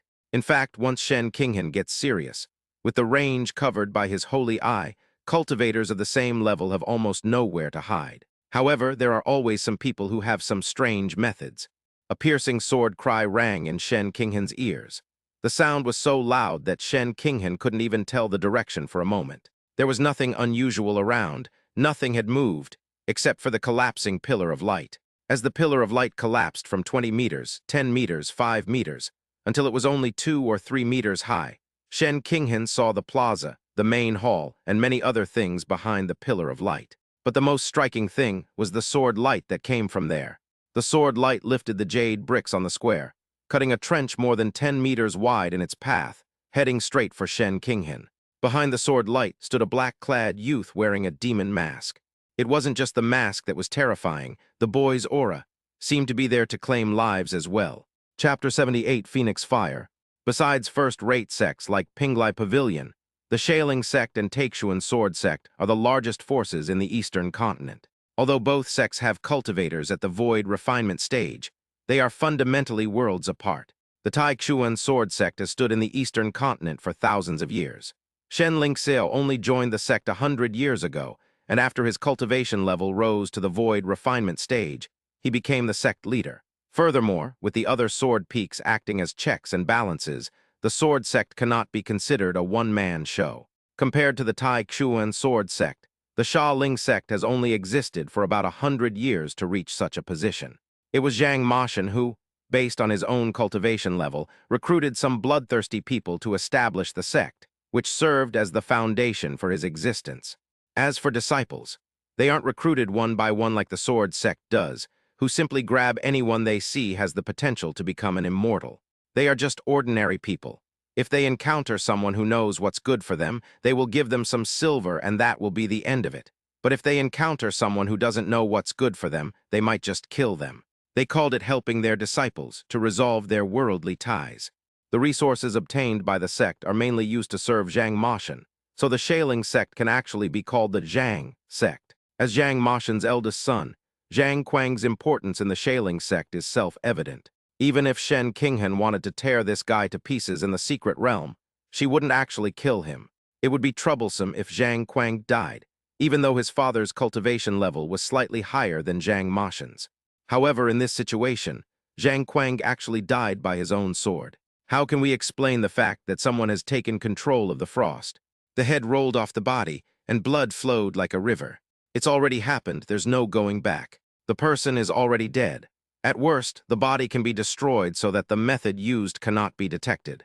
However, none of that mattered at this moment, because the sword light had already reached her in an instant. Only then did Shen Qinghan realize that the sword light was not just sword energy condensed into shape, but contained a flying sword. The flying sword was completely transparent and as thin as a cicada's wing. The sword tip pierced towards Shen Qinghan's chest and heart. It was almost a certain kill. The moment the two made contact, a dazzling light suddenly emanated from Shen Qinghan's chest, and an extremely ornate silver-rimmed gold mirror slowly appeared. The obsession moved incredibly fast, rushing towards them like lightning, but it seemed to be blocked by an invisible force in front of the mirror. However, it didn't last long. With a crisp cracking sound, Obsession unleashed a sharp sword aura, shattering the mirror into countless fragments. Nevertheless, the mirror seemed to have played a role, slightly deflecting the Obsession and preventing it from striking Shen Qinghan's vital heart. Obsession propelled Shen Qinghan's body forward, eventually pinning her to the ground, rendering her completely immobile. Sword energy burst forth from the sword, and an extremely domineering sword intent filled Shen Qinghan's limbs and bones, making it impossible for her to circulate her spiritual power for a moment. Mu Yungui's attack did not end there. The young man who had just drawn his sword did not wait in place, but rushed out along with the flying sword. A moment later, the sword energy at the wound that had been pierced by Obsession shattered completely, and the temperature around Shen Qinghan inexplicably rose. Mu Yungui leaned closer, showing no pity or affection whatsoever for this saintess who looked like a celestial being. He directly and roughly pressed down on the other person's body, his hands firmly gripping the hilt of the Obsession sword. Shen Qinghan stared at the other person's hideous mask. Strange images flooded my mind. Tribulation, the greatest in the world, the white-robed sword immortal, and that threshold, the joy before becoming a god. For some reason, Shen Qinghan muttered to himself, "Sword sect, holy son, this isn't the time for my death, so why am I having so many strange memories?" Ignoring the other party's strange behavior, Mu Yungui's left hand surged with sword energy, transforming into a sharp blade. Mu Yungui's desire to do it again is baffling. He simply didn't get a chance to make a move. At that moment, Shen Qinghan's hair instantly turned crimson and burst into flames. Ancient, mysterious, and ancient demonic energy emanated from Shen Qinghan's exquisite body. At this moment, crimson flames were scorching the hand that Mu Yungui had stabbed. The sword energy was completely burned away by the flames, and in the blink of an eye, it had already touched Mu Yungui's arm. It hurt so much. Mu Yungui was somewhat annoyed. The gap still cannot be bridged. Mu Yungui gritted his teeth, pulled out the Obsession that was about to be burned by that aura, and retreated hundreds of meters in the blink of an eye. Ugh! A heart-wrenching roar echoed throughout the heavens and earth. Even Ning Xianqi and the others, who were quite far from the battlefield, heard the screams. The expressions on everyone's faces were varied. Shen Qinghan's voice. Hearing the heart-wrenching screams, Liu Ji and Jiang Yao felt a sense of unease. The two then abandoned their attempt to stop the approaching people, and instead rushed towards the center without hesitation. It's unclear what happened between Zhang Kuang and Shen Qinghan, and yet, Shen Qinghan, who was practically invincible in the secret realm, let out such a wail. Could it be that the two have decided a winner? On the battlefield, at this moment, the heaven-burning sacred flame appeared within dozens of meters of Shen Qinghan, as if it wanted to devour everything. At the same time, her long, flowing black hair underwent a stunning change. Her once jet-black hair gradually turned a scarlet color, as if it had been soaked in blood, making it appear exceptionally alluring. This red hair danced in the wind, its brilliance mirroring the crimson flames filling the sky. And on her stunningly beautiful face, crimson lines appeared. Phoenix fire. Looking at Shen Qinghan, who already possessed the aura of a great demon, Mu Yungui said in a deep voice. The ancient Phoenix bloodline, which had never been forced out in the previous life, was now revealed. Mu Yungui complained, "Has this reached the second stage?" At this moment, Mu Yungui looked at his tightly clenched left hand. The flesh and blood at his fingertips, which had been touched by flames, had already turned into white bones. The main issue isn't the injury to the left hand, but it was the object being held. That, even when gripped tightly, couldn't obscure its radiance. In truth, Mu Yungui wasn't entirely sure either. Mu Yungui had never heard of Shen Lingxiao's method of seizing other people's talent and bloodline, and he didn't really know what to do. But just now, I failed to kill Shen Qinghan, but I still have to leave something behind for her. We can't go home empty-handed. For example, a holy eye. Your Holiness, can this thing still be used after it's been cut off? Will it spoil if left for a long time? It's so golden, how long will it stay lit? Mu Yungui scratched his head and asked with some curiosity. In mid-air, the wound on Shen Qinghan's face, inflicted by her obsession, visibly healed, while her beautiful face had her left eye tightly covered. Ignoring the other person's attempts to provoke her, she asked in a deep voice, "Who are you?" Shen Qinghan felt the ancient Phoenix bloodline that had been activated within his body, and the crimson and bewitching source blood within him dimmed slightly at this moment. Mu Yungui looked at the other person and spoke with sincere emotion. "Me, I'll kill you." Chapter 79, You Are Mine. To an outsider, The boy's seemingly idiotic words would likely make him appear foolish. Shen Qinghan was certain that the other party was definitely not a fool, but rather an extremely cunning person, and that murderous intent towards him was not concealed at all. Seeing that he could not communicate with the other party, Shen Qinghan stopped asking questions and charged towards Mu Yungui, carrying flames everywhere. "I'll make you wish you were dead." Two phoenix flames transformed into two large crimson birds and flew towards Mu Yungui. Tied, Mu Yungui formed a sword incantation in his hand, and the sword energy transformed into a towering wave that crashed towards Shen Qinghan. Shen Qinghan recognized the masked youth's technique as the swordplay of Pinglai Pavilion. He still didn't know the other party's motives, or where they came from that they wanted to kill him so badly. Shen Qinghan landed in front of Mu Yungui, wielding the frost blade and whistling as she charged forward. A burst of blazing phoenix fire suddenly rose up, merging with the light power empowered by the frantically flowing divine heart, unleashing its full killing intent. Mu Yungui gritted his teeth and resisted, continuously drawing his sword. Various sword techniques from different sects and schools were unleashed by Mu Yungui. In an instant, sword energy crisscrossed the air. Although their power was no match for Shen Qinghan's, they could find a way to restrain each other and temporarily keep each other in check. Shen Qinghan was greatly shocked. The person in front of him had no basis in his abilities, as if he were a genius who appeared out of nowhere and was proficient in all kinds of techniques. A bead of sweat appeared on Mu Yungui's forehead, and he said with a wry smile, "Even a skilled cook can't cook without rice." The gap between geniuses is huge, but Mu Yungui had to admit that the gap between himself and Shen Qinghan was also huge. It's just a difference in their level of understanding. If they were at the same cultivation level, Mu Yungui might be able to kill his opponent, but at this moment, his foundation in chi refining, no matter how heaven-defying his combat skills, is indeed still quite inferior. In the blink of an eye, the two had exchanged blows several times, and Mu Yungui's black clothes were already badly burned by the crimson flames. "You are the strongest I have ever met in the secret realm. It's a pity you were too hasty. You're only at the chi refining stage, you can't kill me. And I will torture you, search your soul, make you wish you were dead, and destroy everything related to you." At this moment, Shen Qinghan's eyes actually grew back, but the pupils no longer had a bright and dazzling gold color, and had turned into a very ordinary blackish brown. If there were other people present, they would find the different color of those eyes particularly beautiful. However, Shen Qinghan probably doesn't think so. Hearing Shen Qinghan getting anxious, Mu Yungui simply smiled calmly. "HMPH, it's simple, I'll become." Cough, cough. Having said that, Mu Yungui no longer concealed his aura. Cough, cough. It's definitely the aura of the heavenly essence liquid. A sense of foreboding rose in Shen Qinghan's heart. Mu Yungui flicked his sleeve and slowly said, "I came from the main hall, so why are you still lying to yourself? You can fool your buddies, but don't fool yourself. Just as you think I've used it all up, there's not a single drop left except for these." At this moment, 2 drops of water imbued with Taoist principles appeared before Mu Yungui. Shen Qinghan had been suppressing his cultivation level for half a year, all for this very thing. At this moment, Shen Qinghan was no longer calm, and even her breathing became somewhat rapid. Mu Yungui took a step forward, and 2 drops of spiritual liquid simultaneously merged into his brow and abdomen.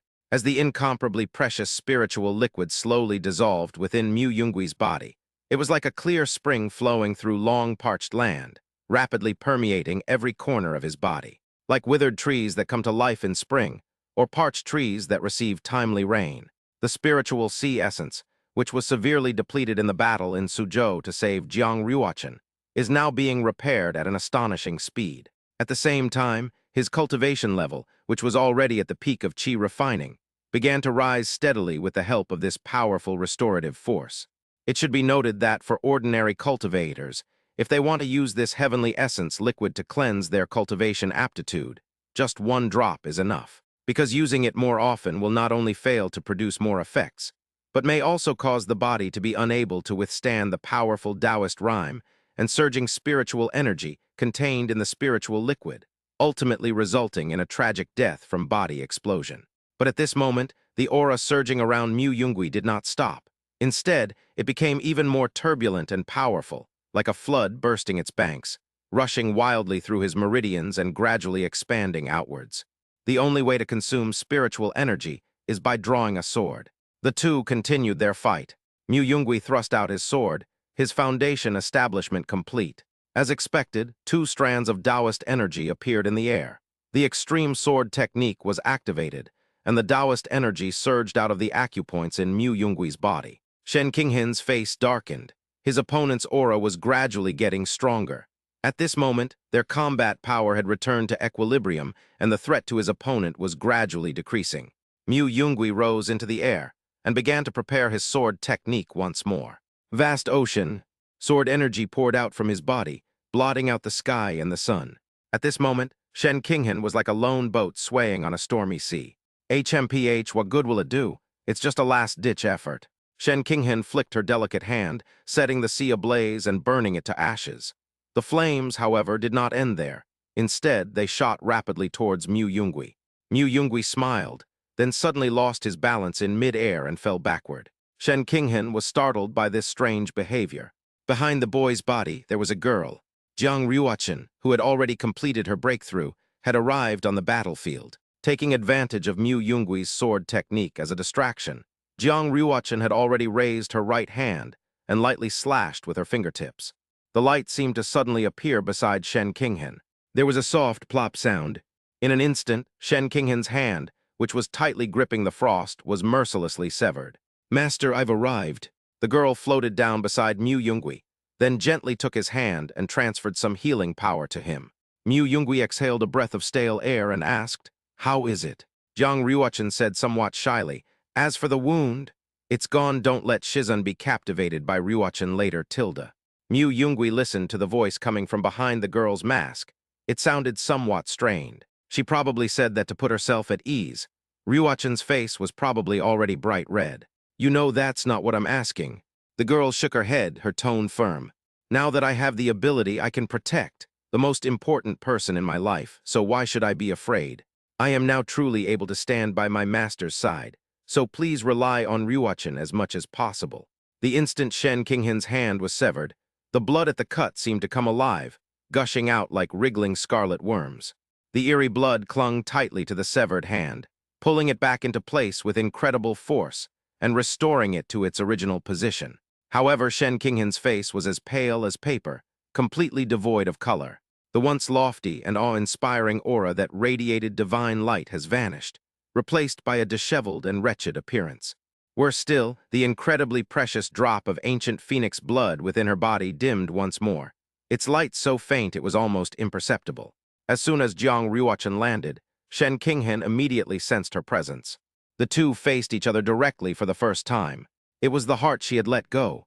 Even if the other person was wearing a mask, she could be certain. Shen Qinghen stared intently at Jiang Ruochen, gritting her teeth as she said, "You are mine." Mu Yungui was taken aback for a moment, then asked, "Who am I to you?" "Just one more look and it will." Before Mu Yungui could finish speaking, a blazing flame whistled past his ear, followed by a massive explosion behind him. Meanwhile, Shen Qinghen's aura began to rise again. Chapter 80, Oath to Kill. The collision of two beams of light, no matter how similar they may look, can be magically distinguished. At this moment, Jiang Ryu was wearing a mask, but the divine radiance still formed a flowing shawl that shone on the girl. "Tianian imprisoning heaven," Jiang Ruochen murmured, and then countless rays of light transformed into golden thorns that rushed towards Shen Qinghen, forming a cage of light. Shen Qinghen was enveloped by the extremely dangerous thorns, but after a short while, she broke free with the help of the phoenix fire. "Divine heart technique, where did you get it from?" Shen Qinghen was constantly shocked by the methods of the two after exchanging blows with them. Mu Yungui's mocking voice rang out. "Found it, 50 spirit stones a book, want to buy it. HMPH, kill you all and everything will be mine." A pair of wings made of crimson flames appeared behind Shen Qinghen, and he attacked the two again. Mu Yungui's figure blurred, transforming into two identical bodies. One protected Jiang Ruochen, while the other burst forth towards Giant 12. Shen Qinghen stared intently in that direction, which was somewhat sensitive to her, but after a moment she chuckled softly. Although the opponent's clones were so agile that they were difficult to distinguish, the sword in their hand could not be copied. The powerful longsword remained in place, so Shen Qinghen simply waved a flame at the fleeing clone. Just as the flames were about to shatter the clone rushing towards Sword 12, a glint flashed in Mu Yungui's eyes. He quickly drew another longsword from the sword box behind him and slashed it out, splitting the flames in two. After the true form arrived beside Sword 12 with the broken force in hand, it did not continue to pretend. The spirit puppet left behind dissipated into spiritual energy, and the obsession, having lost its support, was taken into Jiang Ryuachen's hand. At this moment, Jiang Ryuachen's realm was different from before. The power of light surged from her hand, and her obsession did not rise with any intention to resist, but instead completely surrendered to the girl. Jiang Ryuachen mimicked Mu Yunggui's tone, saying sarcastically, "You're very clever."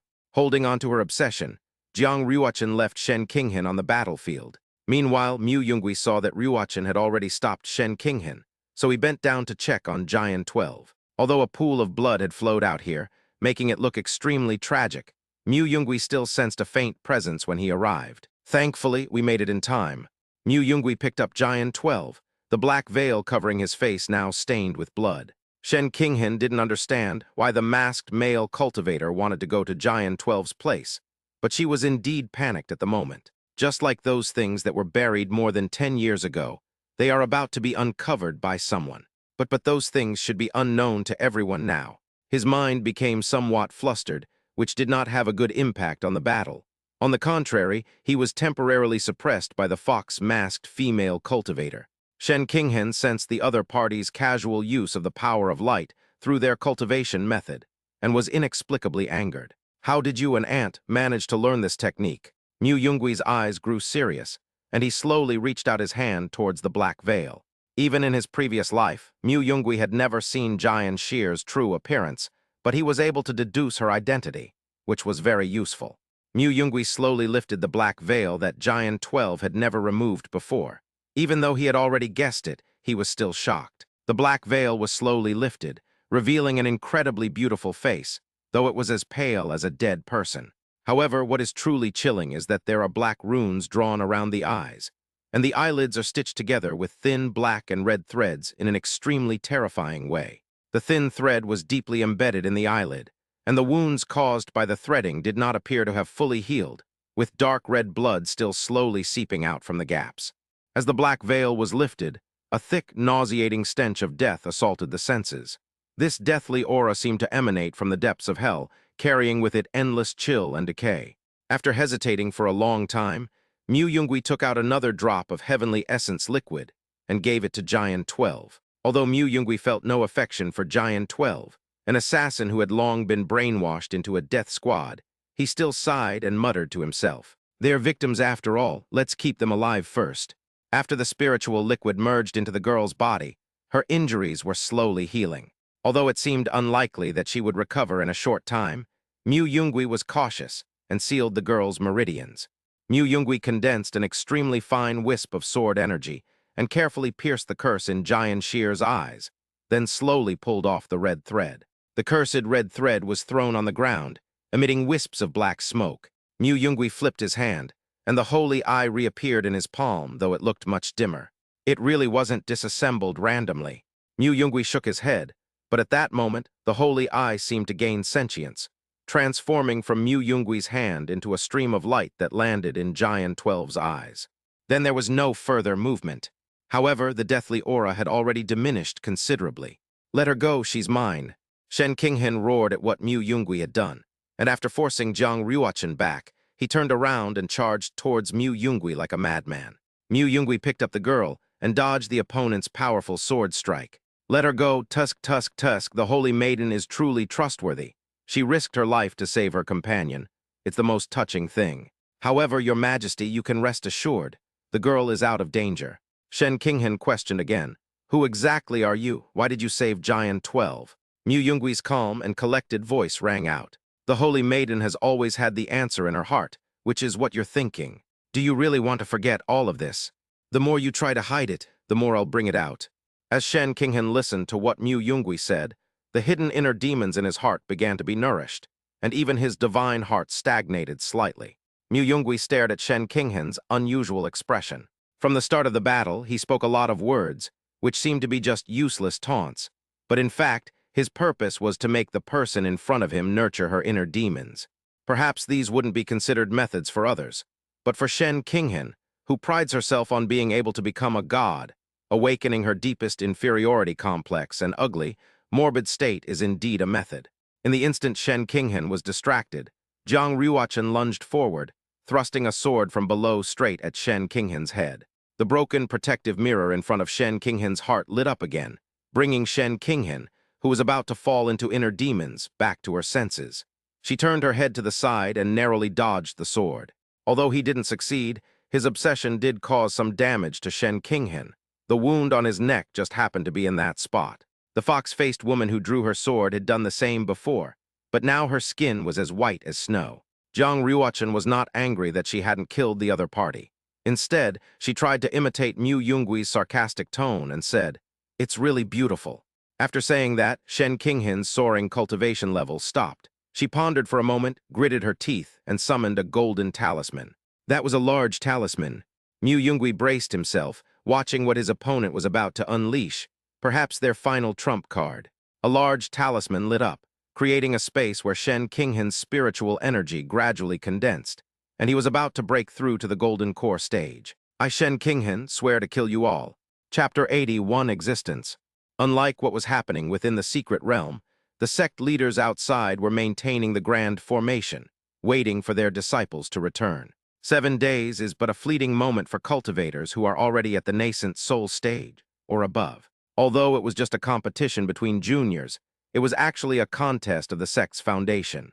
The valley was quiet, but half a day later a faint cracking sound could be heard. All the sect leaders noticed this unusual activity. Then, as if stuck, a crack appeared in the Great Formation and its flow ceased. A tremendous shock erupted from within the Great Formation. Caught off guard, many sect leaders were struck by the backlash from the formation, their faces turning pale. Akiyama, sensing the imminent collapse of the Great Formation, exclaimed in alarm, "Not good. Someone has forcibly broken through their cultivation level inside the secret realm." A sect leader standing nearby steadied himself and asked with a serious expression, "Isn't the heavenly Tao suppressing one's cultivation level within the secret realm? How could it have turned out like this?" Akiyama frowned deeply. It must have used some kind of secret technique to resist that heavenly Tao and forcibly broke through.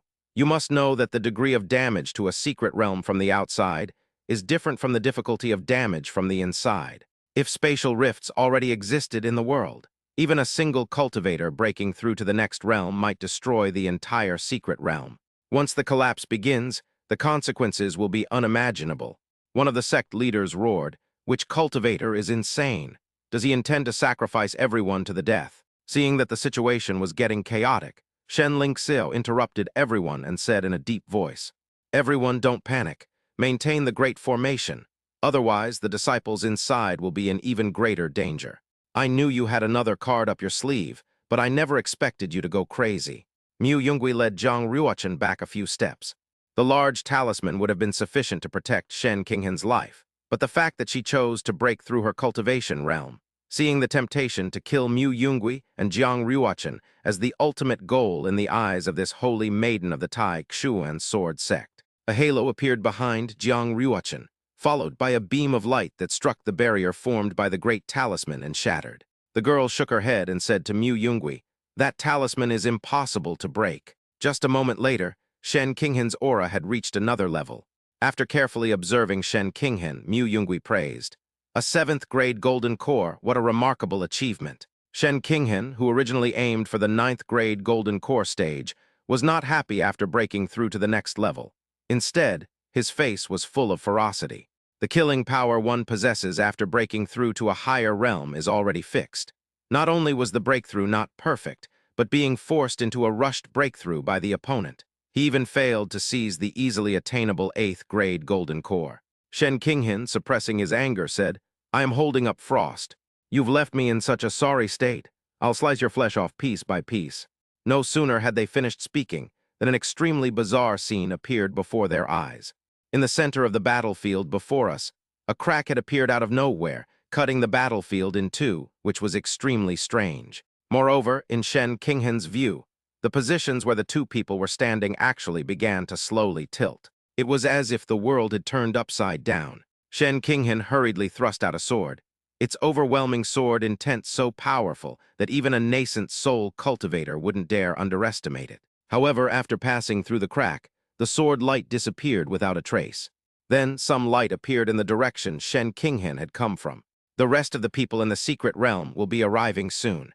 Seeing this, Mu Yungui, taking advantage of the fact that the other cultivators had not yet arrived, led Jiang Ruochen and retreated rapidly towards the main hall.